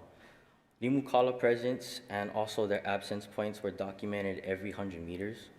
Our duration for observing Limu Kala was between June 7th and July 30th, 2021. Representing a little snapshot of Limu Kala within its seasonal and long-term life cycles. The second map is on Limu Kala data we collected, which, as you can see, shows no abundance on the younger coastline due to the 1986 and 1992 lava flows. In particular, the youngest lava flows are area in the west of the study area. When we observed Limu Kala, it was more abundant in blanket patches with higher concentrations to the east of the study in Kaimu. So like right here is where it starts and then goes up. And the reason for this is like This side was more accessible, so we could determine, like, positively the limu kala, whereas not saying that there wasn't limu kala over here, but there's only certain areas we could actually 100% identify it was limu kala. Just also in the difference of, like, this coastline was like 70 feet cliffs, 60 feet cliffs, whereas this was more easy and attainable as well. That was another factor in the limu kala research. Moving forward, we hope that this can guide future restoration work informed by both Ike Kupuna and modern ecological methods, as well as the preservation of these ancestral resources for future generations.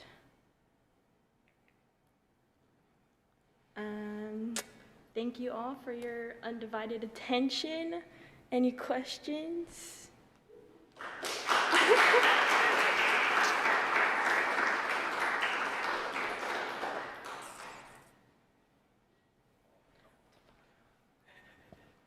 Okay, so it's a question for both of you. What would you say was your favorite thing that you learned or did working in Kalapana? Mine was definitely doing the field work and getting to work with our mentor and him in the field. And just like, because I live down in Kaimu, so just being able to like walk along the coast and know what's there, the plants and the animals, the limu, it's always fun to learn more about. For my favorite part, it was just being able to be outdoors and in a place that isn't heavily populated, and you pretty much get to see like life restoring itself, you know. It's an amazing feeling. And just the coastline itself, like, it is Momona in coastal resources, but like it humbles you, because at any time if you get hurt, you really have no help out there, you know. So yeah.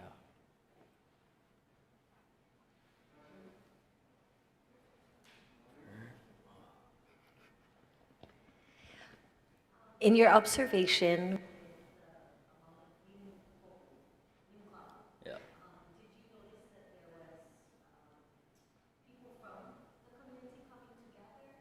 or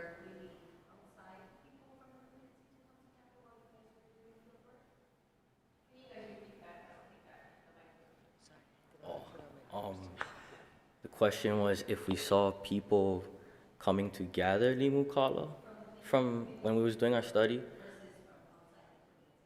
So when we were doing our study, like I said, like there was almost nobody out there. We saw maybe like a couple fishermen this summer, which was why it was also a super amazing experience, you know, just being out there with no human interaction except us. But Minnie, I don't know, have you seen people? No. Yeah, like he said, when we're doing our study on the coastline, I would say especially like just because it's mostly cliff along this coastline, like he said, tall cliffs to short cliffs, but it's like getting into the water or just like easily accessing the limu would be like harder. Yeah, unless it was like tide pools and stuff, but still the high surf or wave action makes it like harder to collect it, so. Any other questions? I know that you just said that it's kind of dangerous to gather over there, but I was wondering if in other places along the coastline you were planning on sharing this information to the community in order for them to be able to access those resources, if they didn't already know that they were there. So for like our project, we did make like a bunch of maps and like lists of like the different limus and the plants that we found, and I'm sure that would be made available to everyone and the Kalapana community, but right now I'm not too sure if it's out there right now, but yeah.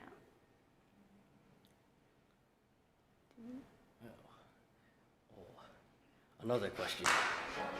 One more question, one more question. Sorry, you guys don't get off that easy. Mahalo, Sharon. Anytime.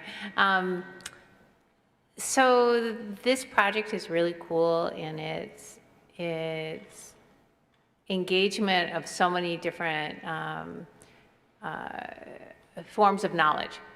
And so what do you see, what are your thoughts after having worked out there and you're doing data collection, you're producing maps, you're using Hilo, you are interviewing people, you're talking, you're looking at Nupepa.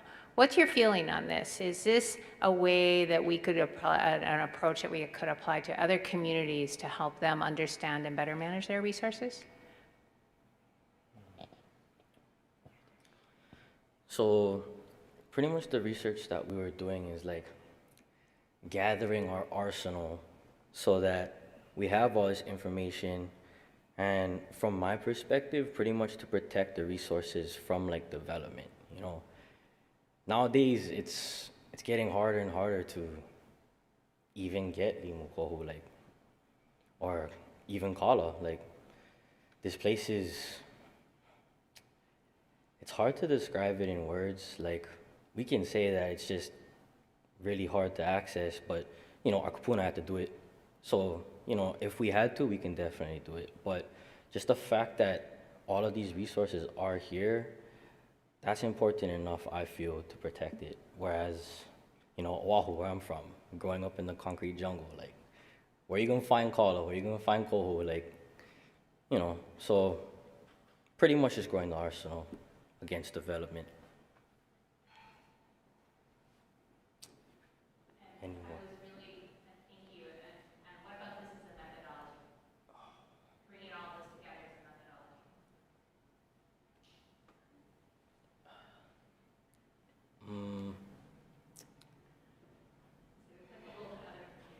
Oh, most definitely, yeah. Yeah, can you repeat the question? Can you rephrase the question for me?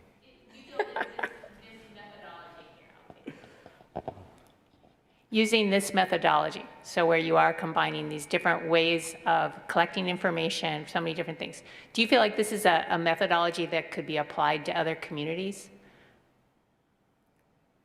Yeah, most definitely. The whole point of this program, right, is to pretty much bridge our culture with, Malama Aina, and how do you explain it? I don't know, for Hawaiian studies, it's kind of like common sense already. I don't mean to offend anybody by that, but yeah, it's like a cultural impact assessment along with everything, nature, Yeah. I don't know how to further on that. Just especially using the mo'olelo or the ike kupuna, we see, well, for my side of the project more, so we see what vegetative or plants were there before, native plants, and because there's a huge problem with invasive species now, so just referring back to what plants were there before can definitely help when you're trying to restore that place, what kind of plants you should replant or, look more into planting, because that's the plants that grow there or where they're from, yeah. But yeah, I definitely think it could be used for other sites as well. Perfect, that's the answer I was looking for. Huh. Wonderful. Thanks, Sharon. Done. Lunch break. Yo, lunch.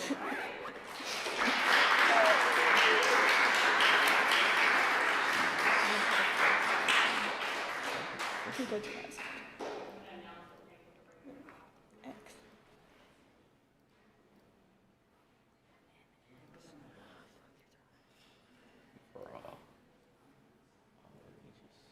All right, mahalo all the presenters that have presented so far. We're definitely looking forward to our next set of presenters after lunch.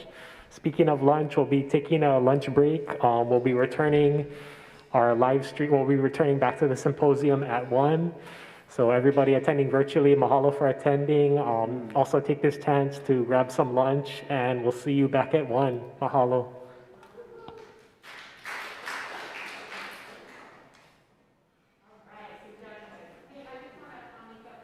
How do I blow this up? Wait.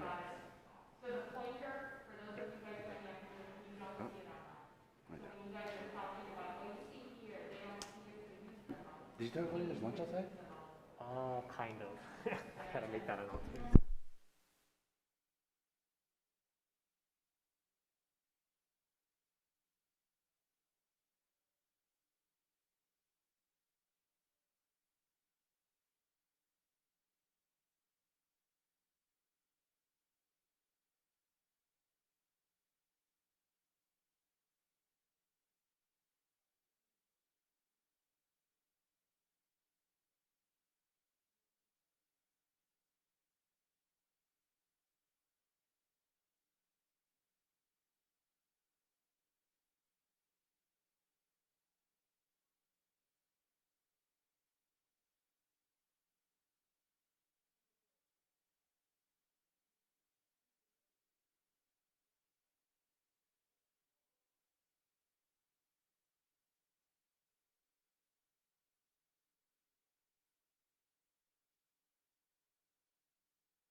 think so. Go ahead and put the Get 'em. Okay, sounds good.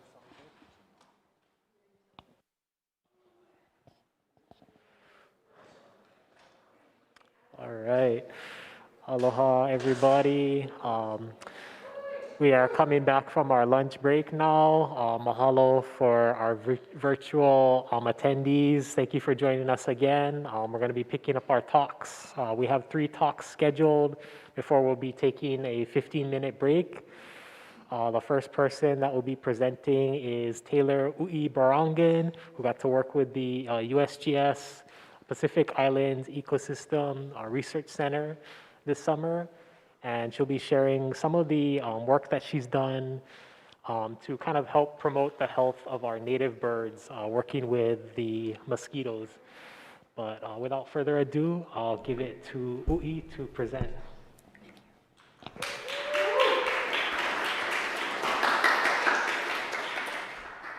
Aloha mai kako. My name is Uilani Barangan. So this summer, I was so fortunate enough to be working with USGS on a project for avian malaria, comparing trap types for capturing avian malaria positive mosquitoes on Hawai'i Island. So we are so lucky that we live on an island with such beautiful creatures. The Hawaiian archipelago is home to 18 beautiful species of honey creepers, many of which are single island endemics. Traditionally, their feathers were used to decorate the ali'i, or the chiefs of the land, to signify status. In addition, many of these birds were thought of and are still thought of as guardian spirits to the forest. Originally, there were 56 different species of honey creepers, but now there are only a mere 18 left due to rats, ungulates, cats, lots of invasive species, but the biggest one is mosquitoes. So if we want to keep our ecosystems and Hawaiian culture alive, we really need to start focusing on the health of our honey creepers by studying mosquitoes. Mosquitoes, they really suck. They are vectors for diseases such as malaria, Zika virus, and dengue fever in humans. But they're also big transmitters of avian malaria and avian pox in honey creepers. So because honey creepers evolved in an isolated archipelago, they lost the resistance to avian malaria. They're completely helpless. Additionally, many of our newly introduced species, such as Japanese white-eyes and zebra doves, they're able to harbor avian malaria as well, which furthers the spread to our honey creepers. So what causes avian malaria? Well, there is a parasite that's called Plasmodium relictum, and basically, here's a diagram up here.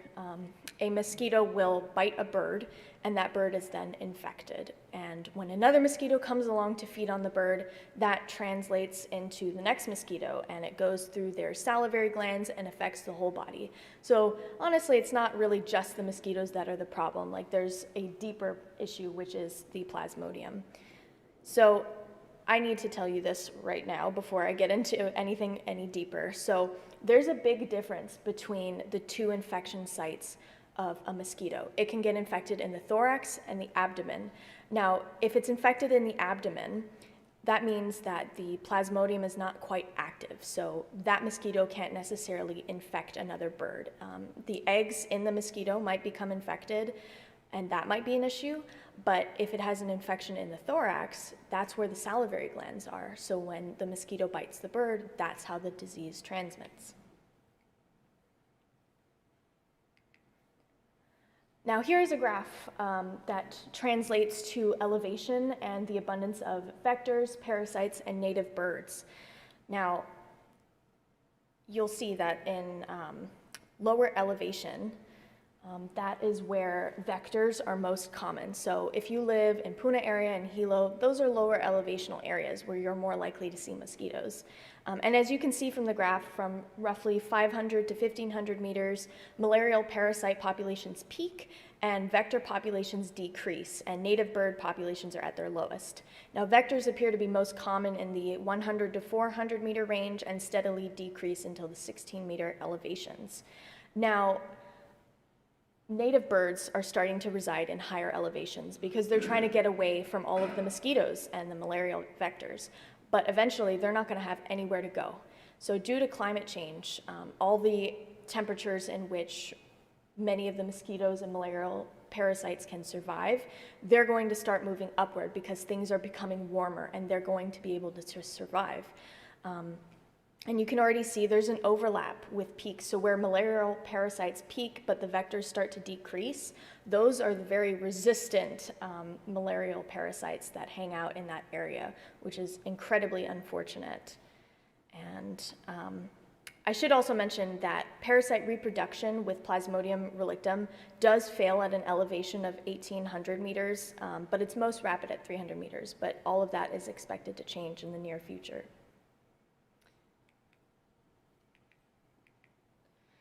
Now, are any of these birds completely helpless, as I've mentioned? Well, remember how I said because honey creepers evolved in an isolated archipelago, they lost their resistance to avian malaria.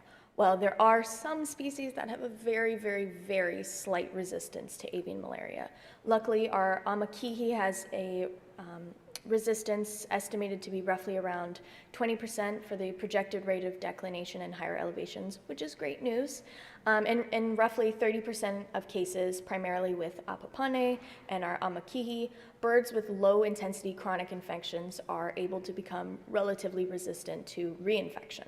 So they can't maybe get infected twice. But unfortunately, our EEV bird, which is what most people think of when they see a honey creeper, has the highest mortality rate of the Hawaiian forest birds with a severe 10% survival chance.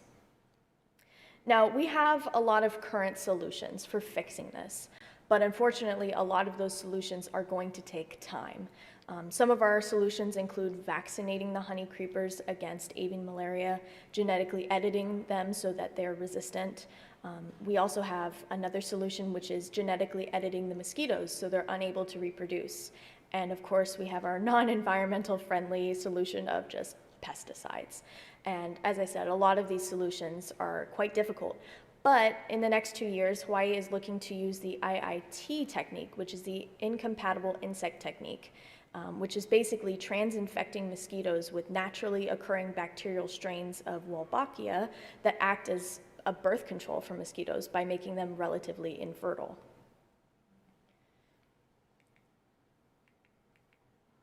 So this is an image of where my samples were collected. This was taken from the Waiakea Forest Reserve. And up there, there's kind of a star in the upper right corner, and that's where this whole radial quadrant is. So the hypothesis of my study was we have two different trap types, and is there a difference between them in catching mosquitoes? Are they going to have different proportions of infections? Well, for my project, I collected 48 samples, and from these samples that were taken from here, you can see kind of the little boxes and the triangles.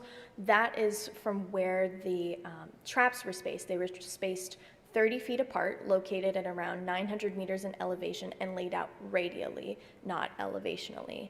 But, and they were put in a mark and recapture and release study, and we took a lot of these samples as our own, and these were taken from Dennis LaPointe and Carter Atkinson. So this site was chosen primarily for convenience, but also because this site is awesome for studying mosquitoes and native birds, since it's in somewhat of a low elevation, but it has a big gradient in where you can take samples from. So these samples were dissected, and then DNA was extracted from them and analyzed via qPCR. So these are two different types of traps. Now, remember how I said that abdomens and thoraxes are very different? Well, on our right, you can, or I think that's your right, there's our gravid trap, and that is primarily for catching mosquitoes who have eggs. So they've already had a blood meal, they've already fed off of a bird, and they're likely to be infected with Plasmodium relictum. On the left is our BGS trap, and that is for capturing mosquitoes who are looking for a blood meal. Now, what's interesting about the BGS trap is that because there are mosquitoes looking for a blood meal, some of them might not have ever had one. They might just be brand new, they're looking for blood, and they're ready, but they might not have become infected yet. So due to the difference in life stages, it was hypothesized that gravid traps are more likely to catch mosquitoes infected with avian malaria because they're looking for blood and have already had it. So I had a lot of steps in this process. So I had 48 of the samples, but they were dissected into 3 different parts. So the heads we didn't use, but we used the abdomen and thorax, so a total of 98 samples. And basically from there, I was able to cut them up and then extract their DNA, which was such a cool process to see how that was done. And we used a QIAGEN DNeasy kit. And from there, I was able to perform qPCR, which is a technique that's currently being used a lot. Any guesses in what it might be used in for identifying? COVID. So PCR is a big test for COVID. And basically what it does, it amplifies what we're looking for. So here we were looking for the presence of Plasmodium relictum in these mosquitoes. So once it identifies it, it cycles it several times, and from there it amplifies it so we can visually see if this mosquito has DNA of the Plasmodium relictum. And each sample was tested 3 times just so we could be sure about these. And as for our results, the proportion of mosquitoes that tested positive for Plasmodium relictum approached significance using a chi-square test, which showed a p-value of 0.051. So we were very close for approaching significance. So we can't necessarily say that one trap was more effective than another, even though we've hypothesized it. But again, this is preliminary data, so we'll have to look into it a little bit further. Now, what can you do about avian malaria? Because I'm sure you guys are all concerned about honey creepers now. So research has indicated that avian malaria is increasing in upper elevation areas, such as Hakalau, but some research contradicts that. But either way, it's likely that the proportion of avian malaria will continue to grow, as well as the probability of infection of Plasmodium relictum due to the preferred gestation conditions changing with climate change. So we have a lot of hope for the incompatible insect technique to control mosquitoes, but what you can personally do is reduce the amount of standing water you see around. Humans have a huge influence on standing water, whether it be from old tires or pots, especially ceramic pots in a garden, because they can hold a lot. And lack of breeding areas will translate to the reduced transmission of avian malaria, which can possibly help our birds out as much as possible.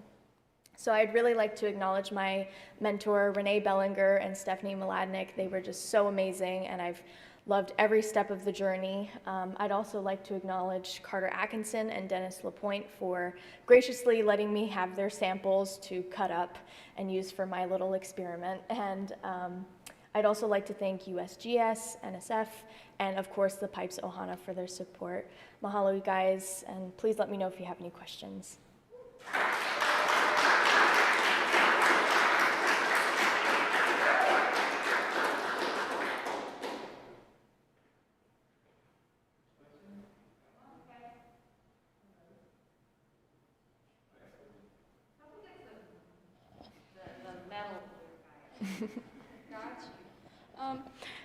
Is there any trend in which honey creepers have more resistance to malaria or not? If they have more resistance? Yeah, because you said there was a difference in the Amakihi versus the EEV and how likely it is they'll suffer from it or get severe effects. That's a good question. I would personally like to explore just the elevation between those. I think that would be a really good place to start. But as far as I know, I don't know if there's really quite a difference between those two birds and why the EEV is more susceptible to infection. But that's a great question.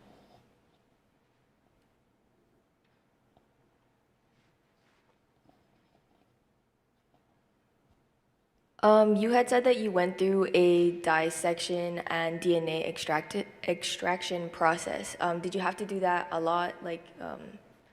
Was there multiple times? Oh my gosh, that took the most of my time. So I had to basically cut open each mosquito 3 times and extract DNA from both the thorax and abdomen. So totaling, it probably took more than 10 hours to do all of that because it was a lot of samples, and I would have to do them in maybe sets of 10. just because all the materials we were using were really time sensitive. So if I'm doing batches of 10, you know, it takes a really long time. But yeah, good question as well. Any last questions before we transition to the next presenter? Alrighty. Alrighty.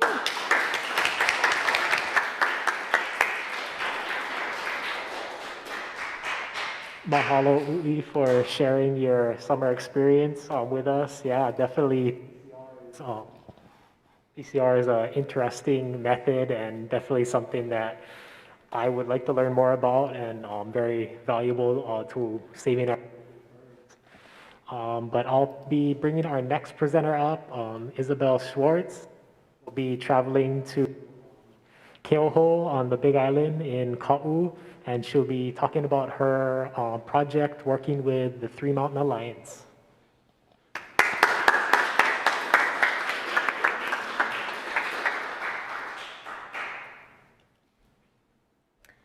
Aloha everyone, my name is Isabel Schwartz, and this summer I worked with Three Mountain Alliance in Volcano, in the National Park, and in Keoho. And we decided to do a project on seed treatments that could possibly deter rat predation.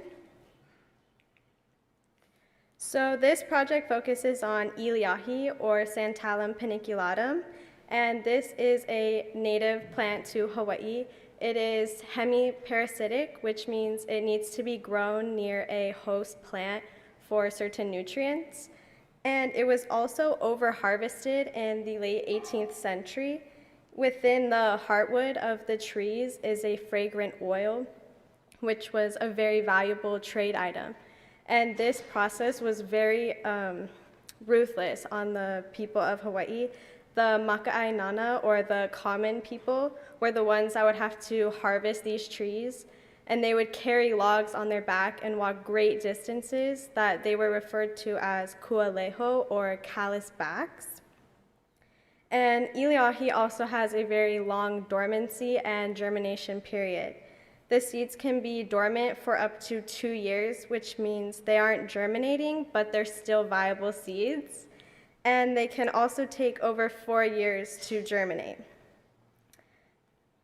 And in the future, Three Mountain Alliance would like to do a direct seeding method. And this basically means you could collect the seeds and then clean them and place them back out into the wild, instead of having to collect seeds, clean them, grow them in a greenhouse until they're ready to be outplanted. So a direct seeding method could save time and money. And Iliahi would be an ideal plant because of the long dormancy and germination, which makes it difficult to grow in a greenhouse. So prior to human contact, there were no native rats or mice in Hawaii, and rats damaged native plant and bird species. They love to eat Iliahi seeds. So on my first day of work, my mentor Emily and I cleaned about 6 pounds of fruit, which resulted in about 2 pounds of seeds. And to clean the seeds, we used our fingers to remove the pulp, which you can see on the paper plate on the bottom right corner. And the clean seeds are the ones in the blue bowl. And this took about my entire first day of work. And at the time, I didn't know that we would end up using these seeds for my project. So for my setup, we had 4 different locations. And at each location, there was one enclosure. And there's a diagram of the enclosures on the right, as well as an actual photo. And within each enclosure, there was a small door to prevent larger animals from entering, and then also to allow rats or mice to enter. There was also 2 yogurt cups in each corner, one with control or untreated seeds, and one with treated seeds. We split the experiment up into 2 treatment weeks. The first week tested peppermint oil, so we sprayed seeds with essential oil with peppermint oil. And the second week we tested squirrel sauce, which is soybean oil and chili pepper extract. And we also strapped Moultrie A40 Pro game cameras to nearby trees in order to take pictures of our enclosures. And each morning we would check all 4 enclosures to see if any seeds were missing. If seeds were missing, we would add seeds. So every morning there were 10 seeds in each yogurt cup. And every other day we would bring a laptop to check or download our pictures.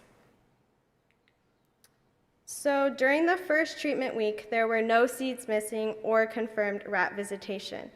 This means that all the seeds we put out on day 1 were still there on day 5 at all 4 locations. The second treatment week is where things get more interesting. On the second night, there was a confirmed rat at location 1, and every night after this night, there was continuous rat visitation. So the table you're seeing, this is for treatment week 2, the squirrel sauce and the control, and this is only for location 1 because this was the only one with a rat visit. So on day 1, all the 10 seeds were there, and that night was the first night a rat came, and they only ate 4 squirrel sauce seeds, so we had some hope that the squirrel sauce was working. However, as you can see, by the end of the week, they ate both the control seeds and the squirrel sauce seeds. So because there was repetitive rodent visitation at location 1, we decided to put out 2 enclosures at this location. We put one with squirrel sauce and control seeds and one with peppermint and control seeds for 3 days and 2 nights. This information would tell us if the rats simply hadn't found the seeds that first week or if the peppermint treatment was effective. And unfortunately, all of the seeds were eaten after we checked 4 days. And we also have photos from the game cameras confirming rat visitation that I'll share with you guys now. I thought it would be fun if you guys could try and spot the rat yourselves. This one is pretty obvious because the rat is staring right into the camera in the center. And this was taken the first night that we had rat visitation. This one's a little bit harder. You probably noticed this rat first. He's in the peppermint cage. And then this rat is also pretty obvious. He's on the side with the squirrel sauce. But it was really interesting because we were able to capture 3 rats in one photo. So some of the takeaways are rodents are a prominent threat to Iliahi. Our data shows that they're eating the seeds. We lost 94 seeds within 2 weeks. So I can only imagine if you were waiting 2 years for these seeds to germinate, how many seeds you would lose. And we also learned that seed treatments could work as a possible short-term solution. However, once again, in the case of Iliahi, it just takes too long for the seeds to germinate. So it's probably not the most effective, but it could possibly work on other native plants. And then the next step would probably be to test how these seeds will germinate after they were treated, if the treatments had any effect on their germination. And in conclusion, I think that rat eradication or control would possibly be more effective in helping restore these native plants. And I would like to give a thank you to Three Mountain Alliance staff, my mentors Emily and Callie, the PIPES staff, my fellow interns, and my family. I hope you guys are watching. Are there any questions?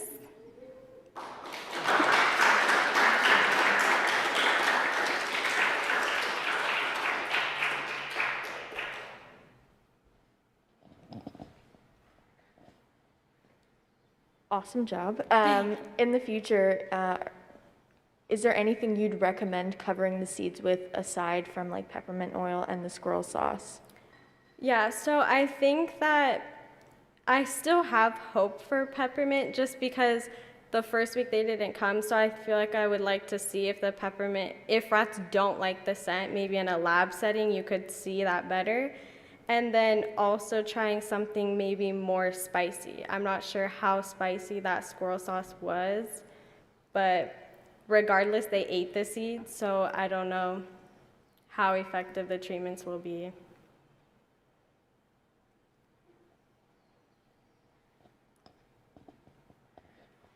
I was just curious if your treatments would affect Iliahi germination in any way.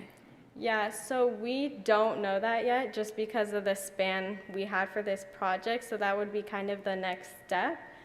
We're hoping they don't, but also it would take a long time to know just because they take a while to germinate.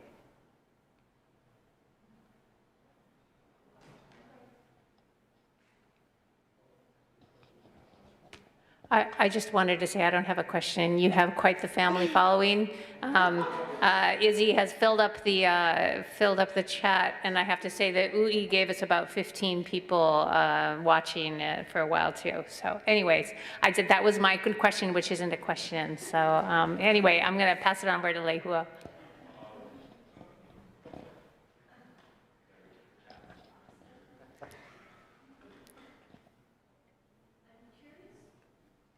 Why didn't?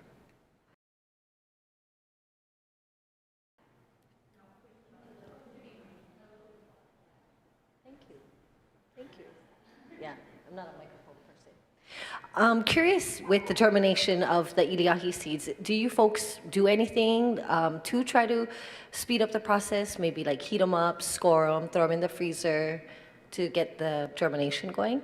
Yeah, so they do propagate the seeds and they do treatments depending on the seeds. While I was there, I don't remember sowing any iliahi seeds, so I'm not sure about those treatments, but it could be possible that they do that.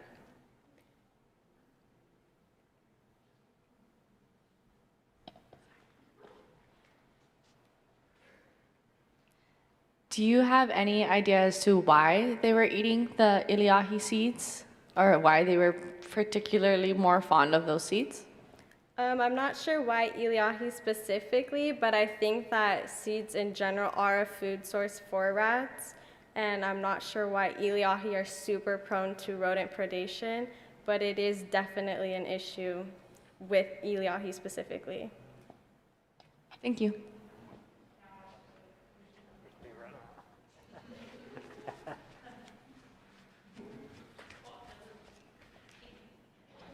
All right. So now I do have a question. So what did you learn about the role of these collaborative organizations like Three Mountain Alliance? What did you learn about their role within caring for our Aina here in general and all of that? What did you learn that?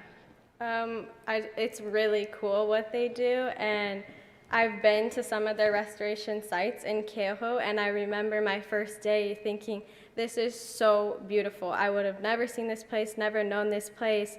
And the fact that these organizations are essentially planting native forests, to me, they seem almost like superheroes. Like, it's a really big task, and they're just going out there and doing it. And I think it's cool to know that with the groups and the collaboration, you can get a lot more done as just me going out there trying to plant a native forest.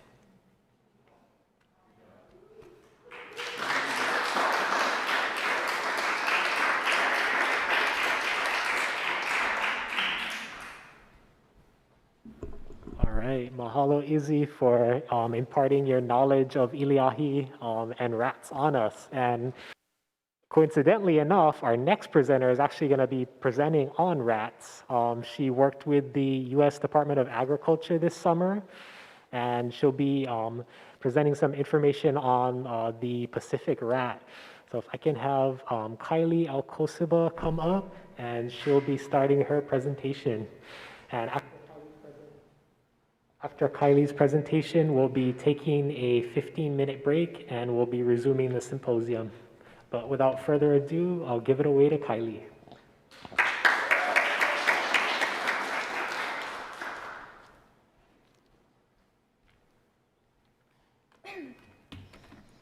Aloha, my name is Kaylee Alcasiba. This summer, through PIPES, I interned at the USDA office in Hilo under Dr. Stephen Hess and Carmen Intaki.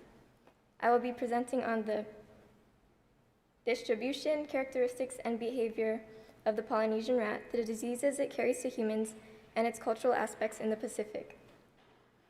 The Polynesian rat, Rattus exulans, also known as the Pacific rat, originates in Southeast Asia and has since spread to numerous regions in the Pacific. It has been introduced to the East Indies, Philippines, New Guinea, and Pacific islands such as New Zealand, Easter Island, and Hawaii. Through paleoecological evidence and ethnographic accounts, it is suggested that the Polynesian rat was introduced to the Pacific Islands by the first Polynesian settlers. The Polynesian rat, known as Iole in Olelo, Hawaii, is recorded on every main Hawaiian island and was eradicated on Kure Atoll and recently Lehua Island. Iole occupy a variety of habitats. Characteristically, they inhabit lowland forest, agricultural fields, wooded and grassy gulches, and waste areas. However, Iole have also been found at higher elevations, such as on Mauna Loa at about 5,000 feet, and on the rim of Maui's Haleakala crater among nesting petrels at around 10,000 feet. The Polynesian rat is the smallest of the Rattus genus, averaging about 150 millimeters in body length and 40 to 100 grams in weight at maturity. R. exulans coat is a brownish-reddish color on top and a light gray or white underneath. Slender and agile, with small feet and clawed toes, they are adept runners and climbers, but poor swimmers. The Polynesian rat has a lifespan of about 1 year in which their teeth continuously grow. They must use their incisors frequently to maintain a healthy functioning length. Like many other rodents, the Polynesian rat is primarily nocturnal. However, in higher densities, like on some tropical islands, they appear to be equally diurnal and nocturnal. Polynesian rats are known to be opportunistic omnivores, meaning they will eat available plants and animals such as seabirds, lizards, insects, and native plant species that have not evolved with mammalian predators. They are considered an agricultural pest due to their extensive damage on a variety of crops such as sugarcane, coconut, cacao, pineapple, rice, macadamia nuts, and root crops. Due to the shift of high sugarcane production to a more diversified agriculture in Hawaii, rat damage is now significant to seed crops such as soybean and corn, tropical fruits, and native plants. They are also believed to have played an important role in the major reduction of native palm forests that made up most of the lowland vegetation. In addition to being considered an agricultural pest, the Polynesian rat can either directly or indirectly infect humans via numerous pathogens. Diseases such as the bubonic plague, leptospirosis, toxoplasmosis, and rat lungworm disease can be carried by R. exulans, and if transmitted to humans can be life-threatening. Humans can contract such diseases through rodent urine and excrements, as well as through vectors that transfer infection from rodents to humans. Although the black rat, Rattus rattus, is considered the main host of the flea that carries the bacteria of the bubonic plague, other rodents such as the Polynesian rat and mammals in general can be hosts as well. Referred to as one of the worst pandemics faced by humankind, the bubonic plague has been estimated to have killed over 200 million throughout human history, with cases still being reported worldwide. The plague reached the Hawaiian Islands in the early 1900s through merchant ships. Efforts to combat the spread of the plague included quarantines as well as setting fires to areas identified as needing to be sanitized to control contamination. These fires quickly metastasized out of control in many areas, and in one case destroyed about 40 acres within the Chinatown district on Oahu. Almost 400 individuals were killed by the plague in Hawaii, with the last reported case of infection being in 1949. In this picture is one of the fires on Oahu. Leptospirosis, caused by the spirochete Leptospira intergons, affects around 1 million people worldwide annually, with about 60,000 reported deaths per year. Humans can contract the disease through water or soil that has been contaminated by other infected mammalian hosts, such as R. exulans. Symptoms of leptospirosis include fever, headache, and myalgia. Prior to the 1995 removal of leptospirosis from the U.S. list of nationally reportable infectious diseases, Hawaii had the highest annual incidence rates.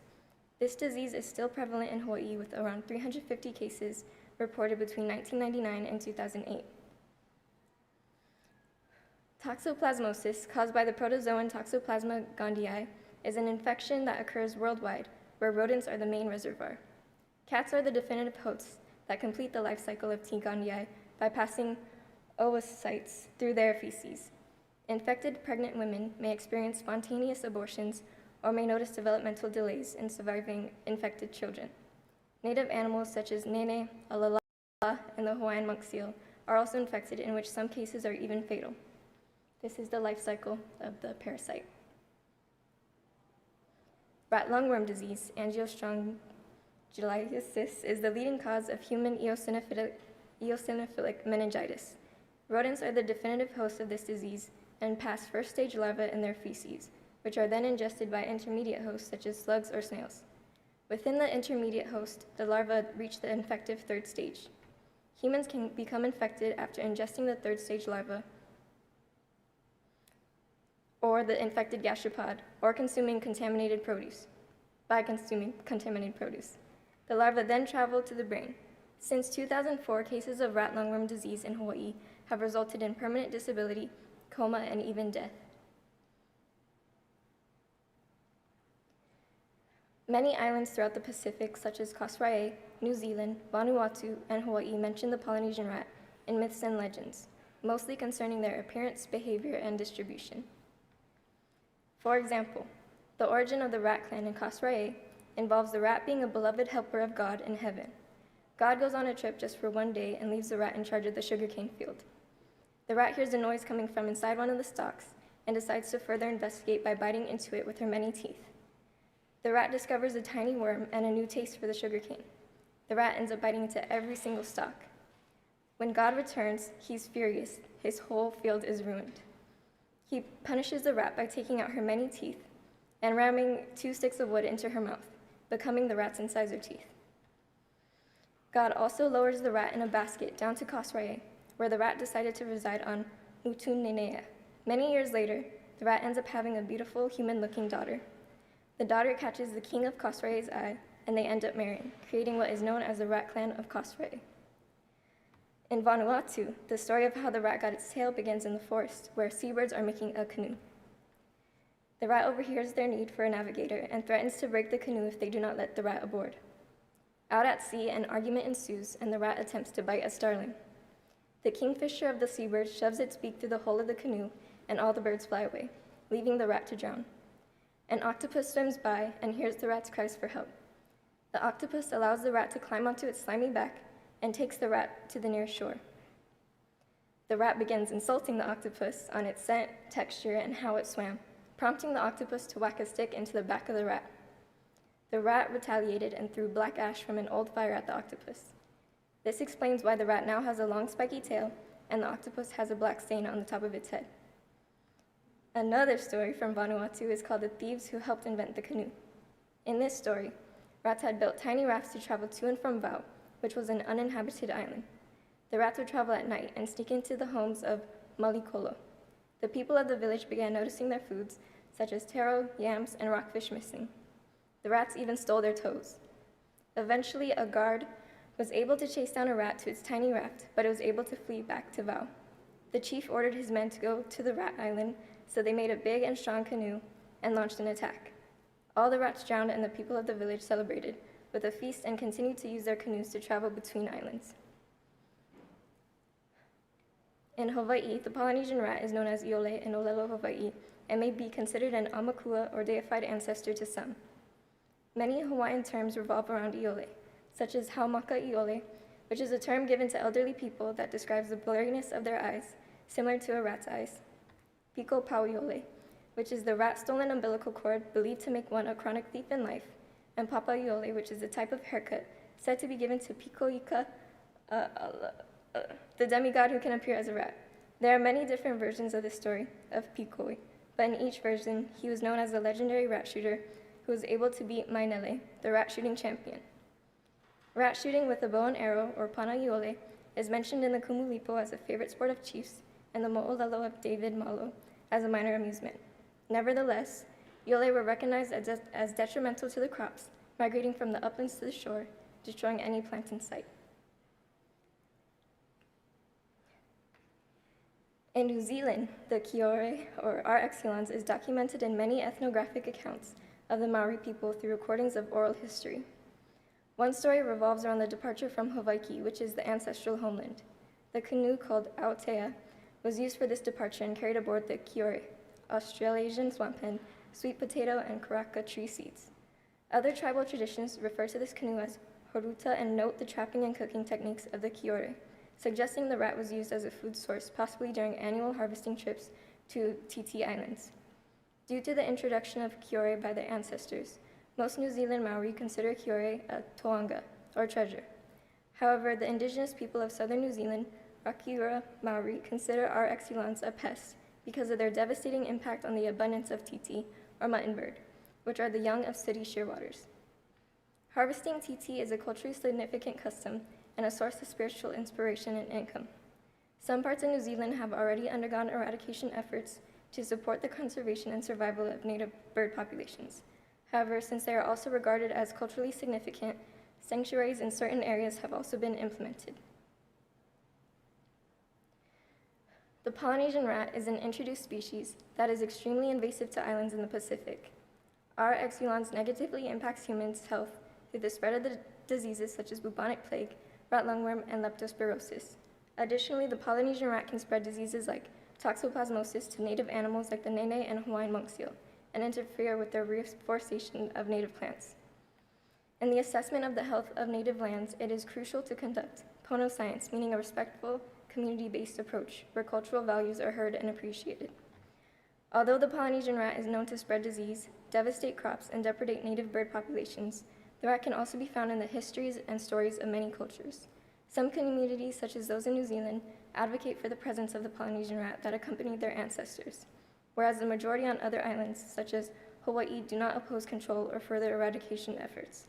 A deeper understanding of the human health impacts and cultural aspects of the Polynesian rat are essential for developing native conservation efforts and implementing invasive management strategies. Thank you for listening. Questions?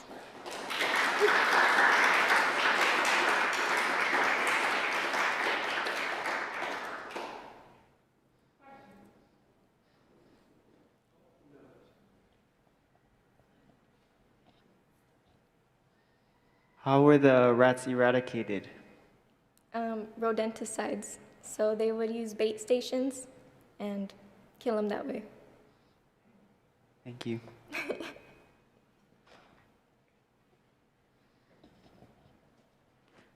So this overview that you put together, you did a lot of the research on this, right? How is your organization, because your organization is the USDA National Wildlife Research Center, so how are they going to use this information? Do you have a sense of that? I know that they're allowing the pharmacy school here to use their lab to further investigate rat lungworm disease and see what treatments would work there. So there's that. Yeah. They also work with a lot of other invasive species, such as the mongoose. So, yeah. Cool. Great. Anybody else?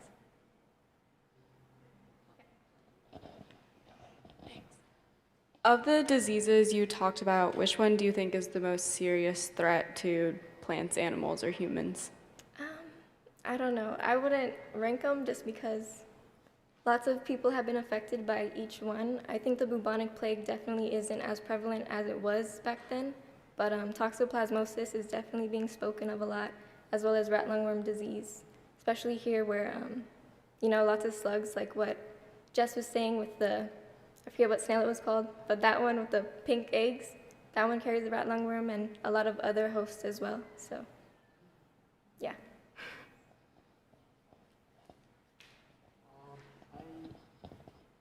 I have a quick question for you.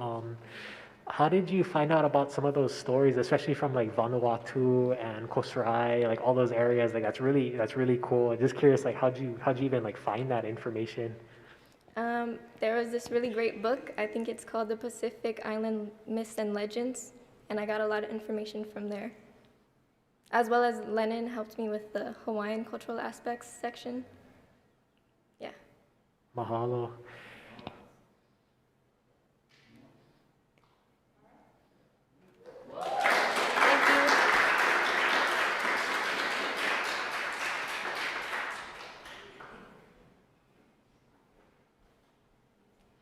All right.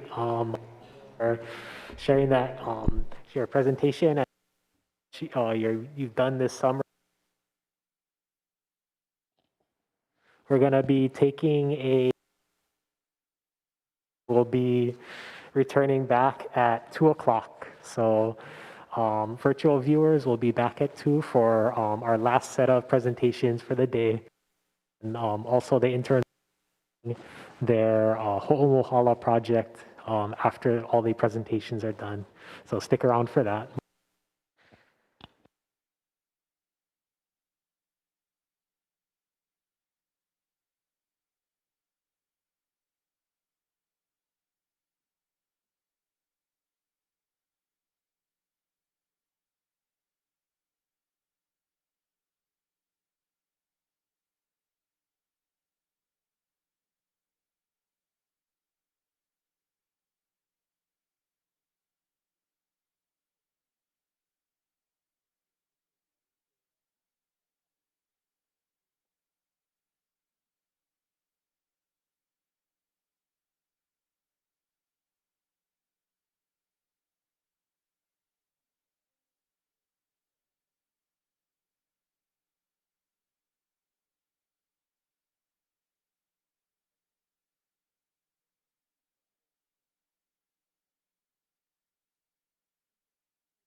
them up here, not down here. Yeah, you hold them up here and that. Okay. A lot of them get the wire that hang down or Yes, whatever. This one yes. is all coiled in. I see. So that's why it's breaking up when we hold them down here. Yeah. Okay. But it's probably eat batteries too, so. Uh-huh. The antenna is.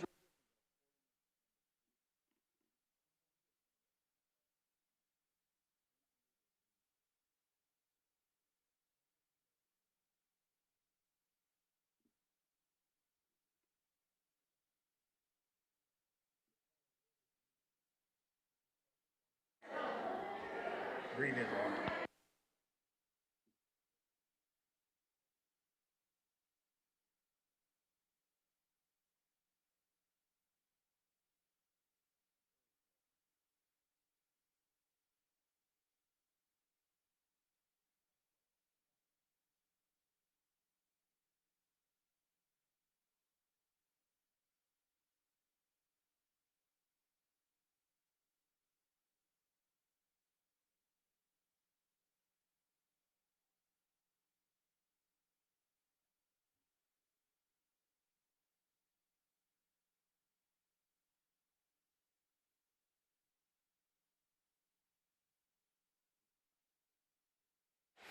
Okay, aloha mai kako. Welcome back. I hope you had a good break.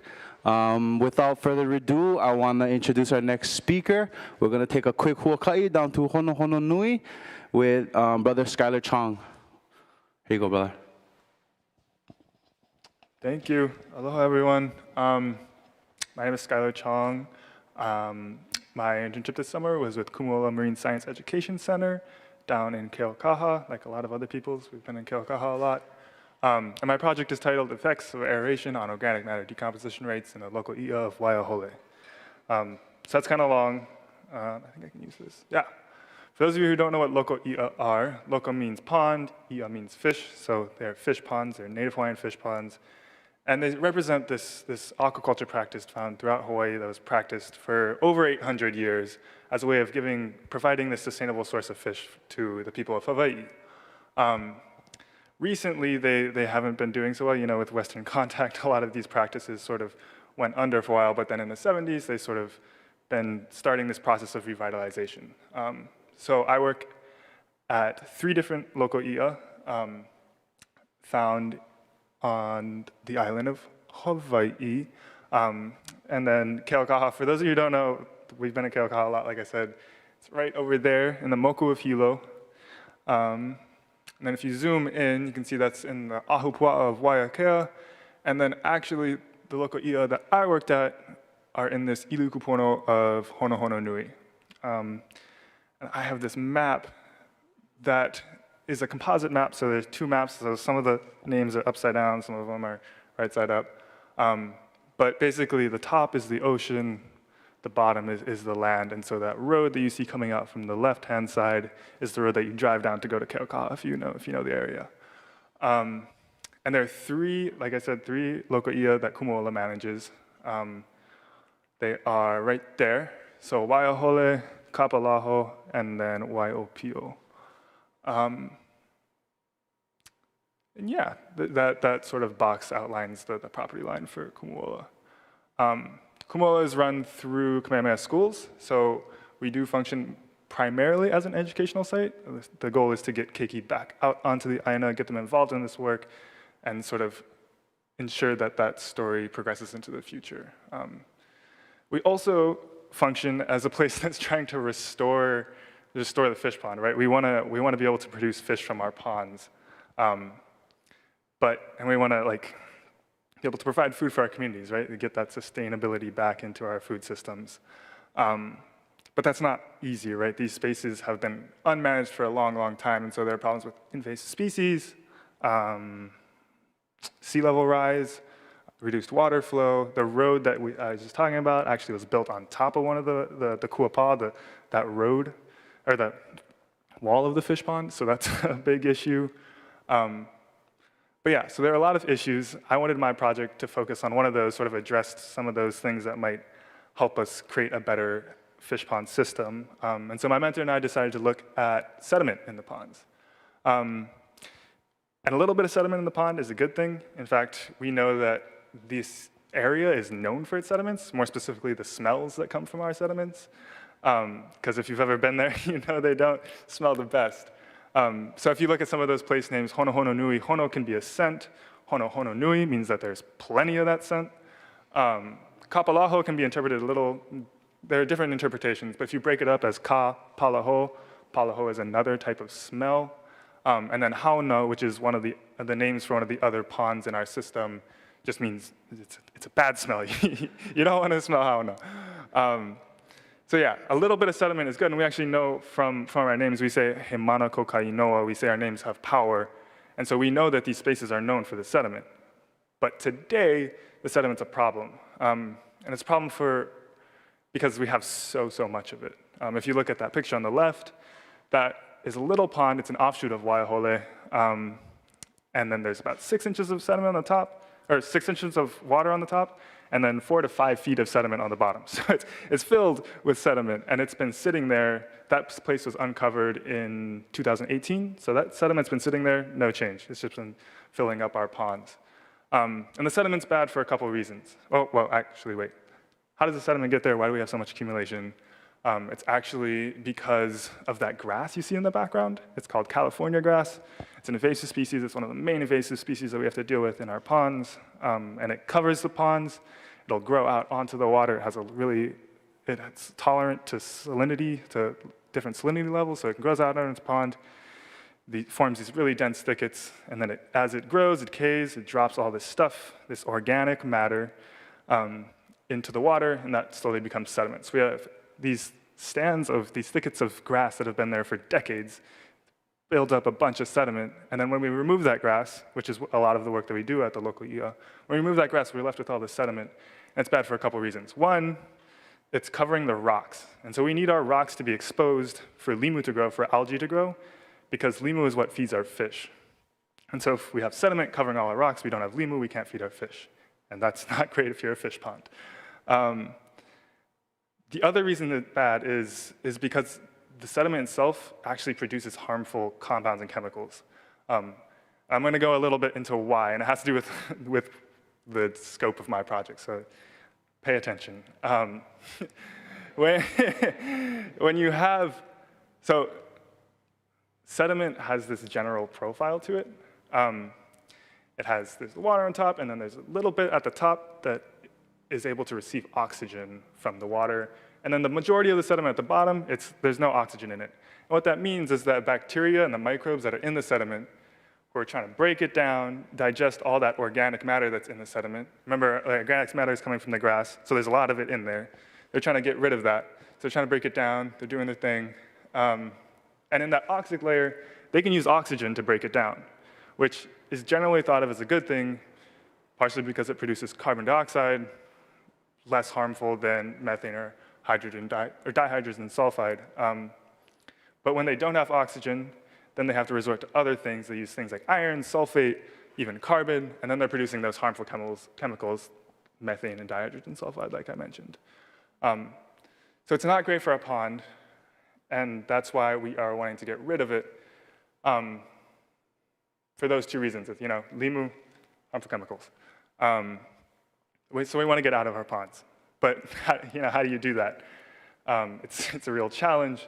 What we do oftentimes is we use our hands, we use our buckets, like that picture, and it takes a long time. It's also hard because you can't get all the sediment out, right? You have water and then sediment. If you stick a bucket down into water, try and pick up sediment, you're just going to get water, right? You're not going to get any sediment. So it's really hard. It's hard work. My shoulders were sore for a couple days there.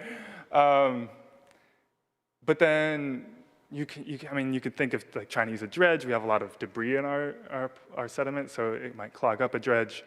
You also don't want really heavy machinery on this Aina because it's super saturated with water.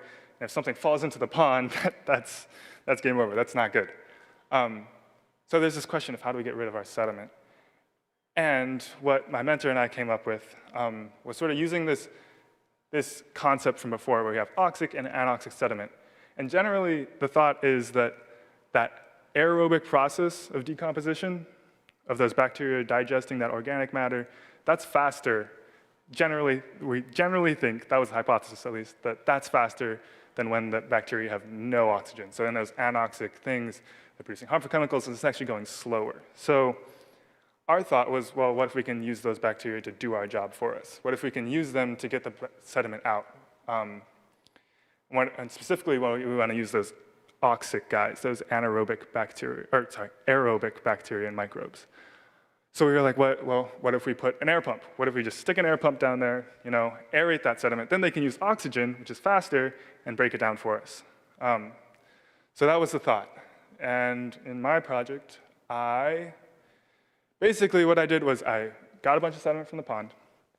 I put it into these 3-inch diameter PVC pipes, and then I left some of them sit, and then I aerated other ones. So I pumped air in through these air stones at the bottom using an aquarium pump, attached those there, and then aerated some of them. And the setup for the experiment looked like this, where I had no aeration, so that was the control, 12 hours aerated a day, and then 24 hours aerated a day. And that rationale for having the 12-hour in there sort of has to do with, well, if you think about applying it to the pond, if I can use a solar panel to power my pump, that's more efficient, a better use of energy than if I'm having to use a battery to power that pump for 24 hours a day. So if I can get away with aerating the sediment for 12 hours a day, that's a plus for me. So that's why we had those 3 instead of just the no aeration and 24. So that was the original thing. I was going to take samples from each tube every 3 days and then sort of map out that change in percent organic matter. And what we're expecting to see, based off our original hypothesis, that aerobic respiration is faster, is that the 24-hour group would have less organic matter in it than the air, right? And so then it forms a plug, and then when you turn the pump back on, that sort of pushes all the sediment out, and 3 of our 12-hour treatments or replicates overflowed. So we couldn't use that data anymore because there was no sediment in them. So we had to throw 3 of those out. Another thing that we saw after 18 days in the experiment, so 18 days of collecting samples from each of those, was that there was a lot of fluctuation and no real difference between each of the groups. So we were kind of bummed, thinking like, what could be happening? And we were like, well, maybe it's our sampling method. So on the 22nd day, instead of doing a core sample like I was before to get samples, I shook up all the tubes to homogenize them, took each of one and shook them up a lot. And then I took 3 samples from each one and had those analyzed. Again, we're excluding those ones that overflowed. But basically, then we compared the initial versus the final, because at the initial, they're supposed to be all the same, right? So yeah, that's what we did. The results, remember, if we're thinking these are aerated, those aren't, we want to see, or we're thinking that we're going to see less organic matter in the 24 hours.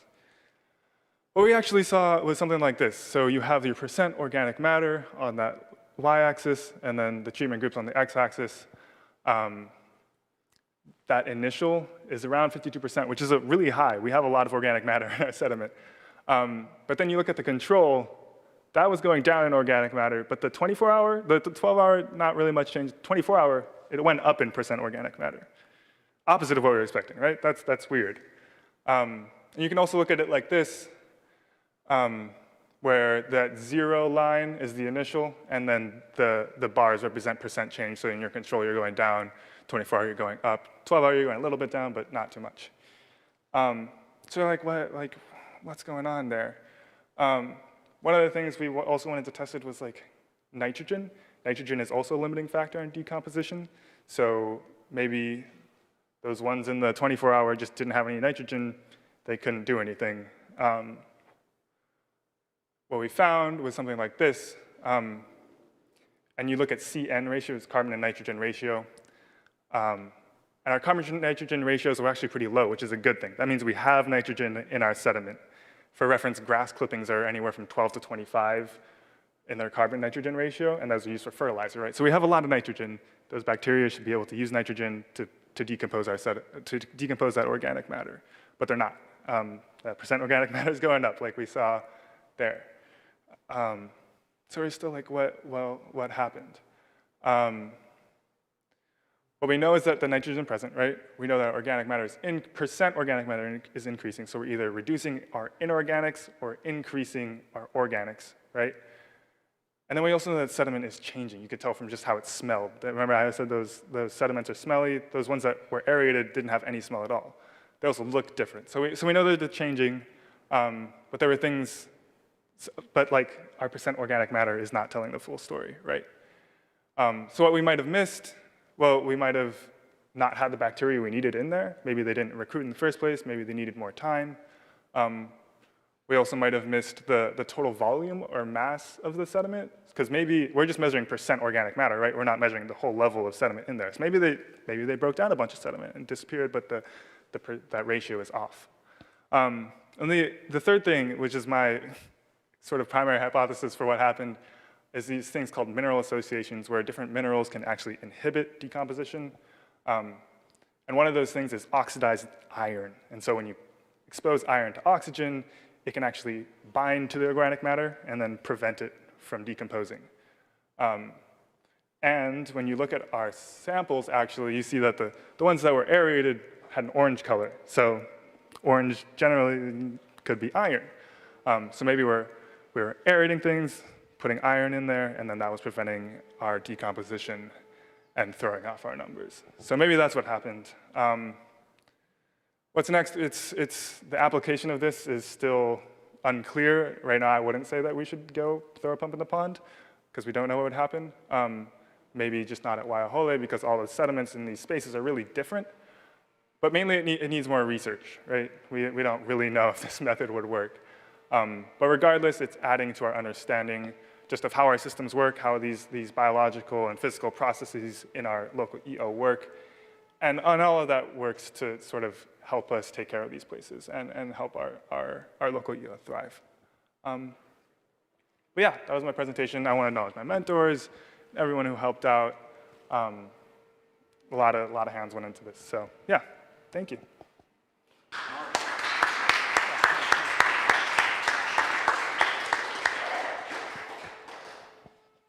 Mahalo, Skylar. We actually don't have any time for questions, so we're just gonna jump into our next presentation. I'm gonna ask Hawai'i Aguiar to come up. She's a kupa o Kona.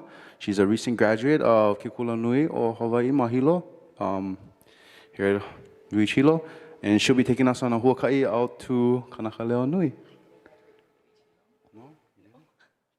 I graduated. No, it's okay. I didn't graduate from Hilo. I graduated from Pepperdine University. You graduated.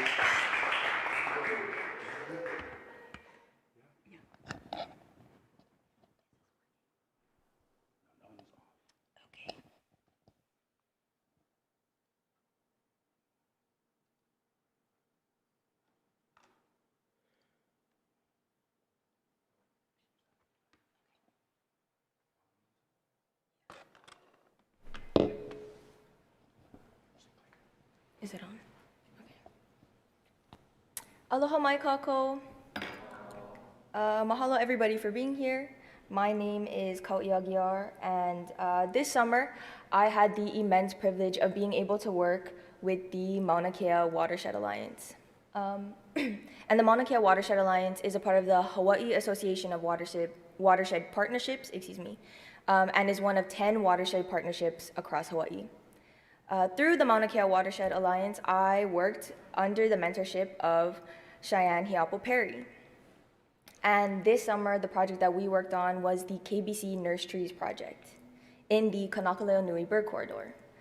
This project was spearheaded by Stephanie Jeleniak, who is a research ecologist with USGS, and is currently being continued by Amberly Pigao, who is a graduate student in the TCBES program here at the University of Hawaii at Hilo. The KBC Nurse Trees Project is not only aims to find the best method for native plant reforestation through the use of native nurse trees, but also is creating a more useful partnership between researchers and land managers. This is in an effort to better inform management strategies by getting information directly from researchers to managers. And none of this would be possible without the partnerships of USGS, USGS, the University of Hawaii at Hilo, the Department of Hawaiian Homelands, and of course, the Mauna Kea Watershed Alliance. And this was all funded by the Pacific Islands Climate Adaptation Science Center. Now, I know that's a lot of information to be thrown at all at once, so let's start from the beginning. What exactly is a nurse tree? A nurse tree is an old growth or adult plant that, due to its close proximity with seedlings of another species, has a beneficial effect on them. And the nurse trees that we chose to use in this study were mamane, or Sephora chrysophylla, and koa, or Acacia koa. And these nurse trees were tested against control plots that look like this. They were plots out in the open and surrounded by grass. So, why is this project important? Well, Hawaii's native forests are among the world's top biological treasures, and they are certainly treasures to us, I believe, whether that be culturally, spiritually, emotionally, historically. They also provide food, shelter, biodiversity, protection from flooding, clean air, and so much more. So if we can do anything to maintain, preserve, and perpetuate these forests, I believe that we should. Which brings us to our project area. This is the Kanaka-Leonui Bird Corridor, or a map of the Kanaka-Leonui Bird Corridor, or KBC. And as you can see here, by the red circles and blue stars, this area here is our upper elevation site, which we called Kanaka-Leonui, and here is our lower elevation site, which we called Mana Road. 500 total plants were planted across both sites. 200 plants were planted at the upper site at Kanaka-Leonui, with 2 treatments being control and mamane, and 300 plants were planted at the lower site at Mana Road, with 3 treatments, control, mamane, and koa. 5 different native species were used in this testing: a'ali'i, or Doronea viscosa, aveoveo, or Chenopodium oahuense, mamane, or Sephora chrysophylla, na'e, or Dubaudia arborea, and pavale, or Rumex giganteus. There were, if you can see here, the nurse plant setup, this is how we collected our data. In the data, the colorful dots here represent each plant. So there were 2 plants of every species planted within a plot, and these blue rectangle shapes here represent the soil probes that we used. And this data was taken a little over 5 weeks after the plants were put in the ground. And with this method of data, we tested for overall plant survival. And for the Kanaka-Leonui site, I used a two-tailed t-test, and for the Mana Road site, I used a Tukey's test. And on the y-axis for both of the graphs is the percent of survival, and on the x-axis is the treatment. So as you can see, at the Kanaka-Leonui site, there is about a 30 to 35% difference in the overall survival of plants. And here at the Mana Road site, there's about a 20 to 25% difference between the control and the nurse trees, with koa pulling ahead of mamane just slightly. And this is important because it essentially tells us what we had expected, that these nurse trees are doing their jobs. They're protecting these seedlings, and they're yielding more survival than they would if they were planted in the control plots. We also tested for overall species, or individual species survival at both sites. And for these, I used a one-way ANOVA. On the y-axis is the, again, percent of survival, and on the x-axis are the individual species. So as you can see, Na'e did the worst across both sites, but that is also due to the fact that they were planted the least. Actually, Na'e, many of the plants didn't even make it into the ground. The 4 other species, however, yielded similar survival, although aveoveo did pull forward at both sites. And this is important because knowing that aveoveo did the best, so the 2 major challenges that we have in KBC are their harsh microclimate and grass competition. So knowing that aveoveo can survive in that, with those challenges, it's known now that we can use aveo for preliminary or early reforestation.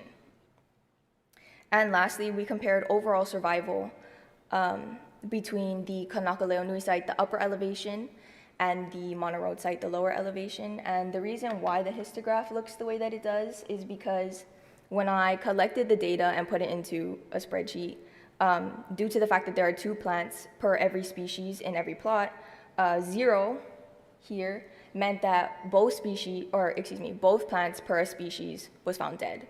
50 meant that 1 was found dead, and 100 meant that both were found alive. So it is evident here that Mana Road definitely yielded a higher survival, but that could also be due to the fact that there were just plainly more plants planted at Mana Road. So amidst me participating in this project and helping out, I was also able to engage in things like environmental education, which is a part of what some of the Mauna Kea watershed outreach. So this is me and my mentor Cheyenne doing environmental education with Kohala Middle School during a summer program. This is at Pu'uhuluhulu. I was also able to do a lot of outplanting, and this was a lot of fun. Here is me. We were doing outplanting of ohia in the Hakalau forest at Hakalau Refuge, and we were able to outplant at the Waipahoehoe unit in Pi'ihonua. I also learned a lot. I learned a lot about seed propagation and seed collection. This is Shane. He is one of the members of the Mikwa field crew, holding up bags of aveo seeds that we collected that day. And it was raining, so it was kind of a struggle, but it was a lot of fun. And here, these are koa seedlings that I transplanted here into these dibble sticks from this flatbed. I also learned more about fencing and fence management. This is a photo of me and another Mikwa field crew member. We did fence management and fence surveying around the Waipahoehoe unit. And lastly, I made a lot of friends and made a lot of connections and associates. It was really nice to have these connections and meet like-minded people. I really appreciate the time that I had here and spent on the Mauna. It taught me a lot, I think, about how I connect to my culture and how I connect to myself. I'm very grateful for my time, and I'm even more grateful for the people who provided that to me, including I want to give a big mahalo to the Mikwa field crew. They were really awesome to me, very kind, and very supportive. I also want to give a big mahalo, obviously, to the partners that made this possible, the Department of Hawaiian Homelands, University of Hawaii at Hilo, the Pacific Islands Climate Adaptation Center, Kamehameha Schools, USGS, and of course, Mauna Kea. And the last and the biggest mahalo goes to PIPES, because without them, none of us would be here. I would not have made the friends that I did this summer. I would not have learned the things that I did this summer. And I will never forget my experience. So mahalo nui for your time. Mahalo nui for listening. If you have any questions, please feel free to ask.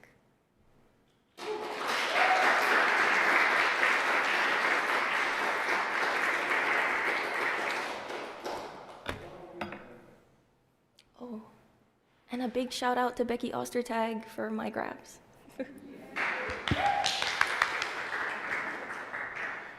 I just had a question. Did the recent fire on Mana Road affect your sites, or what did the vegetation that got burnt look like? Do you know? I haven't seen the recent fire, but I'm pretty sure. Actually, I won't. I'm unsure if if KBC was affected at all. I assume it wasn't because it's very high in elevation, but I haven't seen any of the burn sites. Okay. Okay.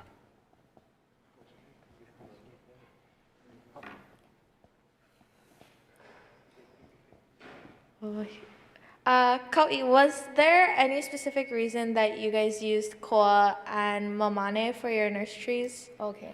Well, first of all, the biggest reason is they're very common overstory trees at that elevation, at the mid and higher elevation.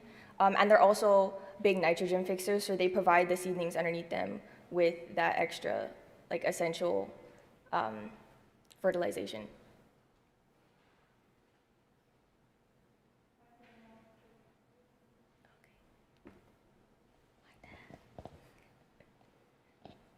So you were talking about the bird corridor. Do you know why it's called that? Is it like connecting something? So part of the reason why the reforestation is happening is also due to the fact that they want to provide native birds with like a ladder to go up the mountain, considering that climate change is,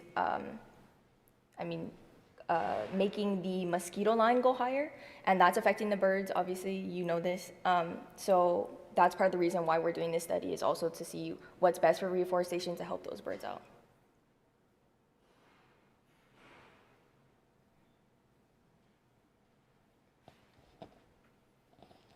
It's really exciting to see this project, Kau'i, and see your work with Cheyenne, and I think it's an example in which Cheyenne was an intern a really long time ago, like I think 1998.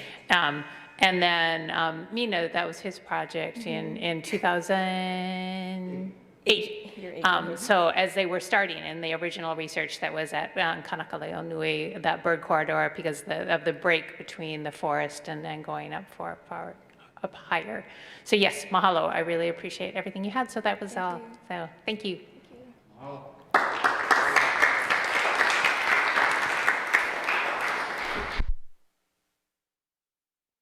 All right, mahalo for sharing, Kau'i. Next, we'll have our next presenter, Dylan A'ali'i Kelling. We're really excited to share Dylan's project. He worked this summer with ASM Affiliates, who is a new partner this year that we worked with. So he has some really interesting, he did a really interesting project and has some really interesting information to share. So without further ado, I'll let Dylan give his presentation.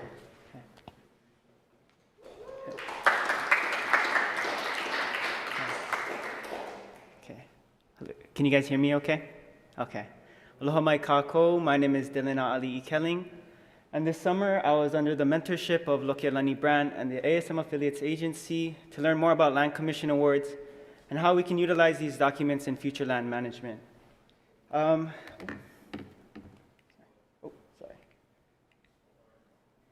And yeah, as somebody who was raised in Kuleana lands, I knew a little to nothing about these unique land parcels. So this was a great opportunity for me to learn more about where I come from and the things that went into this project. So today I'd like to share with you some of my findings on Novaike Kuleana investigating Mahele documents to further assess its applicability in modern-day restoration efforts.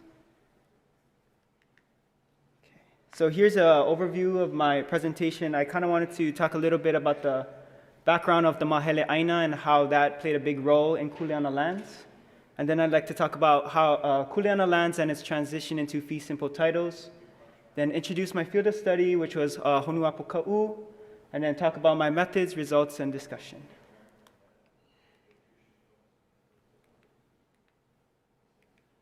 Okay. So with the influx of foreign population within the Hawaiian kingdom and the constant pressure from outside influences, King Kamehameha Ekolu and his men realized that the Hawaiian economy could not move forward under the old feudal-like system. Therefore, in the year 1848, the king, along with 240 of his highest-ranking chiefs, divided out the land one last time in an act known as the Mahele Aina. Within the Mahele Aina, there were 3 classes of people having each 1/3 vested rights within the land. And this included the Mo'i, or the king, the Konohiki and Ali'i, or the ruling chiefs, and the Maka'inana, or commoners. As well as there were 3 categories of land divided, which were crown lands, handpicked by the king, Konohiki lands reserved by the Konohiki, and government lands, which were lands surrendered by the Konohiki and Mo'i during this time. And as the kings and chiefs began to make claims for the land, this led the Maka'inana to question where their 1/3 vested rights were. Furthermore, the lands awarded to the king and Konohiki were all subject to rights of native tenants. Therefore, on August 6, 1850, the Kuleana Act was passed, authorizing the Land Commission to award fee simple titles to native tenants who either cultivated or resided on a land in the Crown, government, or Konohiki lands, and these lands would be known as Kuleana lands. And fun fact, tomorrow would be the 171st anniversary of that the Kuleana Act was passed. So as a native tenant, the process to make claims, you would begin by a handwritten letter to the Land Commission Award, which is also known as the Native Register, and this would be sent to Oahu via steamboat. And then next, you would need a native or foreign testimony, and this would usually be done by a neighbor or somebody who can vouch for you that you have indeed claimed these lands or had actively cultivated these lands, and then you would wait for approval.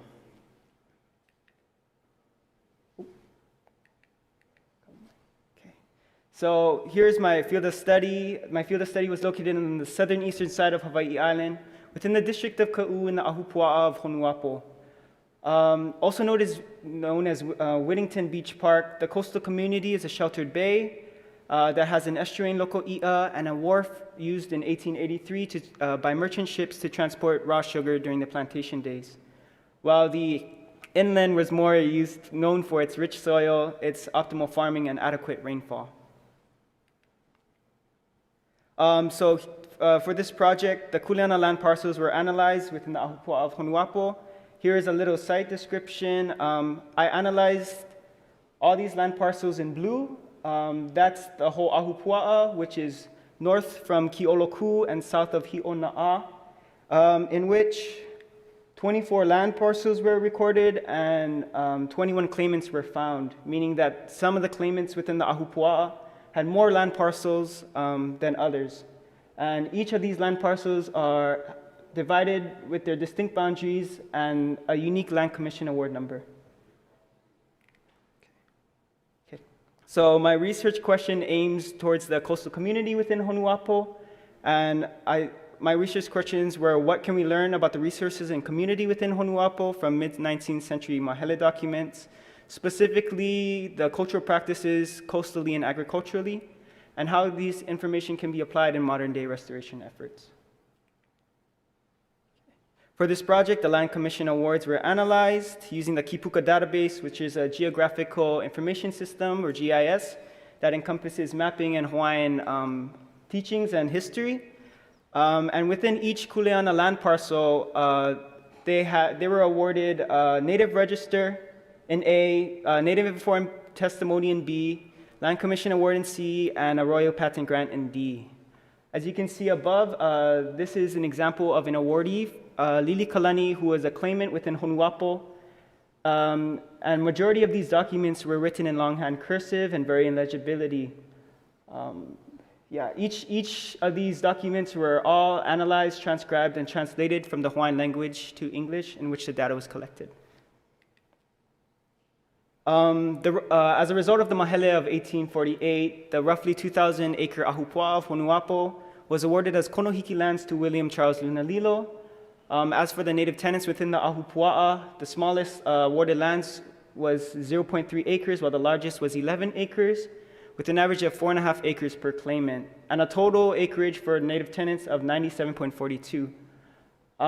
These lands were awarded within the years of 1853 and 1887, and majority of these claimants within the Ahupua'a had to wait a very long time for them to be granted these lands. The shortest time awarded was 17 years, while the longest was 48, with an average of 34 years being awarded.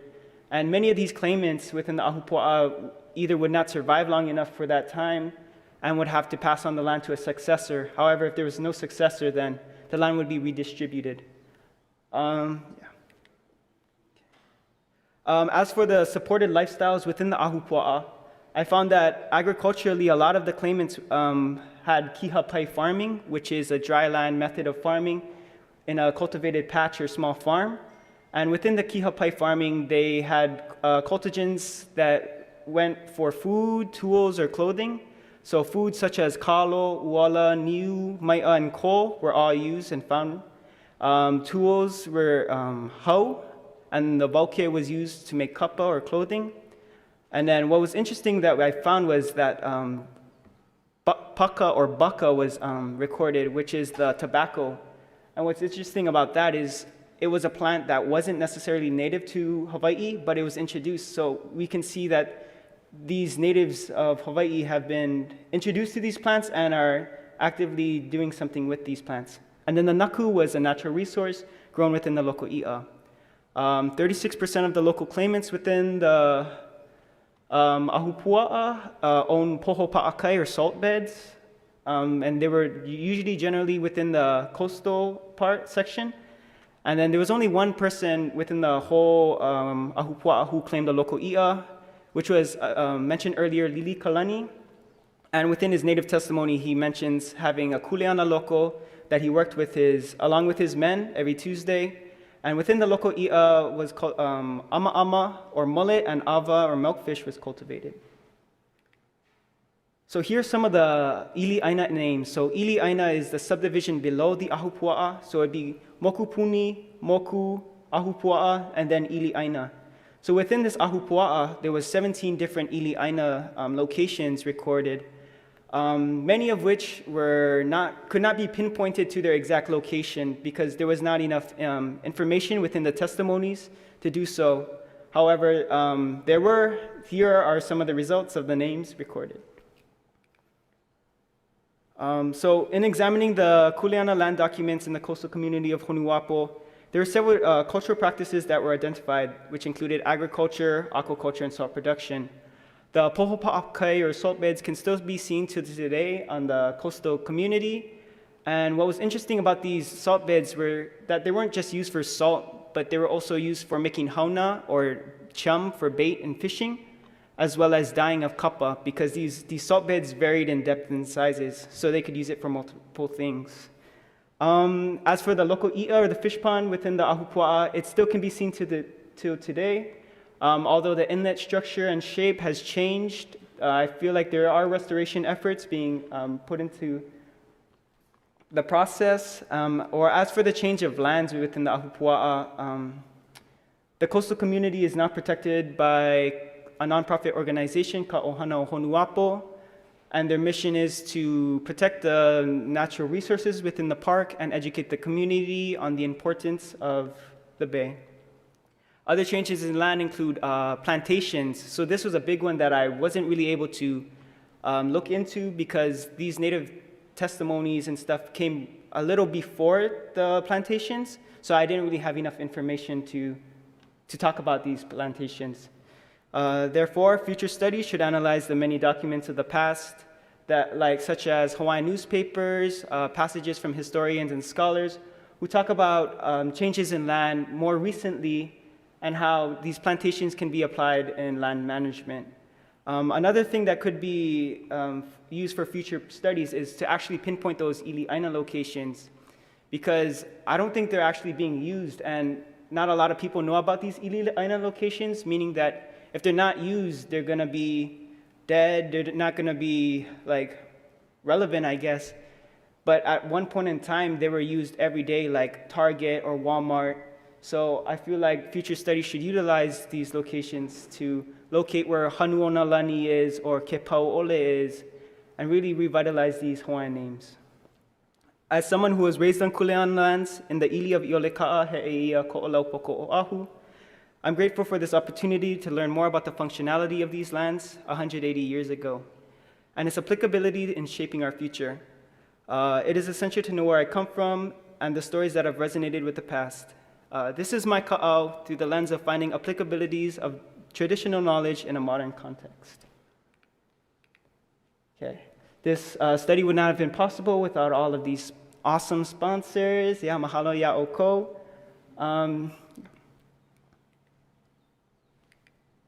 Mahalo nui. Yeah, do you guys have any questions?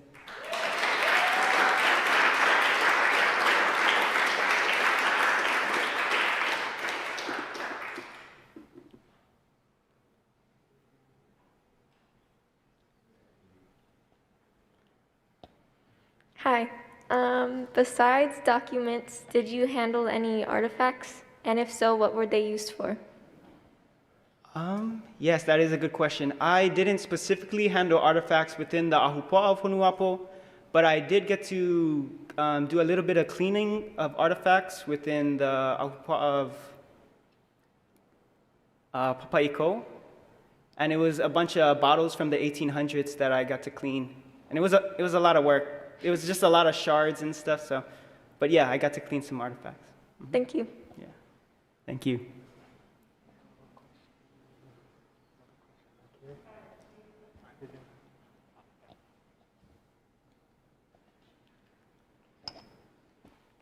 What was your favorite part about participating in this project? Ooh, yeah, that is also a good question. I think one of my favorite parts was getting to relate where I come from to a different place, a community that I was not really familiar with. Because I did have the opportunity to kind of look at my Kuleana lands and where I come from.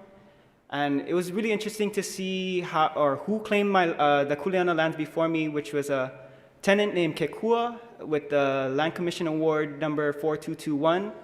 And it's kind of cool how he describes the land before and how he mentions the stream that runs through the property and the different lo'i he cultivated. So yeah, it was kind of just cool relating two stories together. Yeah. Mahalo. Mahalo.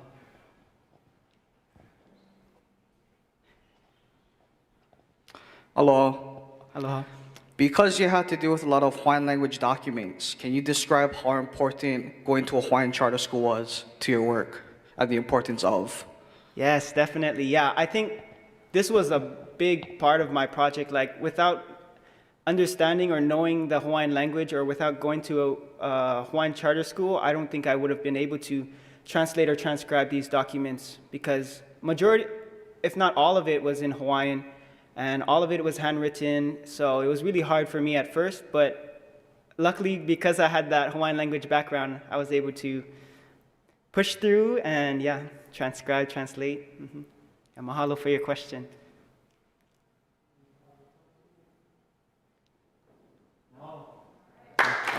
Mahalo nui.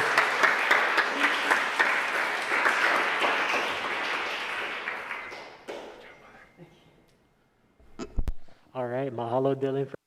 Very interesting how the past informs the present and vice versa. For our next presenter, Amy Patterson, she's going to be actually taking us back to a very special place where we held our orientation for the program this summer to Laihala. Her project actually took place there, and I'll let her share all about that and the work that she did with the Mega Lab here at UH Hilo.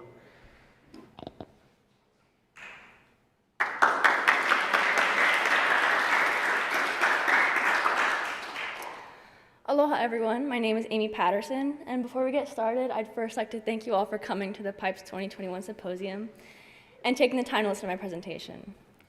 This summer, I've been working with the Multi-Scale Environmental Graphical Analysis Lab, or the Mega Lab, to analyze temporal trends in disease and growth in Paraides lobata corals at Laihala, Hawaii.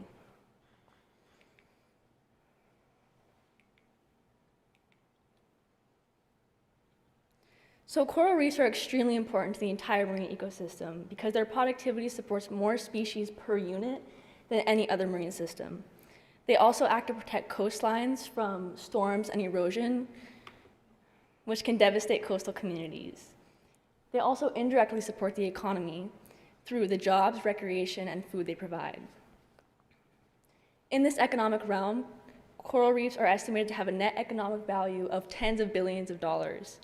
Therefore, the health of reefs directly correlates to the health of the entire marine system, coastal populations, and the economy, making it especially important to characterize coral health and growth.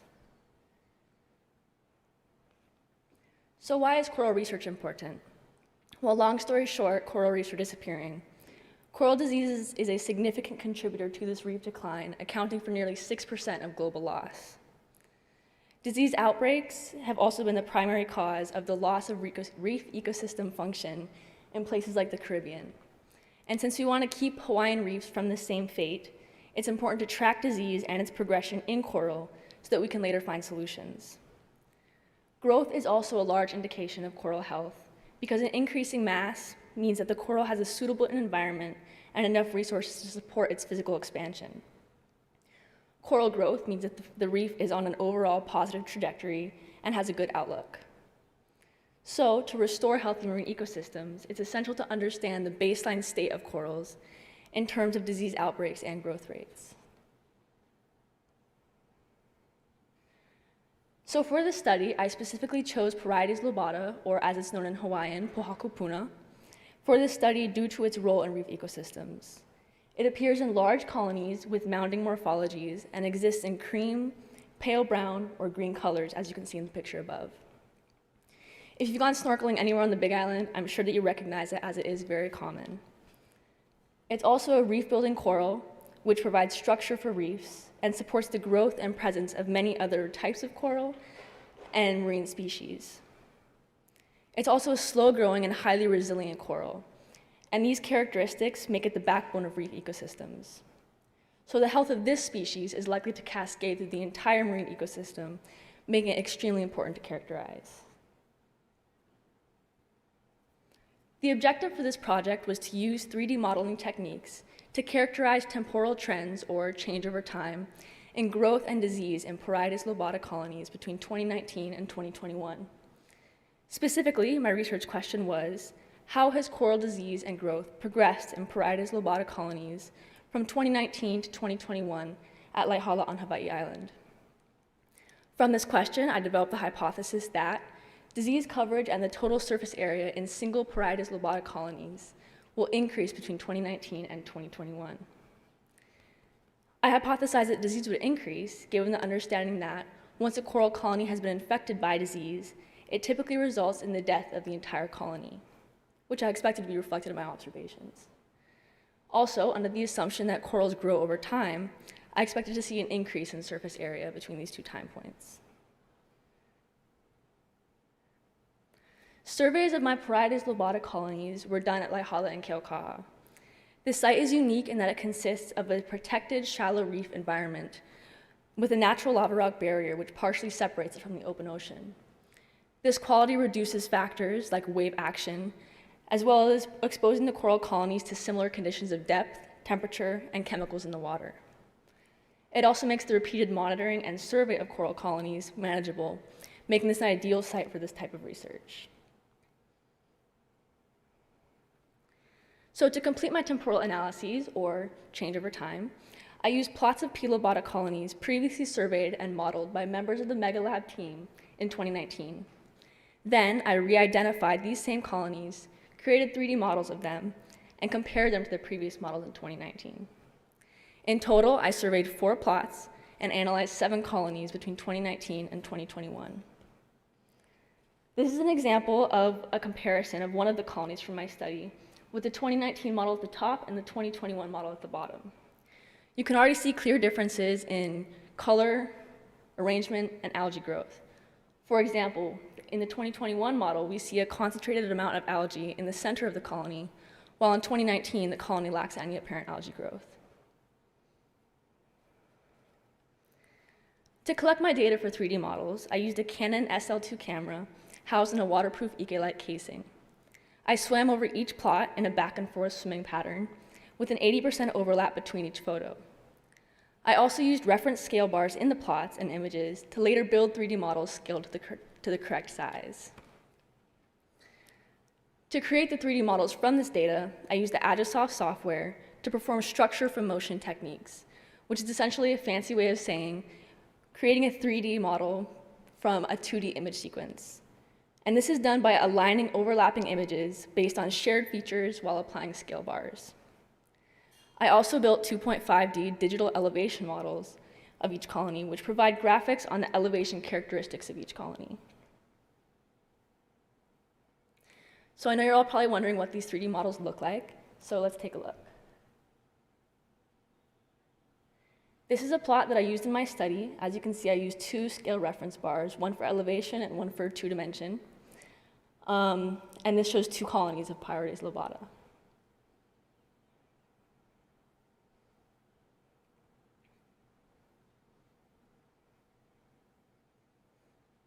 After building these models, the proportion of the colony overtaken by disease was calibrated through the CoralNet program, which randomly distributes 400 points across the plot, and each point was then labeled as either diseased, healthy, or a non-coral hard substrate.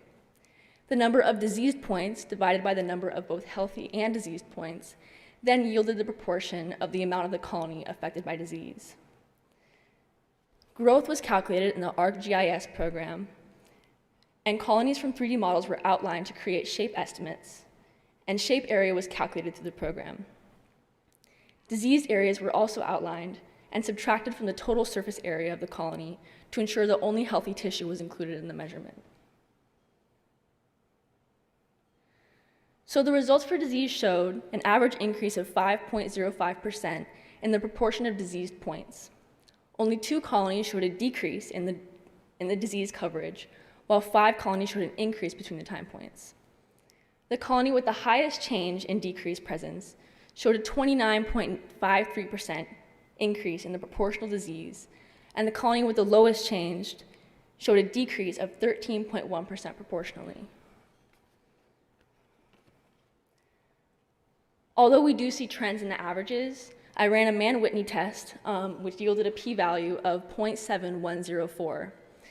And if we look at, which means that we do not see a significant difference between 2019 and 2021 in terms of disease coverage. And if we look at the data distributions, we do see a very similar mean between these two data sets, represented by the bold line in the box plot. In addition, we see very similar central tendencies, represented by the wide area in the colored portion of the violin plot. So because these data distributions are so similar, we do not see a significant difference between disease coverage between 2019 and 2021. Growth was measured in centimeters squared, and yearly growth rate was calculated between the years of 2019 and 2021. The results for growth indicated that there was an average decrease in colony surface area of 6.3 centimeters squared per year. Only 2 colonies showed an increase in surface area, with the highest change being 0.79 centimeters squared per year. And 5 colonies showed a decrease in surface area of healthy tissue, with the highest decrease being 11.03 centimeters squared per year. I also ran a Mann-Whitney test on these 2 sets of data, which yielded a p-value of 0.62, also showing that there is no significant difference in the size of colonies between 2019 and 2021. Similar to the disease coverage distribution, we see a very similar median in these 2 sets of data, as well as similar central tendencies. So because these 2 sets of data are so similar, we do not see a significant difference in the size of P. lobata colonies between these 2 time points.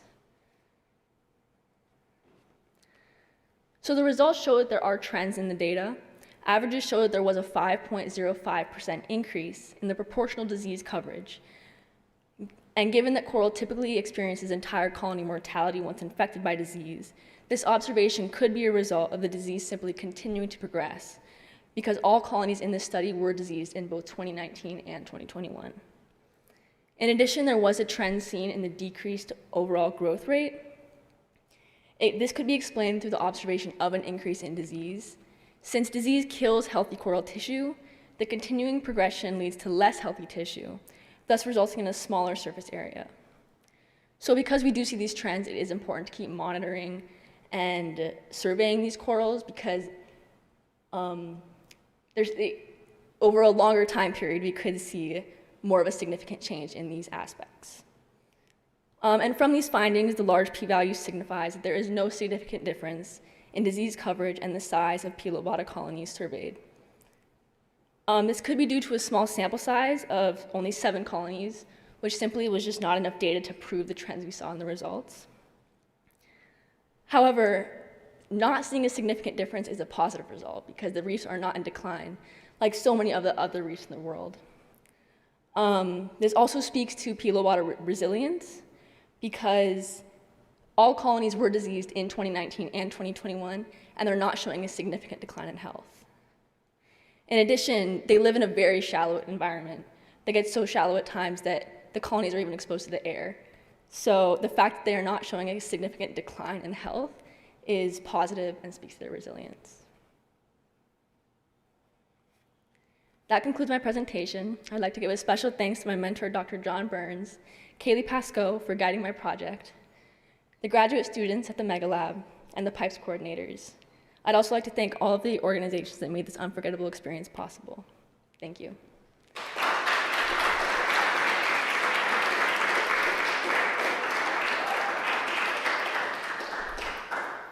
Any questions?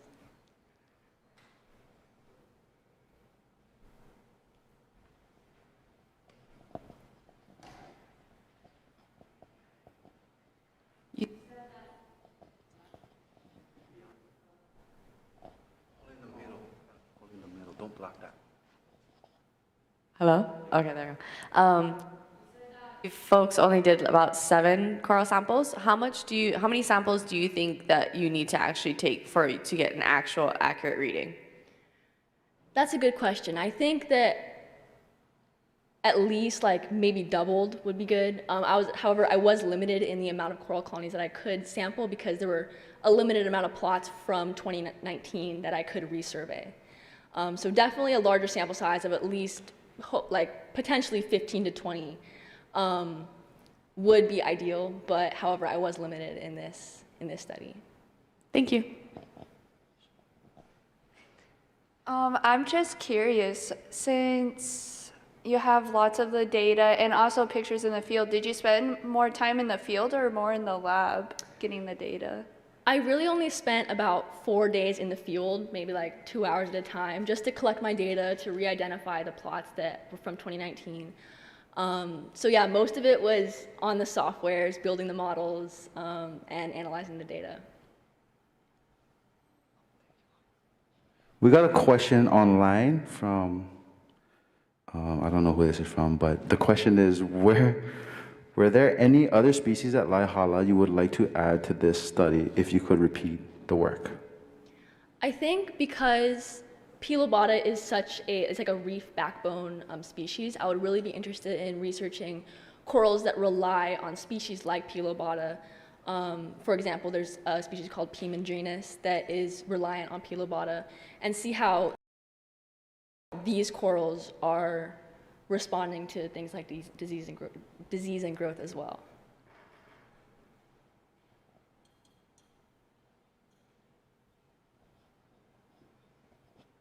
So if you were assessing the disease by the colors of the pixel, did you have to like process the data to take into account that it was taken underwater and the water quality or depth might affect it?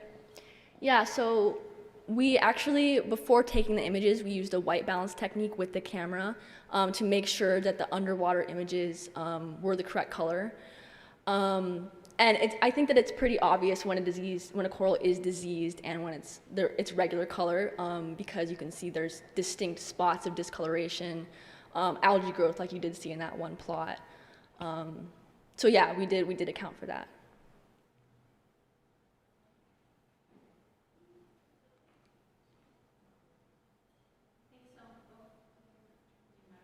That's all good. Thank you. Thanks, Amy, for a great presentation. So how much of this technology, how much of this did you know before you started this internship? Absolutely none. When I first figured out I was doing this project, I was super nervous, super intimidated, I would say, because 3D modeling sounds like a lot of computer work, and I am not a computer science person, but it was a really good challenge, and I really enjoyed every step of the way. That's great. And so does this lead you into thinking on other things into the future? Does that open it up, what you might be interested in doing? It definitely does. I think that even building the 3D models and like taking something that I saw in the water, producing it on my computer and like being able to move it around and see it was so interesting. And I feel like I can really see myself doing something similar in the future. Great, thank you. Well, thank you. Let's thank Amy for her presentation.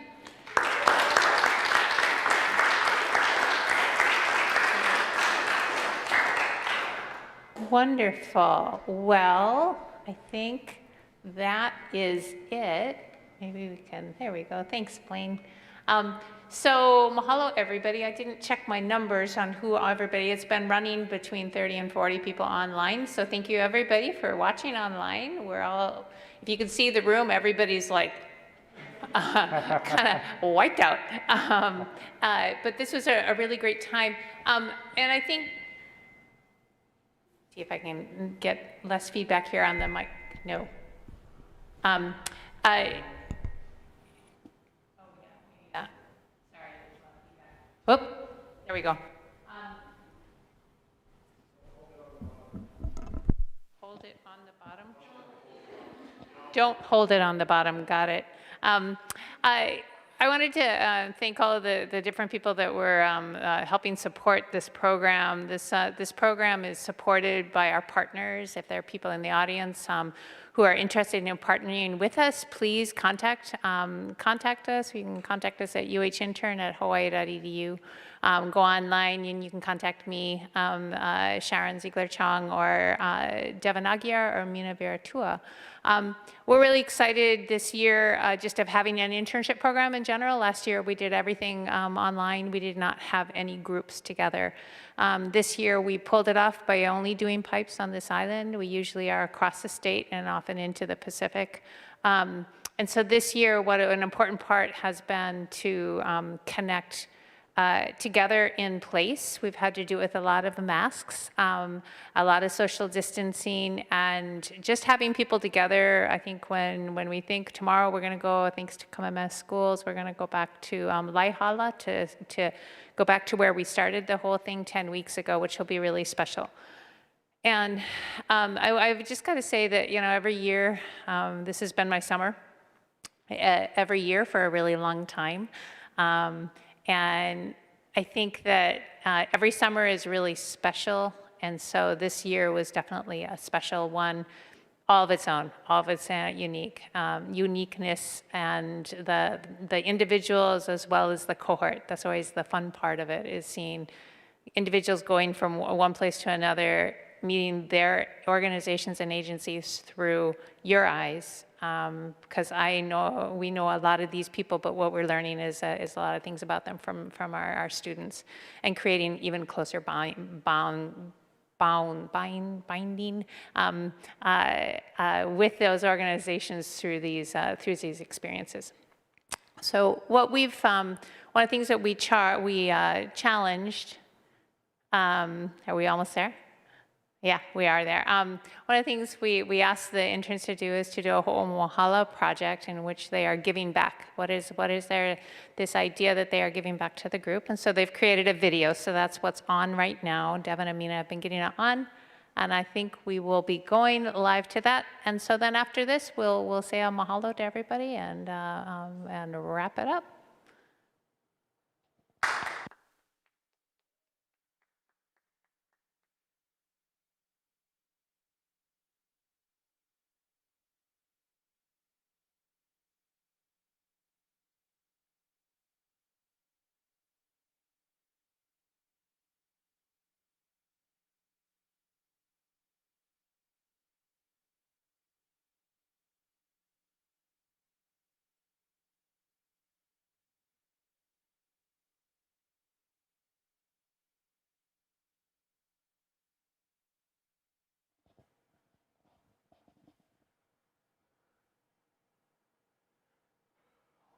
We're waiting while Uncle Raymond does his magic to...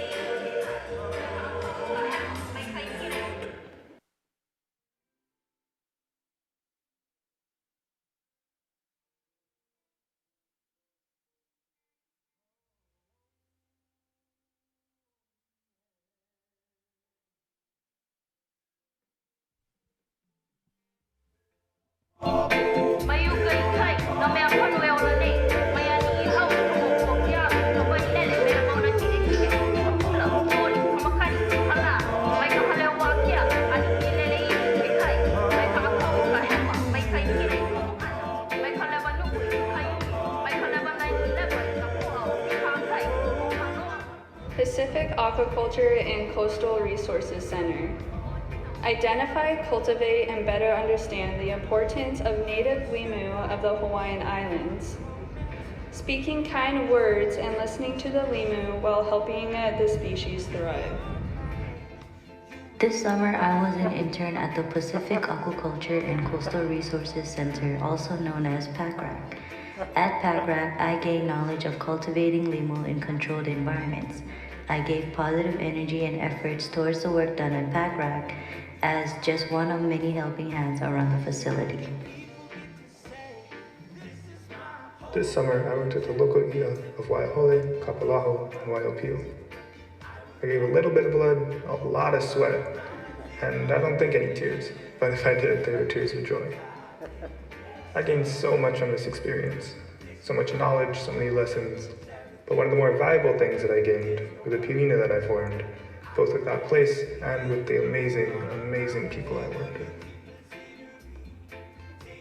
I had the amazing opportunity to work in Keaukaha with TCBES graduate students and professors. I gave a lot of my sleep, but also a lot of my aloha to this project.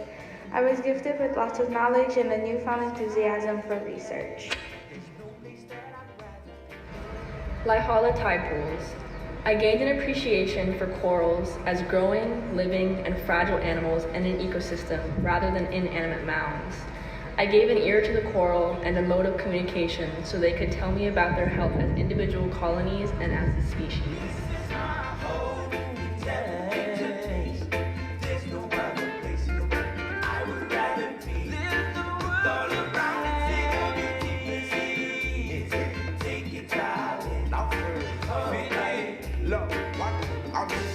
Every second, every minute, every hour, every day, we celebrate this beautiful scenery. Like K-E-A-U-K-A-A, that's where we stay. A-B-E-N-L-O-A. 2021 was with Bryce Masuda and Amy Durham of the Hawai'i Endangered Bird Conservation Program. For my internship, I believe that I gave conservation a new lens to look through. Coming from a Hawaiian studies background, where we often look behind to move forward, and to take mo'olelo and stories as not just history, but as fact. In a field where research is done selflessly, I poured my spirit into. I hope that my example can bridge the gap between science and culture. To me, what I've gained from my internship, I can't possibly put into words. How do you thank someone for giving you a new look at your future? Who has shown you a new possibility that you've never imagined for yourself? You can't.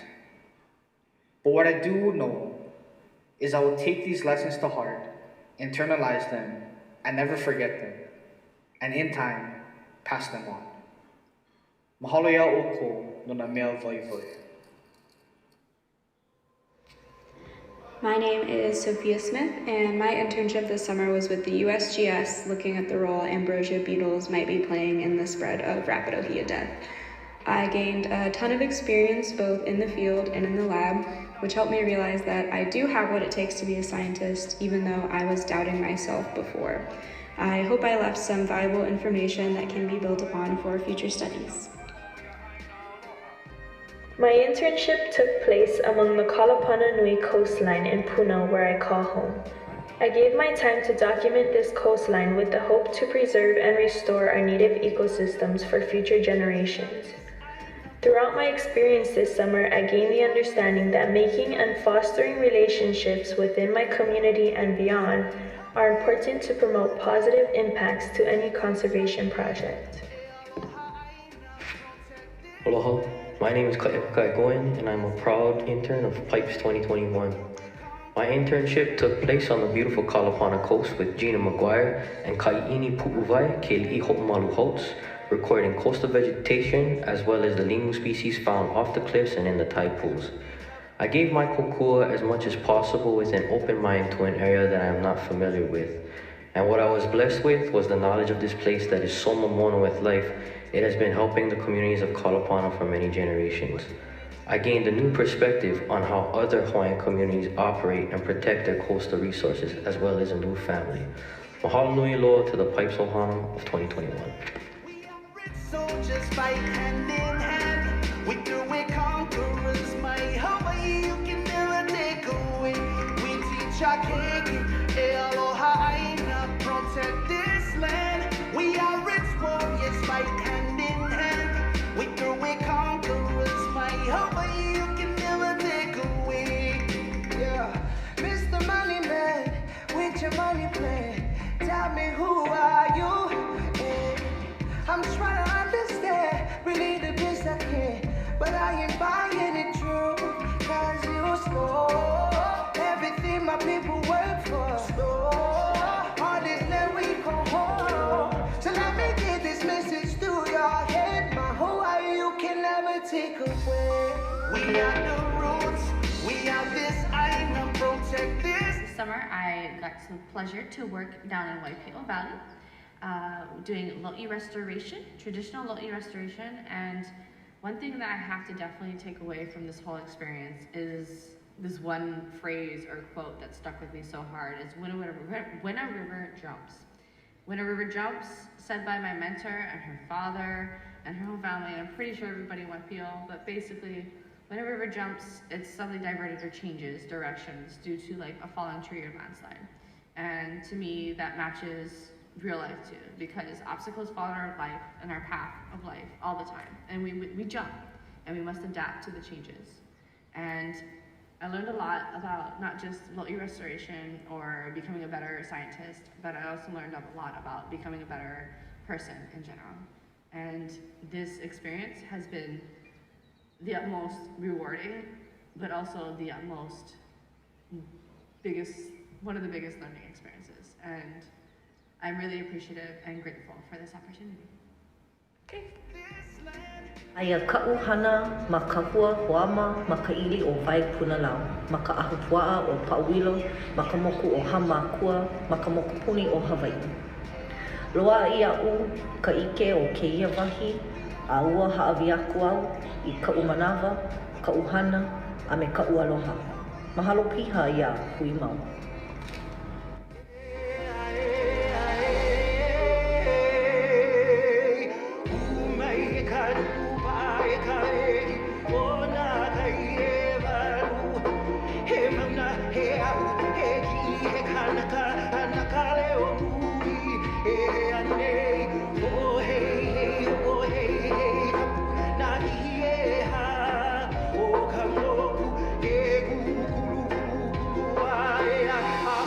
Aloha, my name is Isabel. This summer I worked in Volcano in the National Park and in Keauhou. This summer I learned about the history of Iliahi in Hawaii and the behind the scenes of native plant restoration efforts. Besides my time, I gave an open mind to experiencing new opportunities, learning about plants, and meeting new people. This summer, I worked with mentor Lokelani Brand and the ASM Affiliates Agency to learn more about Mahele documents and its applicability in modern-day restoration efforts. I gave my research to the community of Holuapo in hopes to educate and support their acts of aloha aina. Thanks to the PIPES internship, I was able to gain valuable work experience, a chance to develop and refine my skills as a future scientist, and a very strong support network.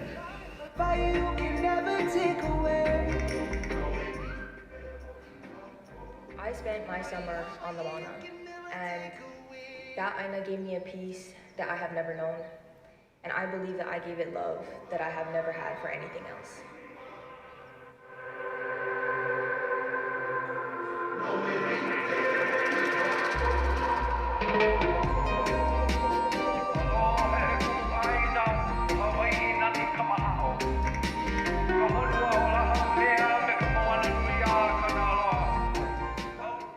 Hi, this is Cole. I worked at the USGS with Tim Grabowski and Michelle Shuey.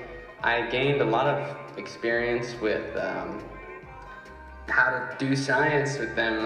They taught me stats and how to interview, and I learned how to work on a team with Drew. Shout out to Drew. And I think now I just really have a different colored perspective on my relationship with my home, and for that I'm really grateful. Mahalo, thank you. I did my internship at the STAB lab at Hilo, and one thing I gained from the internship was more knowledge about remote sensing, and one thing I gave was more knowledge about how rod is affected by ungulates. I worked in Hilo Bay from Kaipalawa landing to Pu'umaile, surveying fishermen about how COVID-19 impacted their lives and fishing practices. And while working along the stretch of coast, I gained a better understanding of the fishing activity at the sites we studied. Also, history about Hilo town and those sites. Uncles were very willing to just explain anything we were curious about. Even if we weren't curious about it, they just dropped knowledge. It was great, learned a lot. I also built relationships with some of those anglers and expanded on my relationships with the places that we frequented. And at every site we greeted people with genuine kindness and curiosity, so I like to think we gave back by sharing aloha with those guys and providing an outlet for them to convey their thoughts and experiences or anything else that was on their mind. And I also picked up all the trash I saw in an effort to give back to the places themselves. This summer, I interned at the USDA office in Hilo under Dr. Stephen Hess and Carmen Antaki. As an intern, I gave my best efforts to produce thoroughly researched sections for the Polynesian wrap paper. Through this amazing opportunity, I was able to gain technical writing skills, a deeper interest in conservation, and role models that I'll never forget. This summer, I worked in an intricately ordered Hilo lab. I feel that I've really gained a greater sense of self, and I think what I have now is just a better perspective on what I want to do with my life and for other people.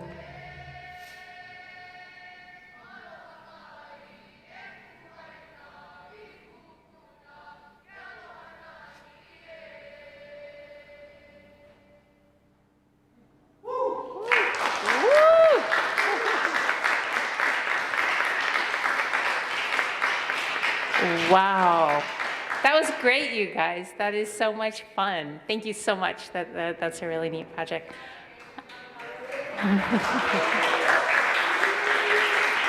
Mahalo nui. I want to do just a really quick shout out to everybody. Mina and Devin. This is their first year. It's kind of their internship year of coordinators. They started pretty much right before the program. They've been drinking from a fire hose and treading water, and I'm sure they felt a little bit like they're, how in the world are we gonna get through this? Every day something more was thrown at them. They were so cute some days. They show up and like, I think we're pretty much caught up, and then I would like give them a list of 20 things, and they would be like, okay, we got a lot to do. So anyways, mahalo nui, let's give a hand to them. Come up here. Come on.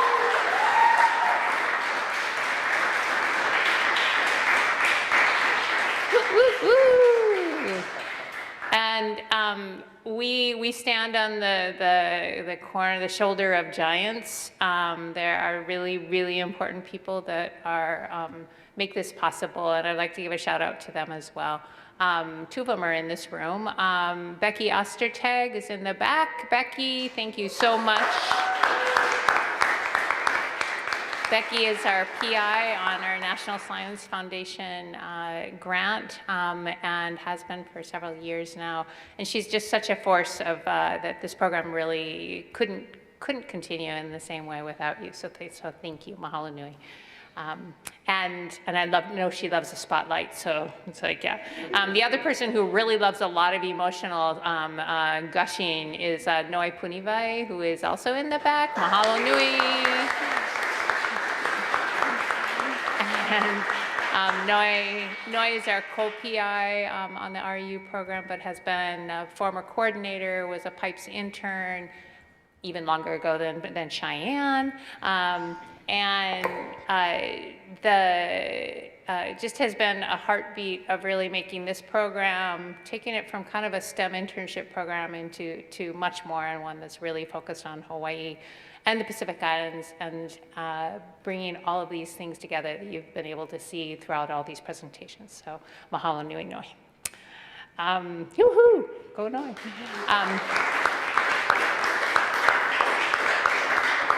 There are also two other people, Lisa Canale, who works here at the University of Hawaii with the TCBS program, is our writing coordinator. She's really helped individually for each person in different ways, and she's been a really heartbeat of our support system. So mahalo nui, Lisa. And Lisa, I think, is waiting for a few papers. Yeah.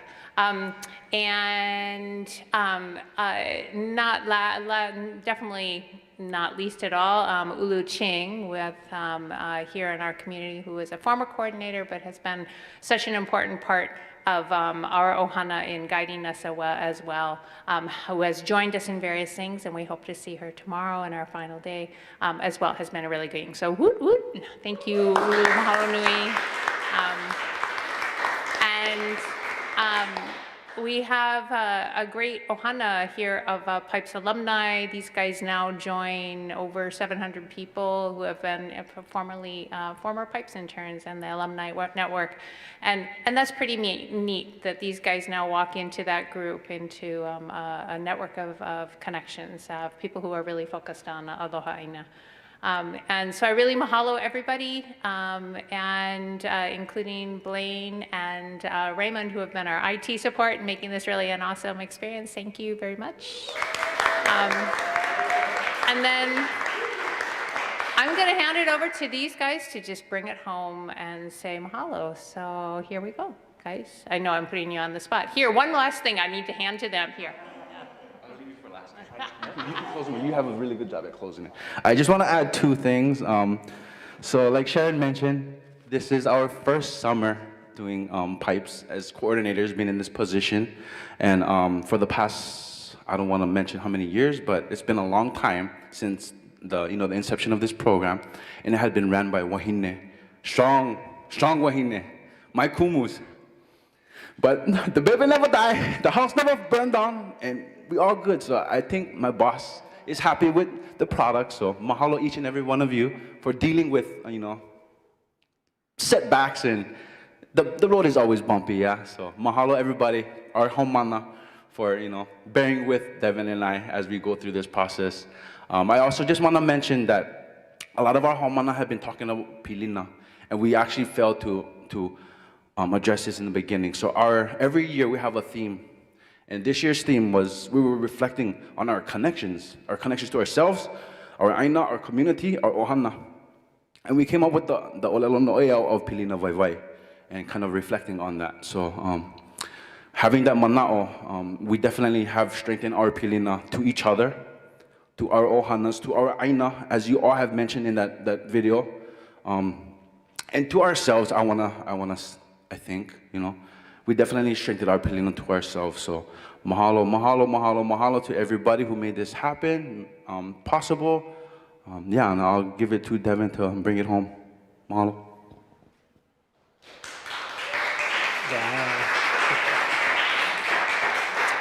Mahalo, Mina.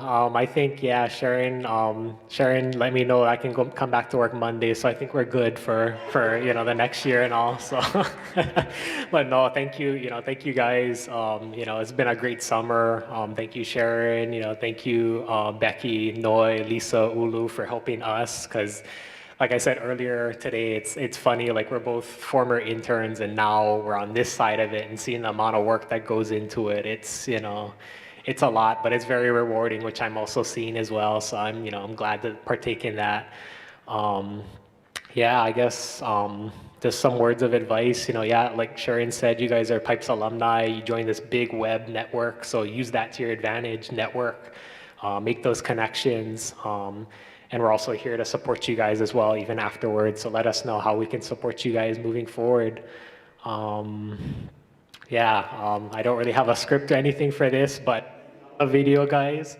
Especially if I know anybody that needs some local IA cleaned out, rocks moved, anything. I know I get 19 people I can call on to help me do that. But no, great job on the video, guys. You guys have been hard workers to every site we've been to this summer. So, you guys shine out there in the field. You can walk the walk and talk the talk when it comes to conservation, putting that sweat, blood, and tears into the aina. So mahalo, guys, for putting up with us and our sometimes false advertisements on the classroom. But yeah, I think that's all I have to say. Okay, well, we're gonna sign off, so aloha. Thank you for joining us, and stay tuned for next year's PIPES Symposium.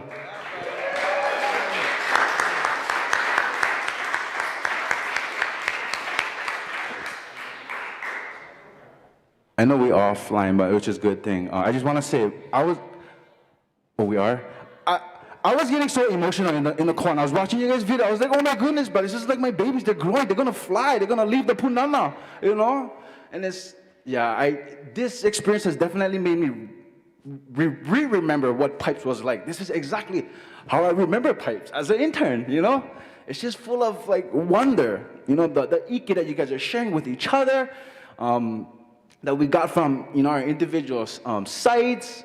I just remember PIPES being an intern. You guys put me back in that space, So mahalo, you guys. You guys are awesome. I love each and every one of you guys. Mahalo piha, mahalo piha, mahalo piha. Aloha.